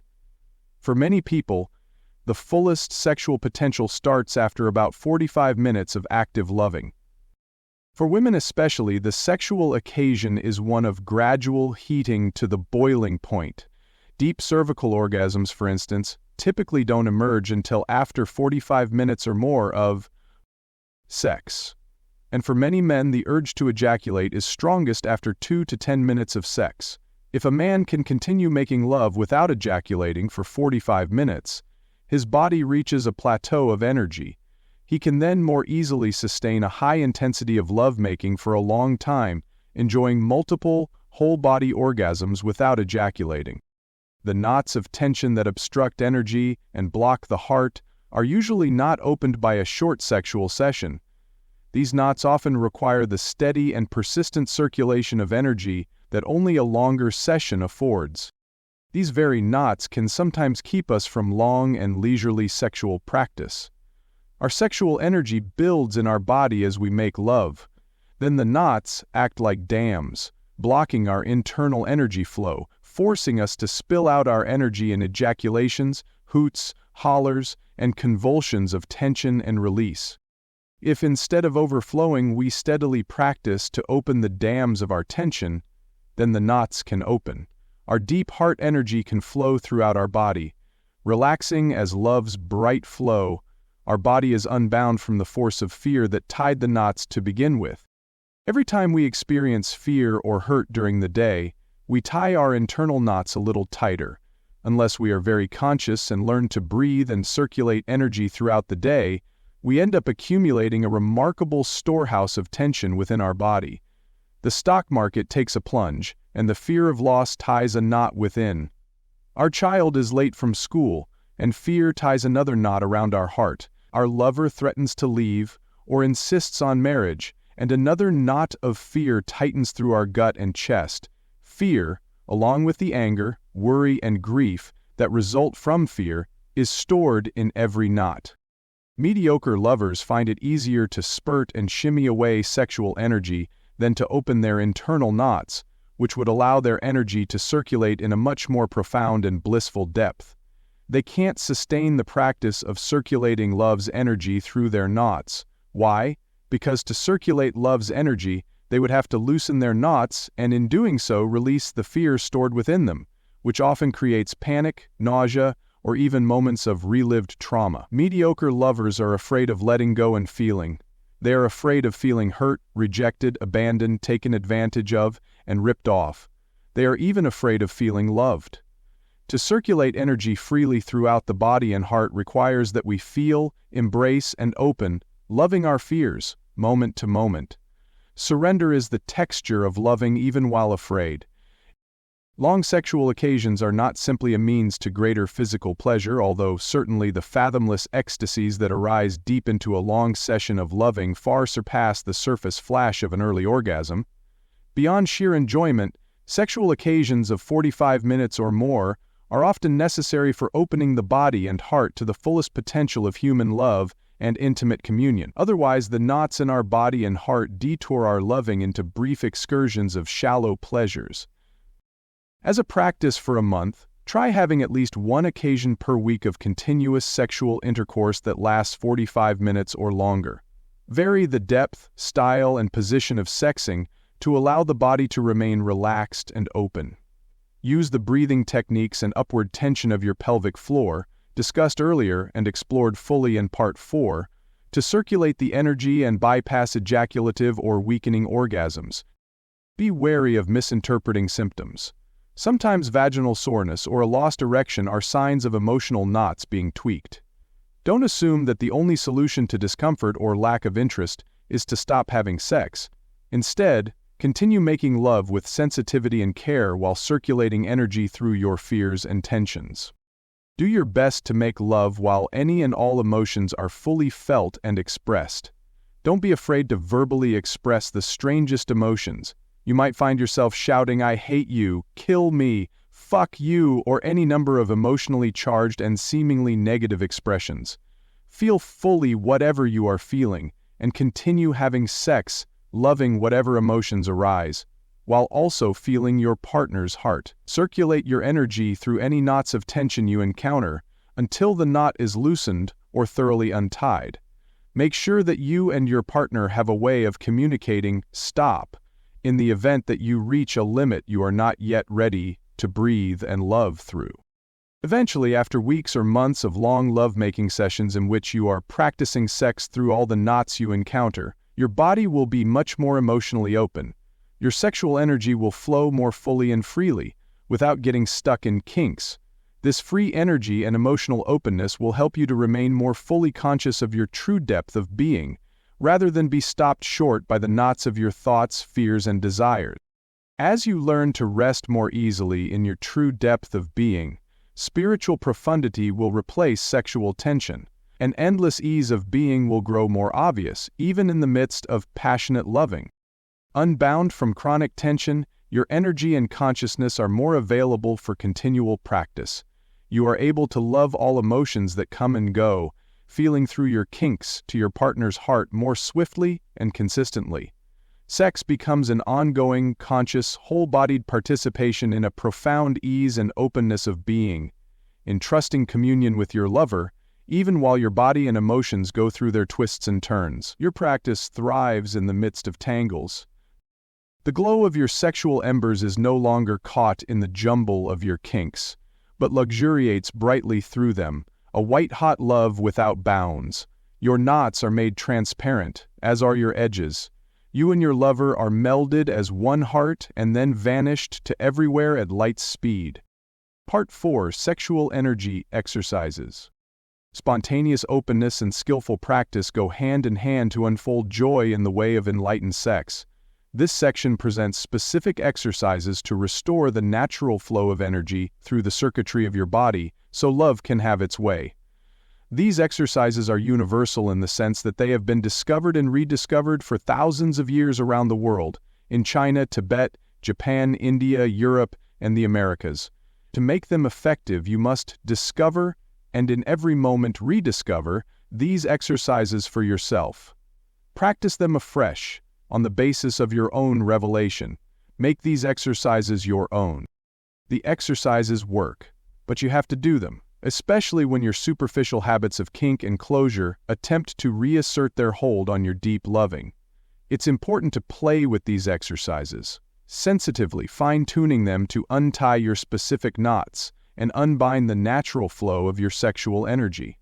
For best results with all these exercises, combine stalwart self-discipline with moment-to-moment freshness, delight, and a large dollop of intuitive creativity. While doing these exercises, remember this principle. The power of sexual energy flowing between lovers is usually determined by the feminine partner's openness to love and pleasure. The depth with which sexual energy flows between lovers is usually determined by the masculine partner's capacity to circulate energy consciously. That is, sexual energy itself, its flavor, texture, and power, is a feminine gift. Where that sexual energy goes or how it is used is a masculine gift. Of course, we are each free to choose, moment by moment and year by year, when we might enjoy offering our more masculine or more feminine sexual gifts, regardless of whether we are man or woman, gay or straight. If unbridled ecstasy can't fully express itself through the feminine partner's body, then sex will become cold, staid, and uninteresting. If the masculine partner is unable to move the couple to ever deeper revelations of love, surrender, and divine communion, then sex will become frustrating, amateurish, pathetic even. Just a tease of its full potential. Each of us has both masculine and feminine capacities within us. Therefore, each of us can magnify sexual energy, feminine, and direct sexual energy in specific ways, masculine. Yet, in any particular moment of sexual union, one person is usually playing the more feminine force of radiant power, while the other is playing the more masculine force of present intentionality. One is being more attractive, one is being more directive. If this sexual polarity is denied or repressed in either homosexual or heterosexual relationships, lovemaking tends to lose passion and depth. When the exercises presented here get off the paper and into your bed, something curious may happen. As the sexual energy builds, the more feminine partner may forget to do the exercise you both set out to do. As love opens your hearts into ever-widening joy and unbearable pleasure, the feminine partner often swoons in ecstasy too much to be concerned about some technical way to breathe or move energy. Luckily, this works out fine because the masculine in each of us usually enjoys deepening and perfecting practices for growth. During sex, if the masculine partner doesn't exercise deeply, with full presence, sensitivity, happiness, and skill, the feminine partner, if sufficiently open, will usually resonate quite effortlessly to the same depth. Sexually speaking, when partners respect, honor, and trust each other in love, the feminine flows where the masculine goes. Therefore, if you are playing the feminine partner, don't worry if you become so blissfully open during sex that you don't remember to practice the technical breathing exercises that are presented here. Just relax into the natural pleasure of your body. Express your trust and pleasure to your partner when he's practicing well, and don't inhibit your expression of pain or boredom if he is not. Open to your own loving, open to your partner's loving, then open for the sake of love itself. Practice receiving love and energy into every part of your body. Breath by breath, surrender yourself utterly to be moved and breathed by love. Love will have its way. These exercises may seem complicated at first, but they are simple once you've practiced them. As with learning to drive a car, at first you may feel overwhelmed by the details. How can you pay attention to the road in front of you, while also checking your rearview mirror? Knowing if the lanes are clear to your right and left, keeping an eye on your speedometer and gas gauge, figuring out when to accelerate, when to brake, and God forbid you should have to learn how to use a clutch and shift gears at the same time. But with a little practice, what first seems complicated becomes virtually effortless, and so it is with these sexual energy practices. Practice as much of each exercise as you can remember, then review it again before your next opportunity to practice. Practice and review, practice and review. In time, you will be ready to expand beyond the fundamental practices described here, because they will seem so easy and so effortlessly blissful. 27. Breathe sexual energy in a circle. For many people, sex typically involves stimulating the genitals to experience pleasure. If this stimulated energy builds up beyond a certain point, most people can't contain it anymore, so they release the energy in orgasm.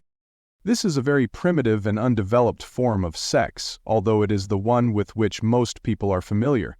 During this form of sex, it often feels as if the sexual energy wants to go down and be released outwardly. In most women, the energy accumulates and then is let go in waves, with the genitals and hips thrusting in fits of undulating release. In most men, sexual energy increases down in the genitals and then wants to be released outwardly in an ejaculative burst.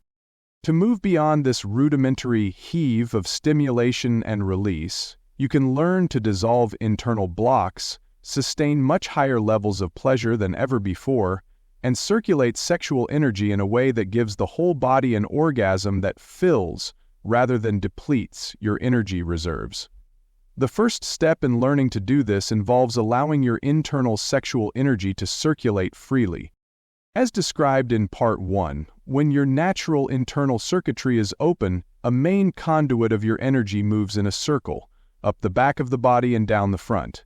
During sex, your energy moves from the genitals back and then up the spine, fills the head, and then comes down the front of the body, through the tongue, throat, heart, solar plexus, and belly, back to the genital region, completing the circle. In the practice of enlightened sex, you can learn to enjoy deeper genital orgasms, spine orgasms, brain orgasms, heart orgasms, and whole body orgasms. You can magnify your internal energy to such an intensity that you are saturated by light, far more blissful than any typical ejaculative or clitoral orgasm. You are able to surrender yourself fully through sex, to be obliterated in huge loving for hours at a time, so your separateness is melted in the force of love that moves the universe. Sex becomes a means to help liberate the body and mind from limiting habits, so you are able to open to your heart's most authentic and radiant truth, bursting to give your deepest gifts, all day, at work, in relationships, and in meditation. We will look at practices for circulating your sexual energy through your natural internal circuitry in stages. It is fine to start off practicing these exercises while your partner is masturbating you or having genital intercourse with you, but it is often easier to learn to do the exercises while masturbating yourself. Eventually, you can practice these same exercises while making love with your partner. First, practice to develop sensitivity to your internal energy itself, relaxing the body as much as possible.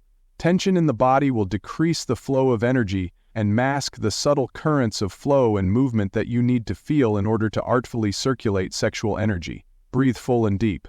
As we will see, your breath can be used to help magnify and move energy.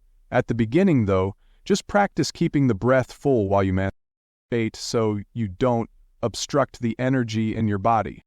While masturbating, concentrate on feeling the energy as it builds up in your genital region.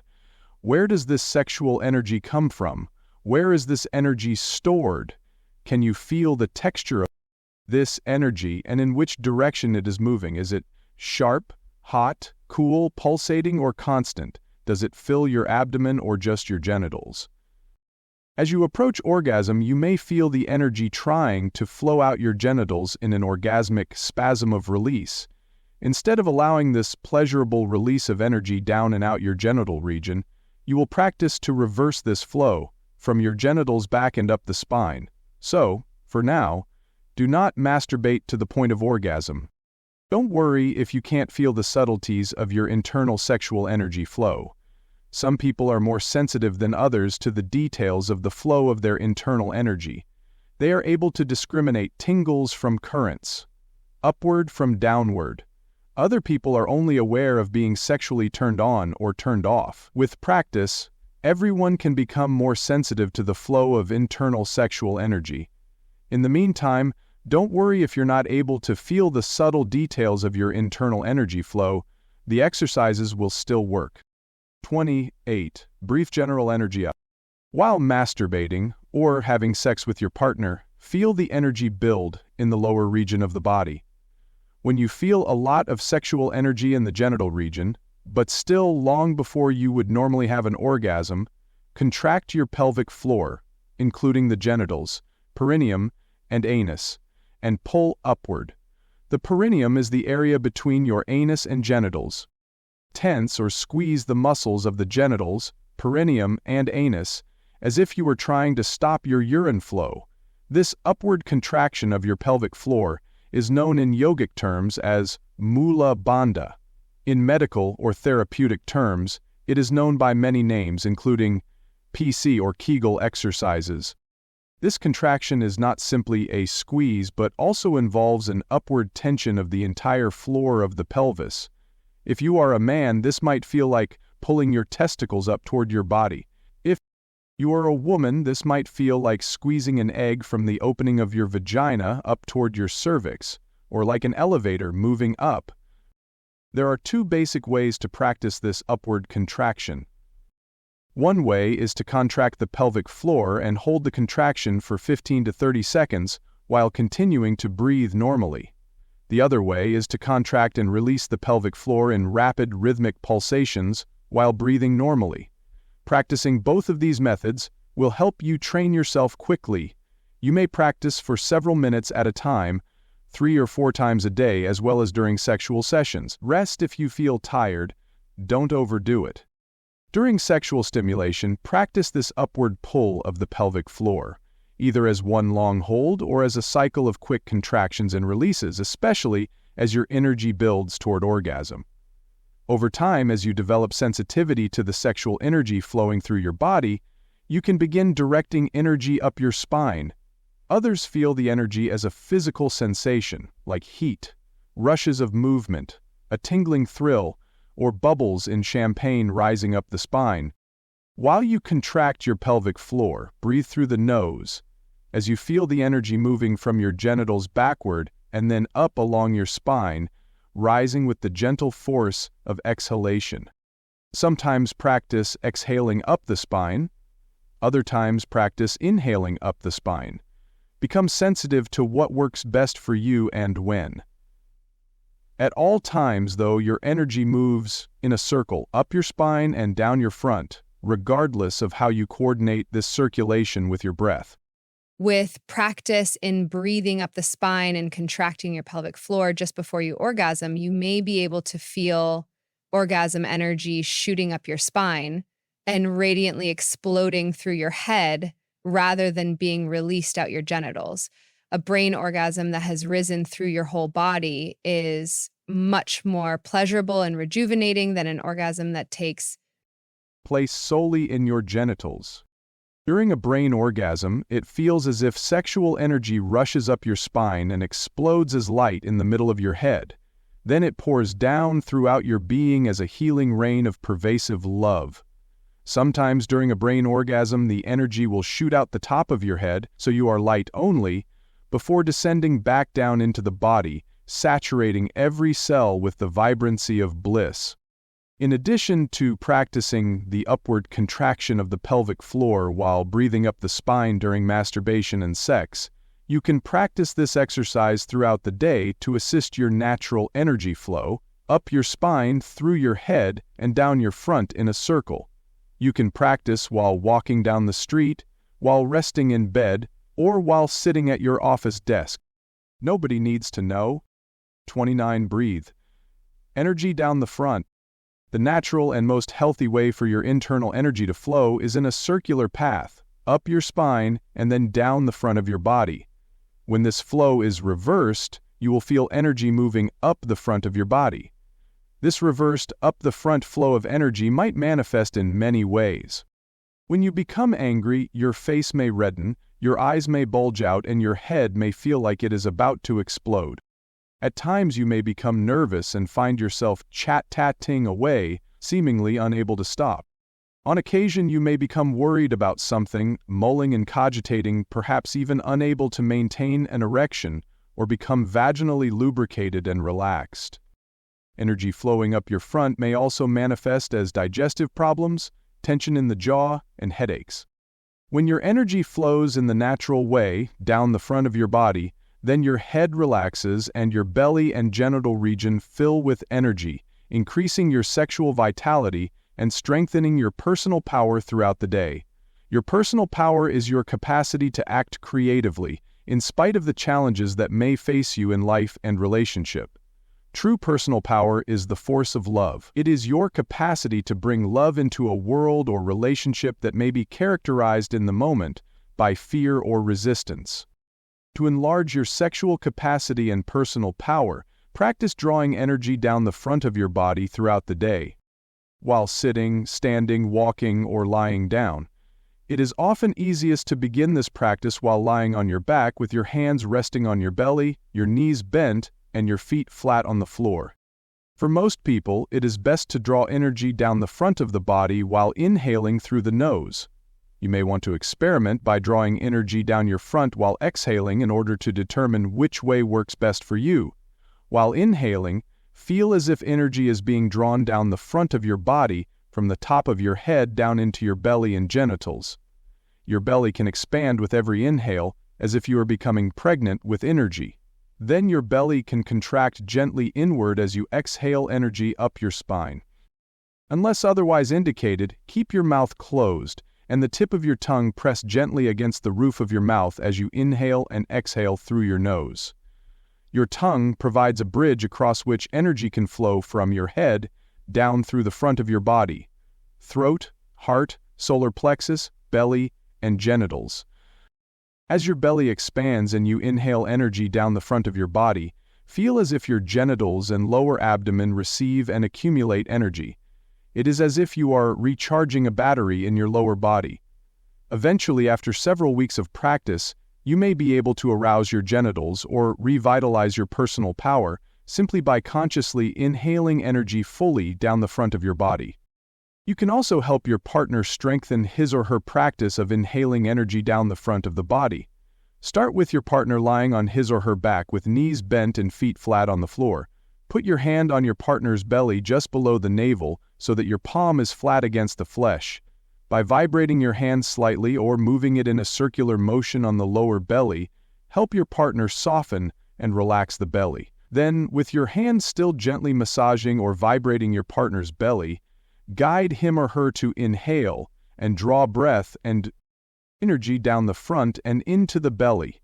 As your partner inhales, the belly should fill with breath and your hand should rise as the belly becomes pregnant with energy, full and round. If you both feel it is appropriate, you can move your hand from the belly to your lover's genitals. Your gentle touch on your lover's genitals may help your lover remember to draw in inhaled breath energy down his or her front, through the lower abdomen, all the way to the genitals and pelvic floor. Another good way to assist your partner in learning to move energy down the front is by using your hands to stroke down the front of your partner's body from the heart to the lower belly during sex or at any time. You can use this technique if your partner's face is getting red, with the heat of anger or passion rising the wrong way up the front of the body toward the head. You can bring this hot energy quickly into proper downward circulation by lovingly stroking down the front of your partner's body, as if coaxing the energy to move down the front like a waterfall of molten lava, rather than up the front like a hot geyser. Over time, as you practice breathing energy down the front, you will become aware of a growing center of power residing in your lower belly. As you accumulate energy in your belly through proper breathing, you will be able to meet the obstructions in your daily life with greater energy and give your gift with gentle but persistent force, humor, and emotional perseverance. You will be able to transmit healing energy by directing it through your heart, hands, eyes, and genitals. You will be able to embrace your lover with tremendous sexual potency, softness, stamina, and loving surrender. As paradoxical as it might sound, most people need to strengthen their bodies before they will surrender fully. Once your personal power is strengthened and your belly is full of life force, you can relax physically and emotionally without fear. You can let down the defenses around your heart, certain that your surrender and opening is based on strength rather than weakness. As your personal power grows, you begin to realize a continuity of energy. The life force you are breathing through your body is the same unlimited life force flowing all around you and also through your partner. By surrendering, by opening to love and magnifying the flow of energy in sexual embrace, you open directly to a boundless and universal flow of energy that circulates throughout your body. True surrender is true power. The love force that moves the universe is also the love force that breathes your breath and beats your heart. When fear dissolves, you no longer separate yourself from this single flow of immense force. Love is continuity with infinite life force, a oneness of being with no separation. Opening sexually is opening to this flow of life force, and love is the key to this opening. But before you can trust love, you need to be strong enough to relax.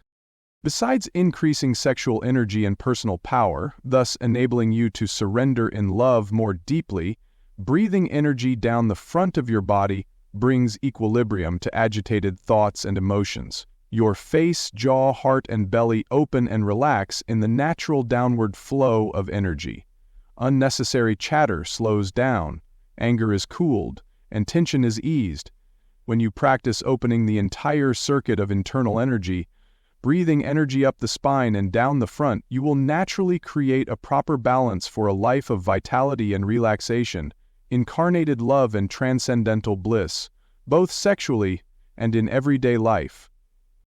The natural circuit of sexual energy flows from your genitals up your spine and into or through your head, then back down the front of your body, down to your pelvic floor. During sex and throughout the day, you can learn to seal the entire pelvic floor, including the genitals, perineum, and anus, so your magnified energy doesn't leak out at the base. Sealing your pelvic floor and drawing the stimulated sexual energy up your spine at first requires an upward muscular contraction of the anus, perineum, and genitals, as already described. Eventually, the buttocks and anus remain more relaxed, and only a slight upward tension is applied in the genital and perineal region. Over time, even this slight upward pull becomes more and more subtle, evolving into a practice of conscious intention, merely feeling and intending the energy to move up the spine from the genitals, rather than a physical exercise of muscular contraction. Finally, these practices occur spontaneously. As you begin to practice, the upward contraction of your pelvic floor helps to contain your energy within the natural circuitry of your body so that it flows up your spine and down your front during sex and throughout the day. As your practice deepens and your sensitivity increases, you will naturally discover other ways to make conscious use of your pelvic floor. 1. Learn to bounce energy off your pelvic floor. This practice can be done while masturbating, while having sex with your partner, or at any time during the day. Inhale deeply down the front of your body for several cycles of breath. Each cycle consists of an inhale and an exhale. Feeling energy accumulate in your lower abdomen and genital region. When the energy in your lower belly feels full, draw it forcefully down to your pelvic floor with an inhalation, and then, with an equally strong exhalation and contraction of the pelvic floor, bounce the energy up your spine. The contraction of your pelvic floor moves your energy upward as if your energy were bouncing off a trampoline.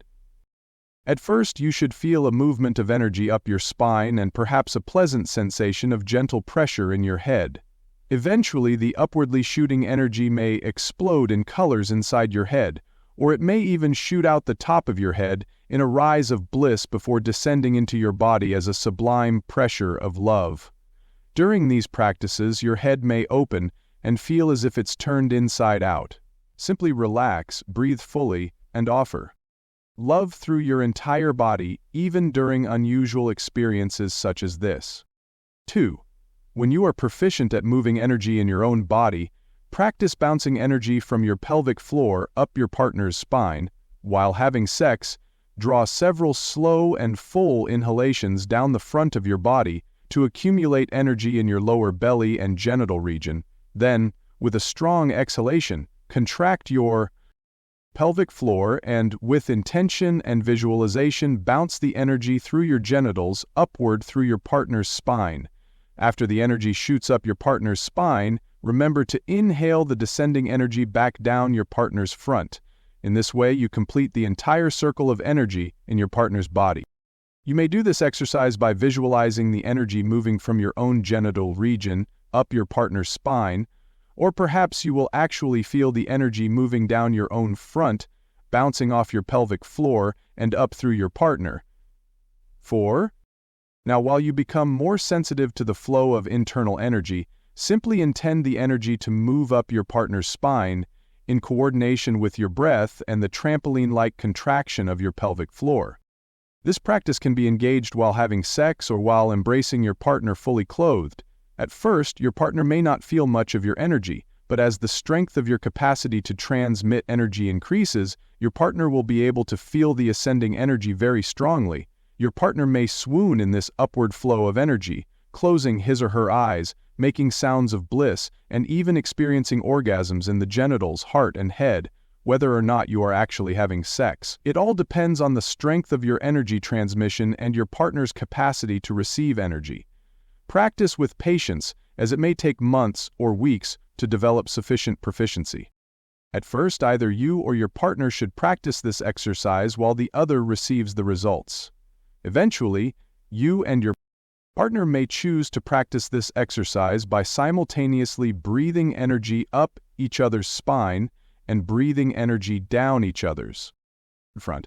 This simultaneous practice is particularly effective at loosening deep energetic blocks and restoring natural ease and full flow to the entire circuit of your internal life force. 3. During the day, notice if your pelvic floor feels open, as if energy were leaking out. If your pelvic floor feels leaky, seal the energetic seepage with several strong contractions. For instance, right after you urinate or move your bowels, your genital region or anus may still feel opened or uncontained.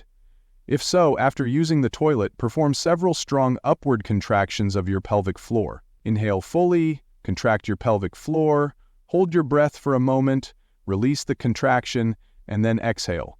Eventually, you may want to hold the contraction steady through several cycles of inhalation and exhalation before relaxing. 4.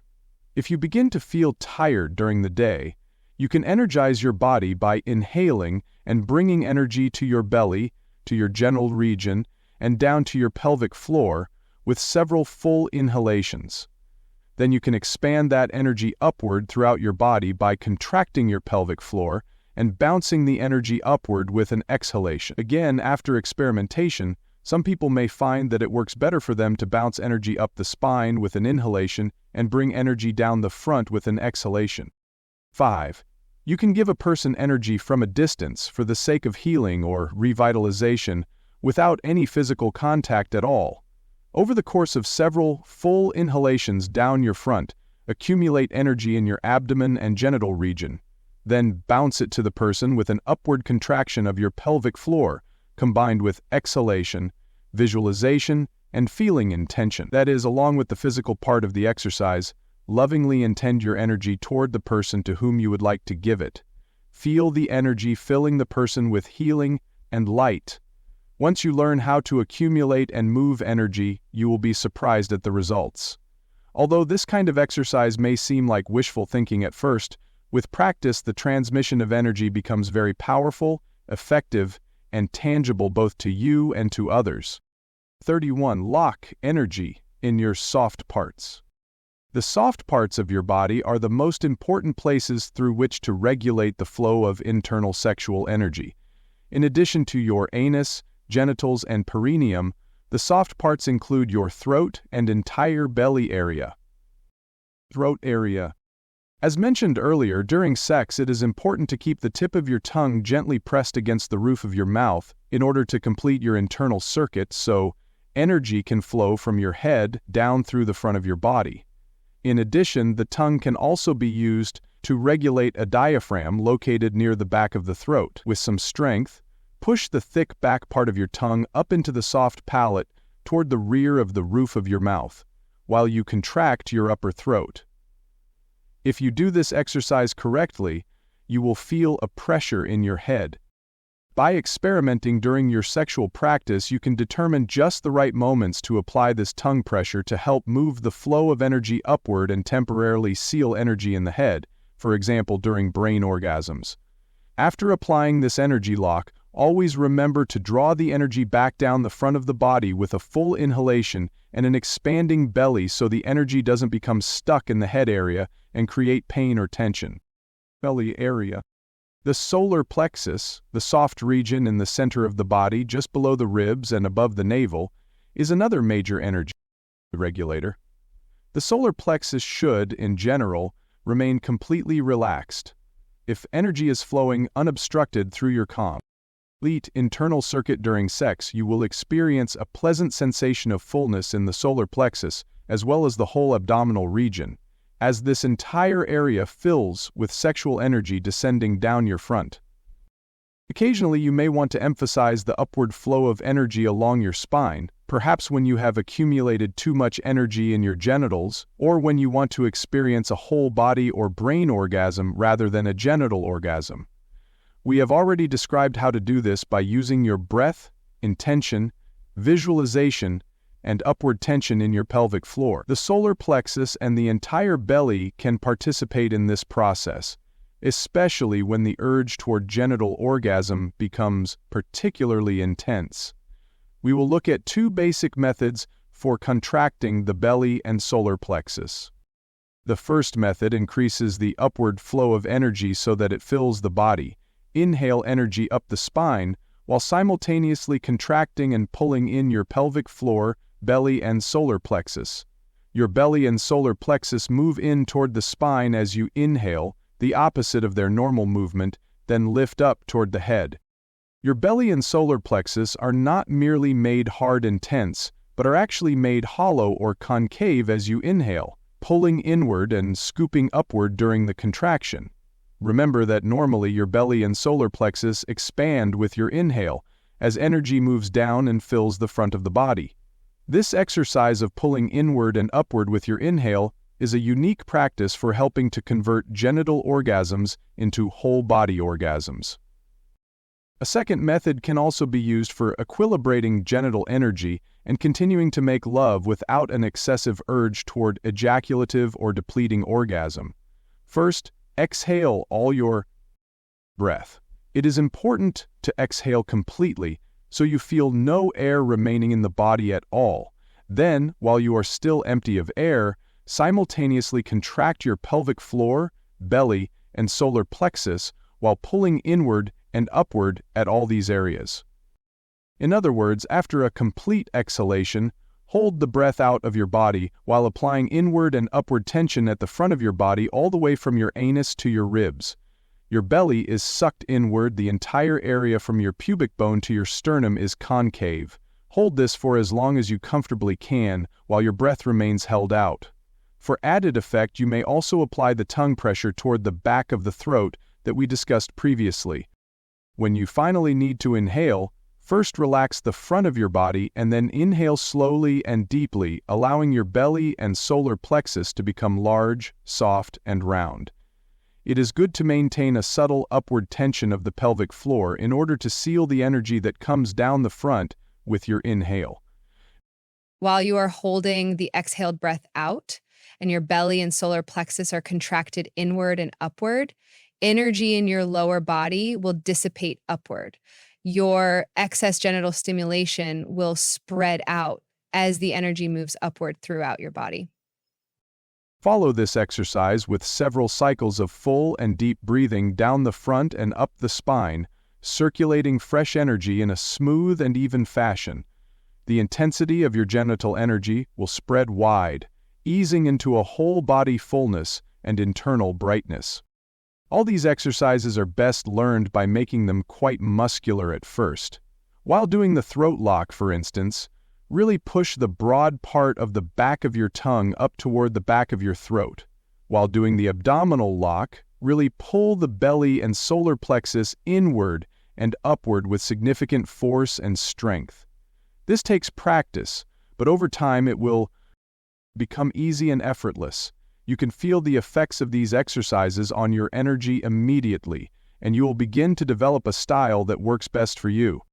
Once you know how to do the basic exercises with good results, you can experiment with making the motions more and more subtle. Over time, the muscular contractions will become less and less outwardly obvious as you are able to simply intend the energy to move in different ways through your body. You will be able to feel and direct your internal energy as well as the energy of your partner by using subtle internal adjustments and eventually by means of simple feeling, breath, and intention. The muscularity of the exercises will decrease as you become more sensitive to the internal circuitry of your body and more adept at regulating the flow of sexual energy in your body. Eventually, it becomes just as easy to regulate the energy flow in your partner's body as in yours. Then, with your intentions unified, you can heal one another through the mutual flow of energy, resting more deeply in the ongoing and effortless beauty of conscious love and radiant openness. With practice, sex becomes a full merger in the motionless peel of light, as all the channels in your body and your partner's body are opened and summarized as a single force of love. Conclusion: enlightened sex is rare. Even after learning how to make love, we will often refuse. We may blame our partner for not loving us, for betraying, rejecting, or ignoring us. We may blame our body for being too tired and the world for being too difficult and painful. We may blame the universe for denying us the right lover, or maybe our family and professional life require too much for us to surrender in the bloom of unbearable pleasure. We long for the same fullness of bliss that we never seem to have time to offer. We complain about our life and blame others until we realize that right now, we are making love, or we are refusing right now. No blame is necessary, no blame is useful. We are either offering love or refusing to do so. Imagine you are with your lover who is closed down and not willing to connect with you. First, feel your lover. Be willing to feel your lover more than you feel yourself. Feel your lover's rhythm of breathing, as well as his or her tension, posture, and mood. Look at your lover's face and feel the history creased into his or her skin. Be willing to feel your lover's joy and sorrow, anguish and anger. Your lover feels alone much of the time and yearns for more and truer love, just as you do. Your lover, too, often experiences himself or herself as separate and emotionally isolated, and blames others, perhaps you, for not loving him or her enough. Your lover can feel as trapped by life and abandoned by love as you do. Whether it is you or your lover who seems closed down, your responsibility as a superior lover is to offer love. If your body is tense, then do your best to relax and offer love through your body. If your breath is tight, do your best to breathe deeply and easefully, offering love by connecting your breath with your partner's. If you are occupied by your own emotions and thoughts, feel beyond yourself so you can fully feel your lover. Feeling fully is love. Enlightened sex means to feel beyond your own body, mind, and emotions so you can feel your lover's. Then, feel even beyond your lover. Include yourself and your lover, but also feel outward to the horizons of every present moment. While making love, feel everything. Help your lover to open and feel by offering your own open feeling as a gift. Enlightened sex means unlimited feeling. If we collapse our feeling onto ourselves, limiting our feeling to our own body, mind, and emotions, then we are not practicing enlightened sex. When you have felt your lover's heart and body and breath, gaze deep into his or her eyes, which are portals to the soul. Sustain your eyes, body, and breath wide open. Even if your lover refuses, sustain openness. Your heart will want to close down to protect itself from the insult of your lover's rejection, but a protected heart is unable to feel. A protected heart is a limit on love. Unguard your heart over and over in the face of your lover's closure, rejection, and betrayal. Like a reflex, your heart will close to protect itself when your lover pulls away or closes down. Practice to open and feel even when your lover hurts your heart. In many short moments repeated frequently, reopen and re-feel your lover, and also feel beyond your lover. Actually feel your lover, then feel the space around your lover, and feel outward to the furthest reaches of feeling. This is how to train in enlightened sex. Over and over, notice you are refusing to love fully, then consent to love. Conclusion. Notice you are holding back your feelers, then allow your feeling to enter deep into your lover's heart, and to spread wide to feel all beings. Be willing to suffer your partner's and everybody's closure without closing yourself, and if you do close, remember to open again. Continually re-offer the opportunity for you and your partner to open together in love and feel all. This choice to open and feel is our fundamental moment-by-moment practice in enlightened sex. Instead of focusing merely on our own pleasure or reacting to our partner's coming and going, we train to feel through and beyond every experience. We don't avoid our own sensations and emotions, or those of our lover. We feel them, but we don't stop there, perpetually fixated on thoughts and emotions. With training, our hearts become spacious, allowing room for embracing and making love with all thoughts and emotions, pleasures and pains, as they come and go. Even when our partner betrays us, we remember to open and feel over and over. We may choose to change our behaviors or our relationships, but such choices emerge from an open, feeling heart. Light flows from our open heart. Our face becomes radiant with the flush of love. Our sexing becomes a dance of delight. Should we stub our toe, we may say, ouch, and then we reopen and connect with our partner, feeling outward as love again and again. This is enlightened sex, and the skills presented in this manual for being a superior lover are steps to help us learn the basic moves and rhythms so that the light of love may shine through our passion. May our sex always flower as an offering of love's light.